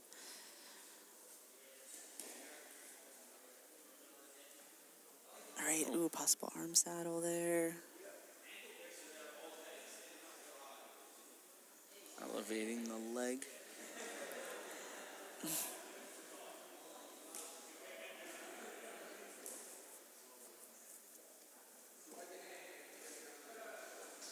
Going for Right. the Yep, nice neck. pass there again from Nick. Might see a north side. Nice. That was a slick step over, but wasn't able to Ooh. get through.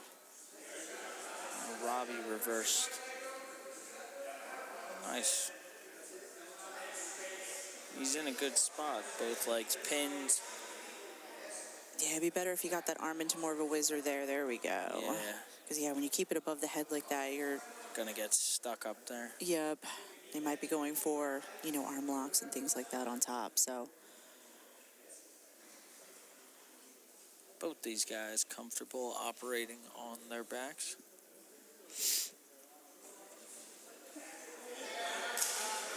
Oh, I think we saw a bicep slicer there. Nice. Yep, that's what happens. Like when 3 you keep, points for the Purple Cobras. Robbie Bloom by woven in submission. between. Yep. 4-0 pass Purple past them. Cobras. It's nasty. Purple Cobra sends.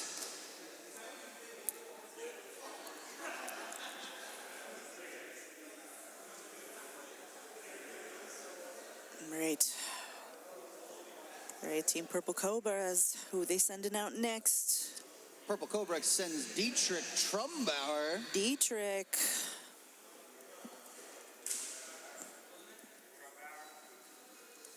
All right, against Mike McCool. What's the last name? McCool. McCool. Yep. Crutches sends Must Mike be nice. McCool. He is a versus Mike. Cool he's guy. a high school teacher. Nice. That's pretty McCool, if I do say so myself. And Nick Grasso, who just went, is his brother. They started training together. Nice. But they haven't been training that long. They both just got their purple belts, but they've been training for about little less than 3 years now. Mike McCool tries a single leg, gets shucked off. It's in the front head for Dietrich, who looks like he just eats protein and... Right? Oh, nice. That's a pretty good guillotine. Yeah, He's it looks stuck there. looks pretty tight. Mike's trying to... Use it for the sweep at the very least.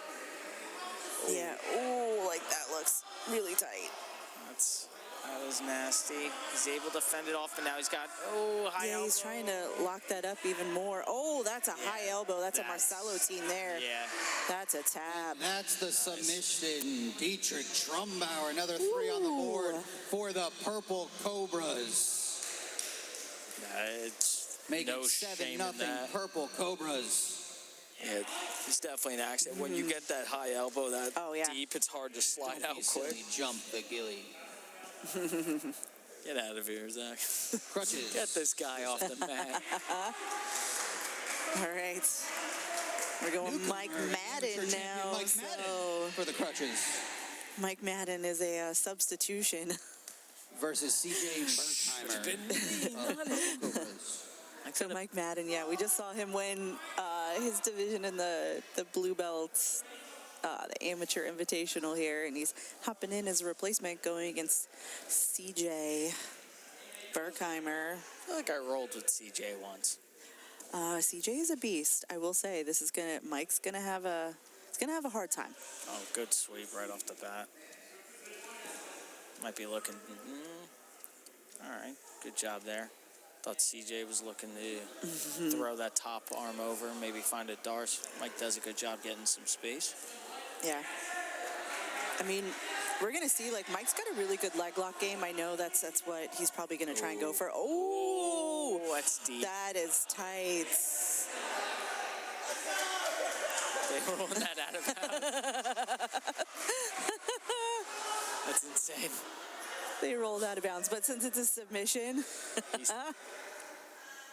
I think CJ thought it was a tap.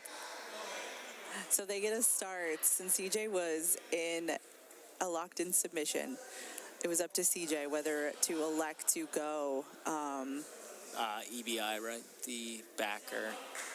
Yeah. Backer turtle. For this, it's not exactly EBI, if I remember correctly. Yeah, it's not exact, but you it's get a positional version of it. Yeah.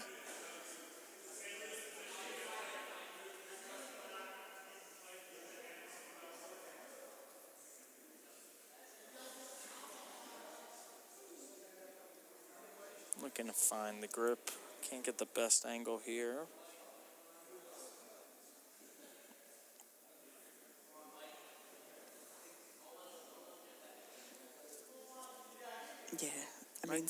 CJ's just, he's got a grip on the other shoulder. He's not under the jaw, but that's still uncomfortable too, and it does affect your breathing and everything. And turns your head, so it helps. Very uncomfortable.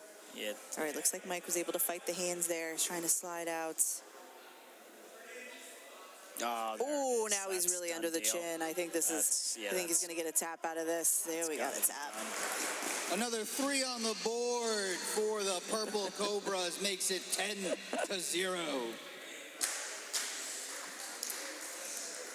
And with our last matchup of our third place pro team duels, we have Guy Load G.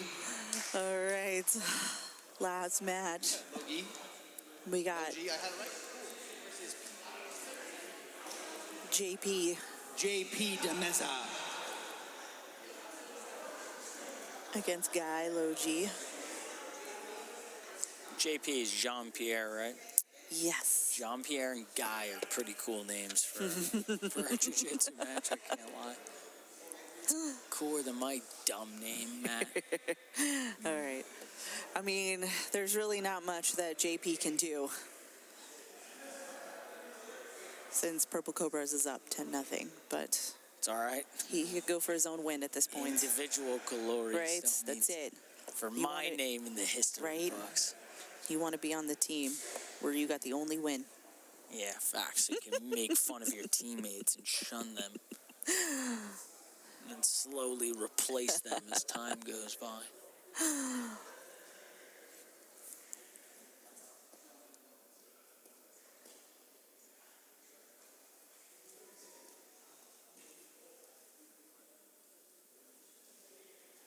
Nice pass.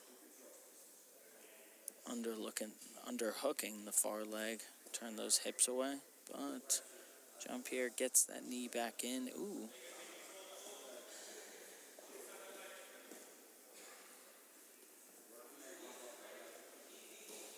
Nice. He had a key lock, looked for what was going to be an arm bar, but just slipped out.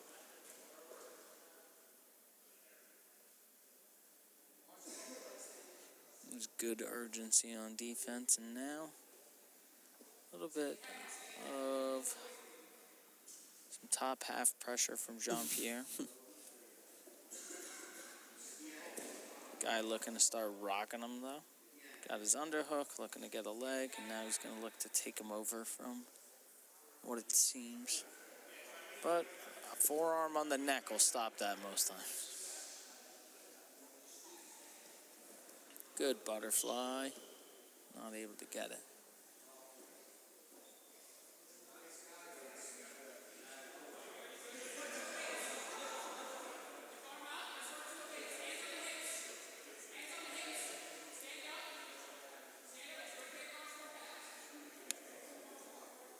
Nice trying to take Possible over. armbar here.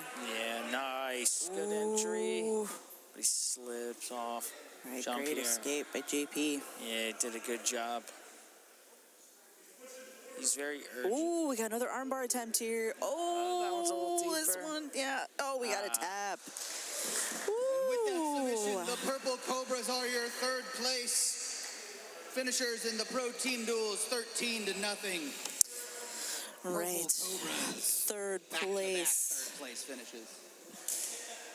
Third place goes to the Purple Cobras.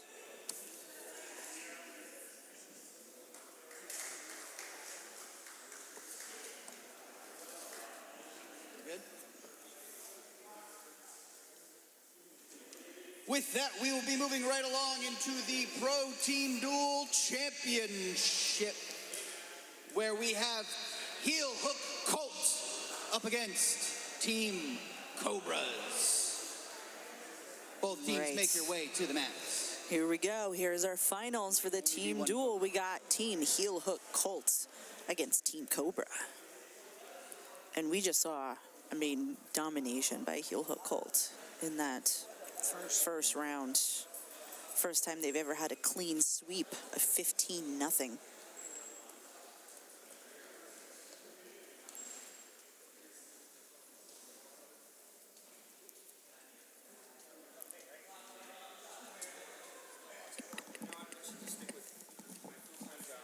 Never do competitions ever again. We just have work to do. Yeah, I have work to do.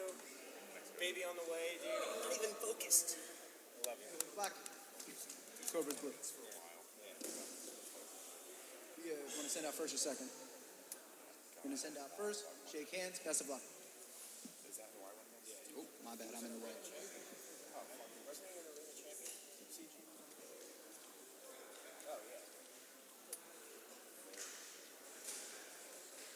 Team Cobra will be sending out first. Oh, all right. Steve Joachim for Team Cobra up against Connor Dixon of Heel Hook Yeah, Colt. I want to see who. Connor Dixon versus Steve Joachim. This is going to be a good one. Steve's going to just do his move normal. I'm very excited for this match. I know. So Captain America Steve Joachim was telling me earlier that they had kind of made a gentleman's agreement that they were going to go first because they wanted to settle a score with each other. Nice. All right. So Connor Dixon. Pretty cool, I suppose. there's a little bit of bad blood between their gyms. Really? Like what? Like serious bad blood or like fun bad blood? No, a little bit more serious bad blood. What happened? You got to tell me the tea I now. can't. It's not my place to tell. That's boring. Hear that, viewers? I'm sorry. You can yell at me later. That's absolutely not cool. I know. But I'll let it slide. I want to see. I want them to settle the beef now. I want them to shake hands when it's all done, no matter who gets the best out of it.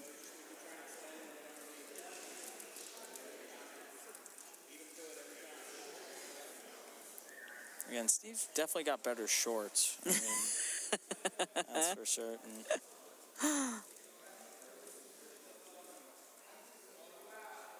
Getting past his guard seems like a colossal pain in the butt, though.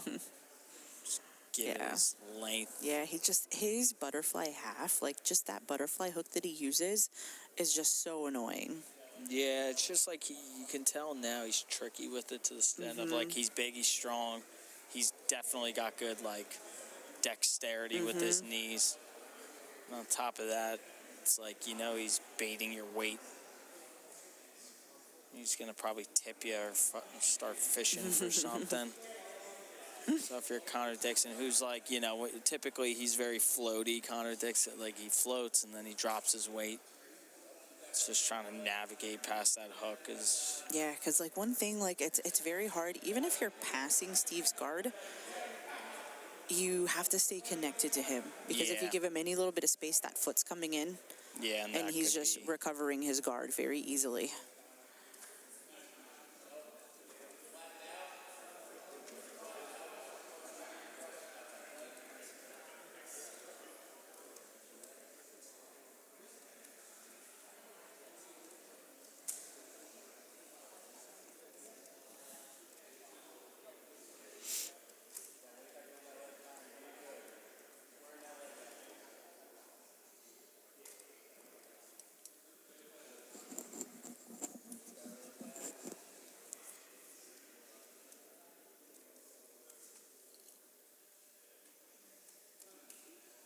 Right, a little bit. Oh, double smother. Double smother.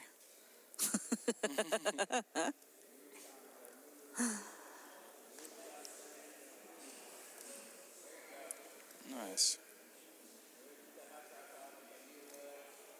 Again, then you have that bottom hook, just like Connor Dick. Yeah, that's like a big backstab you gotta do to get out of there. No, like it's tough.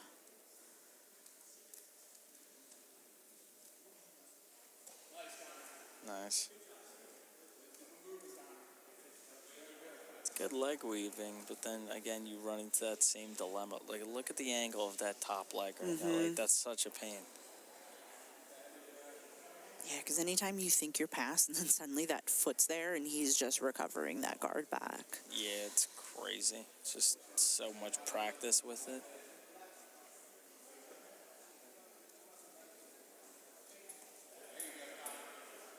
All right, we still got 2 minutes left. 2 minutes. Two of the best guys to be on the mat today. And they've been in one position, essentially. Goes to show you how intricate it gets. Frame across the neck. For both guys.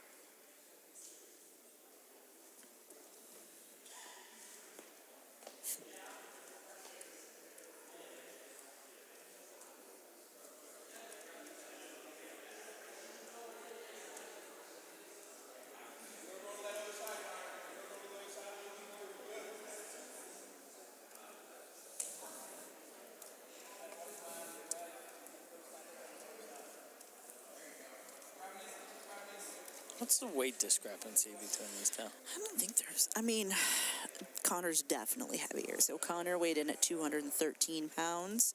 Really? And Steve Joachim, 195. Interesting. Yeah, I mean, like, Steve always looks like a bigger guy, but he competes at 185. Yeah, that's insane. Right? I don't need that guy near me. Crazy mad Like, cat. he looks ginormous, and it's just like, 185, I just don't see how. Yeah, it's kind of crazy. Some people are just like that. They just carry it. That's the entire combat sports community, though. Like, you carry weight differently. It's never going to look the same on each person. So, like, I always act surprised, but I'm like, nah, that doesn't really shock me. I mean, 85 is insane for him. Whether that's sucked out or not, that's kind of crazy.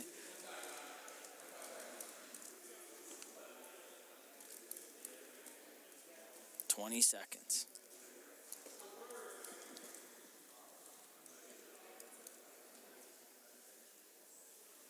All right, looks like we're possibly going to be going into this first overtime. We're going to see a couple positions that, we haven't seen yet in this round. Yeah. All of them. Everything but this passing position. I'm curious how OT goes now. Great. Steve's going first here. Oh, no, he elects for Connor to go first. All right, Connor's going to take his back. All right, Connor switches off to the body triangle. He's got a foot in the middle, though, not on the outside. Yeah, not as deep as it can be, which will probably play a factor, but curious to see. I wish I had an angle on the other side. Steve's Looks already like Steve's escaping. back to the mat, yep. Oh! Ooh. It was close. It was close. Yeah. But I listen, I'm not going to ask my question. I had a question. I'm like, you have 3 seconds to catch something, or you have 3 seconds to go for something? I'd leave it to Josh's discretion. He made the rules. So Yeah. I feel like he knows best. But yeah, that was close. That was pretty cool. Yeah, this is the one I was interested in. I want to see what this would look like. Yeah, that's a deep. Yeah, it's like Steve's he's at the shoulder. Looks like he's trying to transition to that rear naked choke grip, but...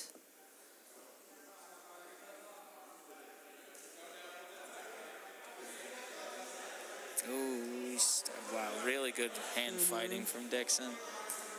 That arm's shooting deep. He's trying to undo the legs with his own, but again, it's the frame that makes that. Yeah. It's a tricky frame to go against. All right, less than 10 seconds. If Steve can stay on the back, he's going to take the win. Nice. It looks like he's gonna. Ooh, and he's under the chin, too. Your winner by all right. now, Steve Joachim, 1-0 Team Cobra. Right. Team Cobra is now up 0-1 or 1-0. Good match. Heel hook sends. All right, looks like heel hook Colt is sending out Evan Chmielewski. Evan Chmielewski for heel hook Colt. All right. An exciting group in the house. Andrew. Ooh, against Andrew Cockle. This is going to be a good one. I think tells me those boys up there, those guys in the bleachers. Yep. Those are his. Oh my God. Evan's one of those people you cannot phase. So Andrew comes out like the Energizer Bunny sometimes. Even though Evan is the smaller guy, you think he weighed in at around like 155 pounds, but he can take the heat. Good pull. He almost had kind of a J-Flow foot sweep, and I was about to get super amped watching that. Like, I don't think you would ever see this matchup at any other promotion. Yeah, that's what's cool about it. I know. That's why I love this team duels, is to see the possible matches that can happen. Like, never in a million years would I have thought that we were going to ever see Evan Chmielewski against Andrew Cockle. Well, I mean, because size makes a difference. It does. Size does matter. There's a reason there's weight classes, but equally, it's like, it's not such a wild concept. It's not like the NFL team's playing a peewee football team. Yeah. Like, you know what I mean? Like, there's still matchups to be made, and that's what I think makes it cool. And also the thing is, I will say, Evan is also in his 40s. Yeah. I was around for his 40th birthday, so what he did for his 40th birthday is he did 40 5-minute rounds for his open mat at his gym. We all had to sign up. You're little freaks. You know, he had a lineup.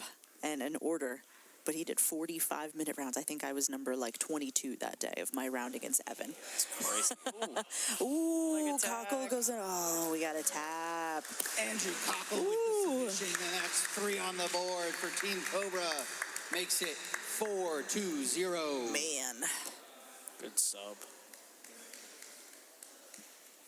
So quick into Team the Cobra end. sends, Right. and it will be Zach Shomis.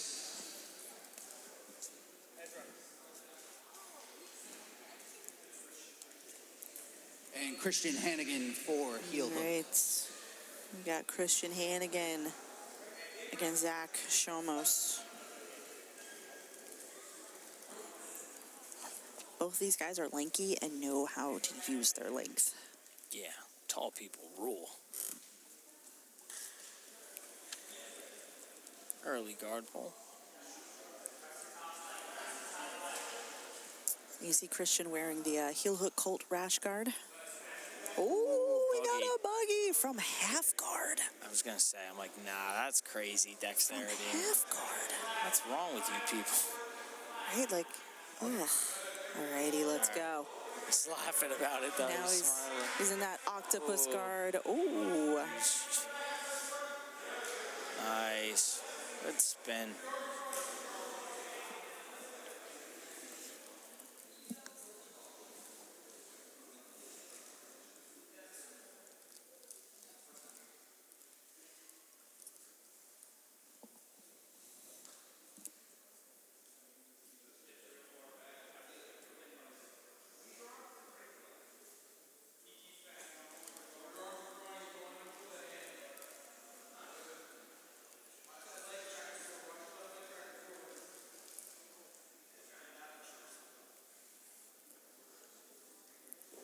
Right, Zach's doing a great job. He's just really using the frames, really staying connected.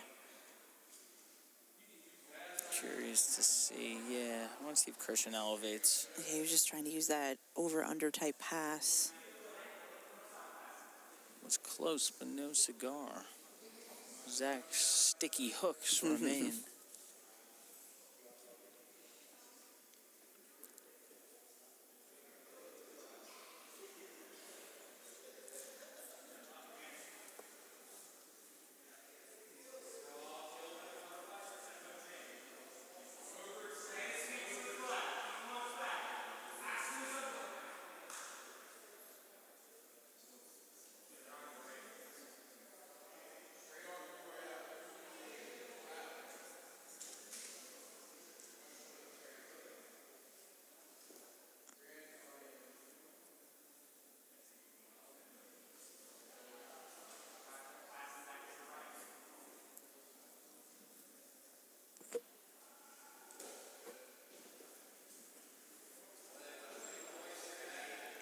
Got Ooh. a bite on the leg. Yeah, Zach pulls the leg out. It's deep. Ooh, Switch now he his passes the sides. leg over. These are pro rules, so they are allowed to do twisting leg locks. Those are the scary kind. They're the best kind. All right, Christian's trying to roll his way out. All right, he frees the leg. Very good D. All right. I see Christian in close guard here. Let's see what type of guard he has.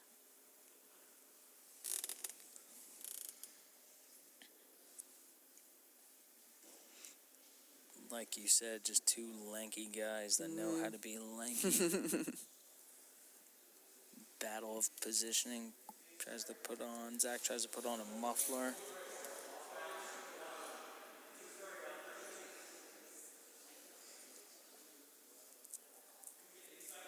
Two and a half minutes left. Triangle attempt, a little too far away, but Zach's in on the leg. Oh, and he's got that straight ankle. Oh.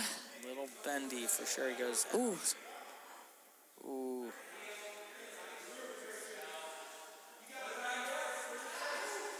Oh, a little bit of a counter. They're going back and forth. Oh, we got a tap. Nasty. Ooh. That's insanely nasty. Right. Gives the Zach Michael Jordan Shomis with the shrug. submission, and that is a 7-0 lead for Team Cobra.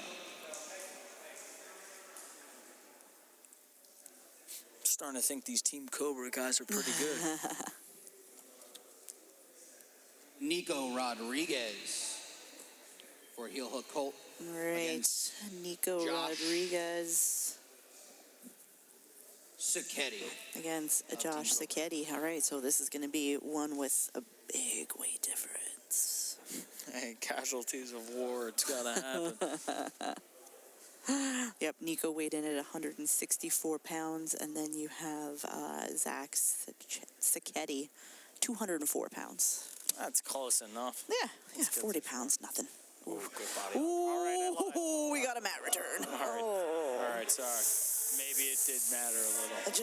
Just a tad. All right. Ooh. Good mat return. He's on the bag, he's fishing under. Makes me remember sometimes weight classes. You forget when you. Like, it's fine. Sometimes you chill a little too much in practice. You hang out a little too much in bottom half. You forget.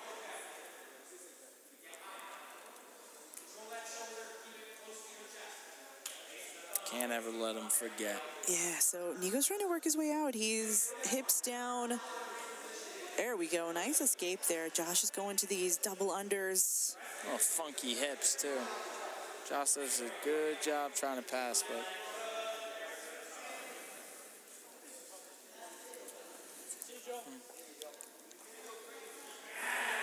Ooh, Nico was on the head there, but... He tried the cement job.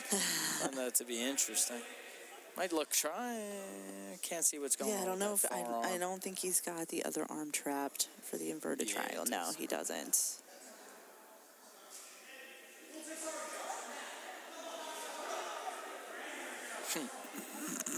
You saw that too. Giving thumbs up. Some obscenities being said. Gonna leave it alone. I think Nico knows some of these guys on the other team. I could tell. It's a little bit of Looked like friendly it. trash talking. Those words they said weren't friendly. I don't call my friends those things.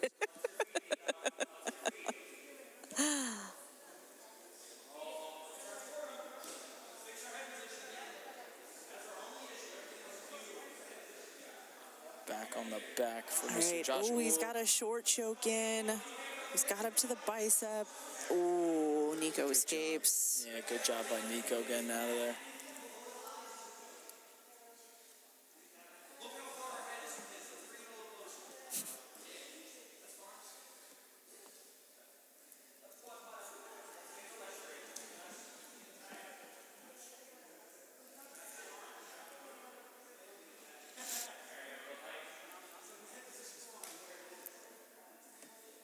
Oh, we had an arm trap there briefly while on the back. I'd like to see the time, but Steve Joachim is just standing in front of it. I'm not going to be the one that tells him to move.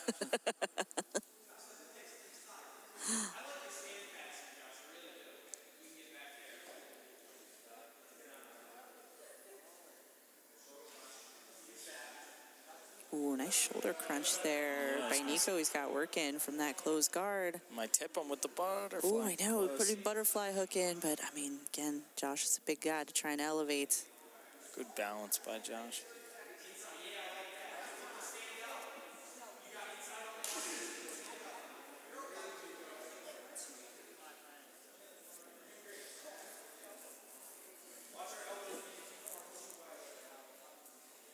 It's going to have to be some hip bump. He tried, okay? Yeah, he tried. It wasn't bad. He almost caught that Kimura on the way down. Like, I don't know if I could bump enough of my hip to make that one work. Nope. Just feels like you just hurt yourself trying to. Ugh. Nico's being offensive though. He's trying to go underneath. Oh, yeah. He's trying to get that takedown, which is super ambitious. Trying to get some points for his team. Yes, sir. All right, we got Josh in that north-south position here. All right, we got about a minute and a half left.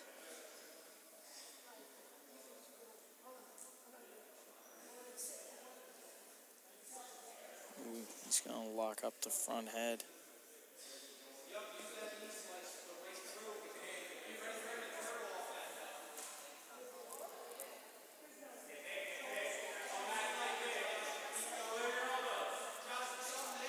he's got like a short choke. Now he's going a short darce.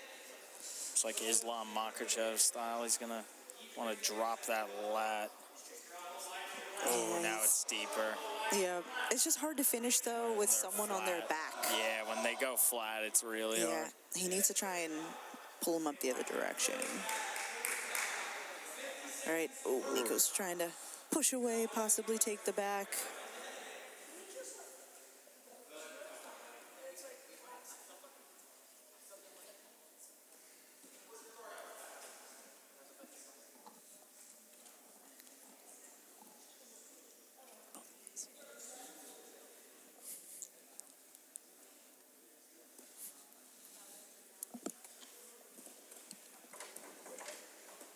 All right, less than 20 seconds left.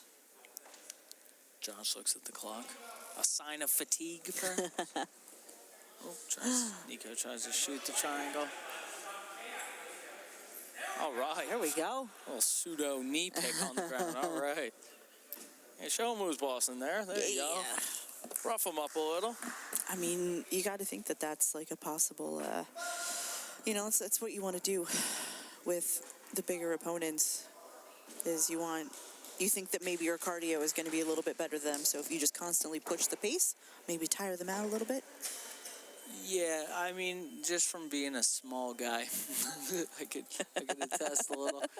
I find that you can only really do one of two things in jiu-jitsu. You can either move them or move around them. And if you're good at moving around them, you shouldn't try to move them because you'll burn out quicker. Yeah. So I wouldn't say Nico tried to move him too much. I mean, I think there was positions they were physical in, but usually you fatigue if you try to do too much of the one you're not good at in the size discrepancy. So if you're really slick and moving around a lot, and then you're trying to move a big guy for no reason, like your body's not going to accept it well. It's not used to it.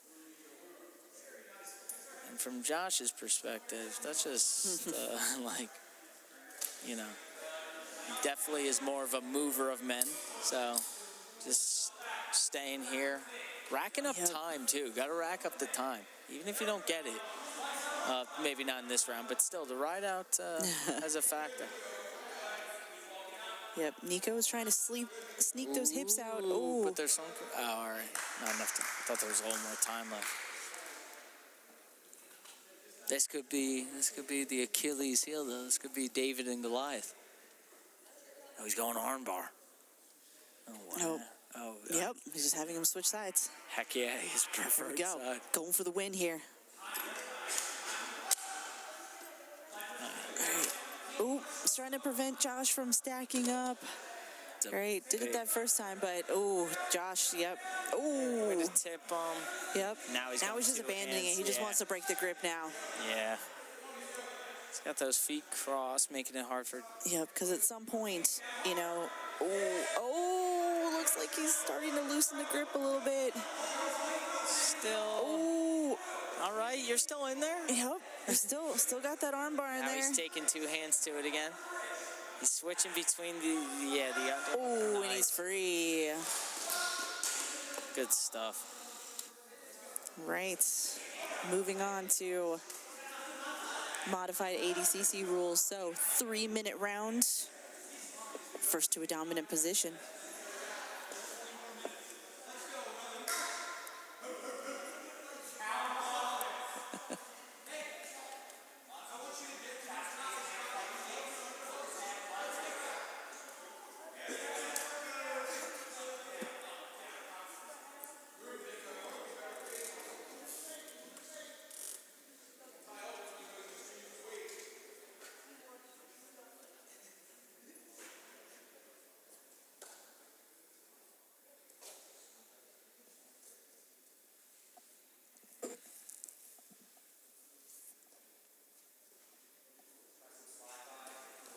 Nice arm drag. Ooh, to out of bounds.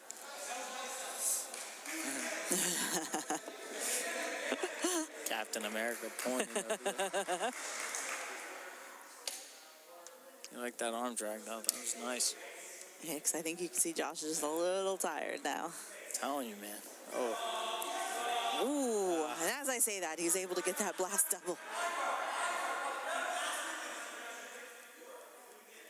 but he does have to move to a dominant position. So it's not just a takedown. He's got to be able to pass into either side control, mount, or take the back with hooks in. Oh, he's almost passed. He's got to just get past that knee.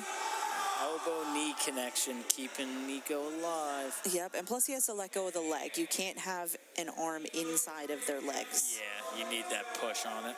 Open some space. All right, so Nico was able to roll into turtle. Oh, he's got one hook in. He's got to get the second one in. He's got to hold. Oh, he's got it. That's it. And that is another point for Team Cobra as they take an 8-0 lead in heading into the final match. Right. Will be Luke Shomis of Team Cobra up against Kyle Myers of Heel Hook Colts. Right, so Kyle Myers against Luke Shomos.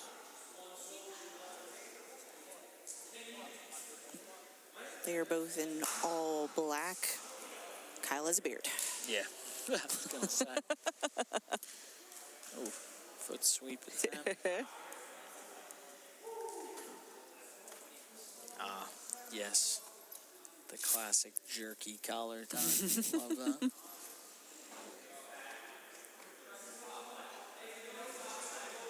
Ooh, nice. And here's it. Kyle has a great guard, though. Like we saw earlier in his first submission, he gets to rubber guard very easily. For a guy that competes usually at like a 205 pounds, like the amount of like go-go plata finishes he has is crazy. That build always surprises me. There's always some dynamic of like, I don't know what the weight threshold is, but at a certain point I just see some guys with some crazy flexibility or dexterity and I'm like, that's weird. That's foreign to me. I know you practice a lot and I know you're in these positions every day, but it's like, it still doesn't look right. Power to you.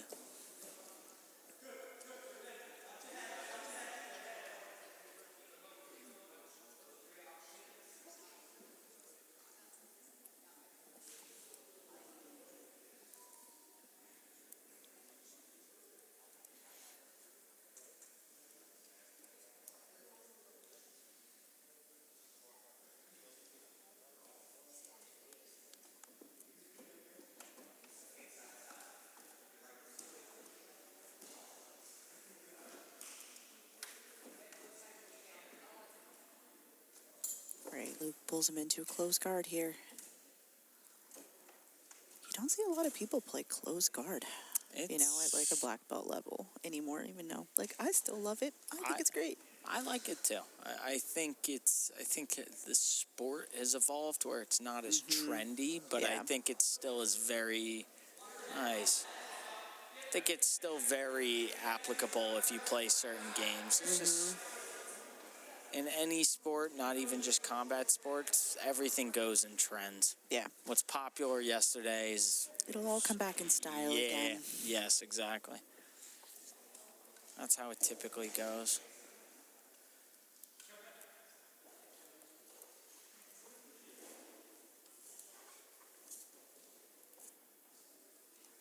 Every time I don't watch the New York Jets game, they win. What's that about?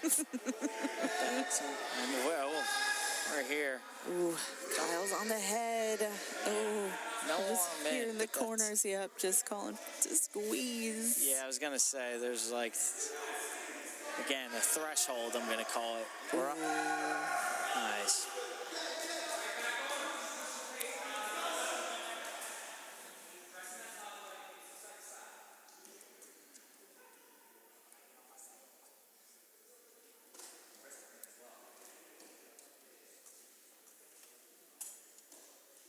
Loves to gather up that head.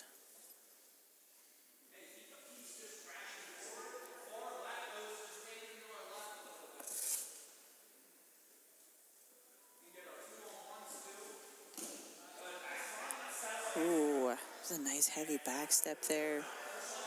Isn't that like almost like reverse scarf position? Really heavy on the upper body. He's trying to push off of Luke's knee. so that he can backstep and free that leg. I love his position. Oh, yeah. Just a good one. Curious to see what he does to get that leg loose, whether it's underhook the leg or try to pry at the arm for Kimura. Might get some weird octopus response on bottom. I want to see what happens here. Yeah, because he's already, I mean... He's almost through. Yeah, he's... Obviously, he elects to go nice. Ooh. Nice sweep. Now we're getting a little... All right. Got to watch your legs down there, that's for sure. All right, minute and a half left in regulation here.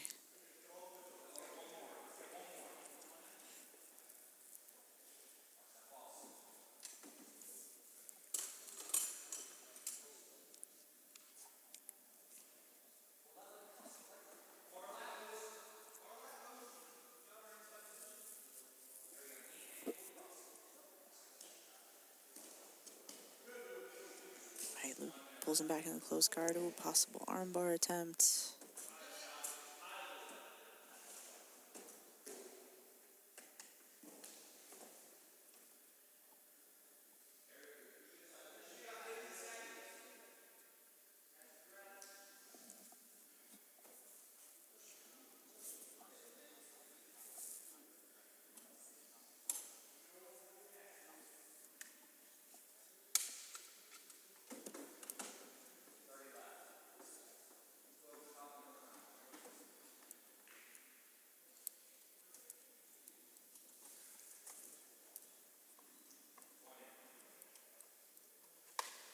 It's like both guys were just coming to like a stalemate. Yeah. They just couldn't figure out the puzzle of each other's guards. That might have been the answer. I kind of thought that could have been the answer for a sec. Nice. Right. Time expires. Regulation is done. We're going to go into OT.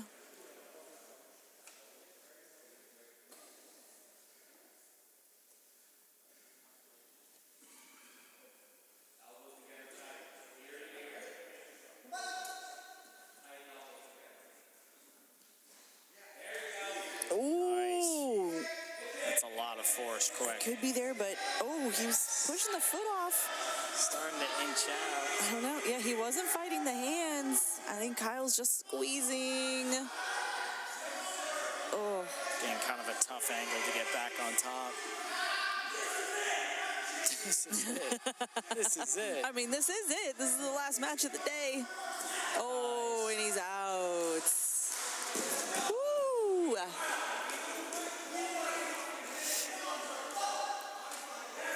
Great. Ooh, Luke gets that body triangle in. Yeah, that got in easy. Now he's got a little momentum. Curious to see.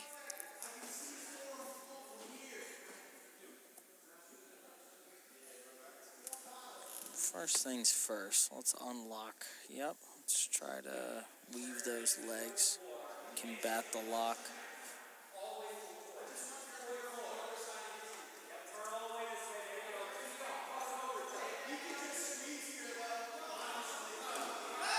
Connor Dixon giving him advice from the side. Physically trying to show him what to do. Yeah, he's trying to get that, you gotta get that knee underneath that foot that's got the body triangle, but Luke has just got a really sticky hook on the outside of Kyle's leg. I mean, 5 more seconds, and Luke is gonna take the win. It's hard from the... Ooh. And that is another point on the board from for inside Team that Cobra, body triangle as to Team mule Cobra kick and is unlock your it. pro Right. Team Cobra. champion. Pro duel win. 9-0. 2 wins on the day. Right. I know. It's oh, I thought they were.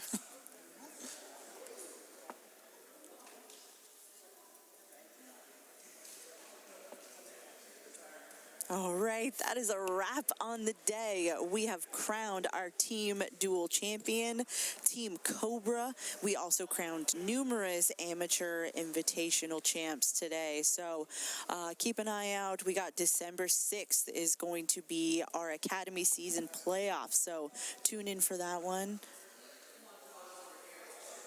Right, well, my name is Jillian Peterson, and I'm joined by Matt Stavrakis. All right. Thank you so much for joining today. We'll catch you at the next one. Enjoy your Sunday.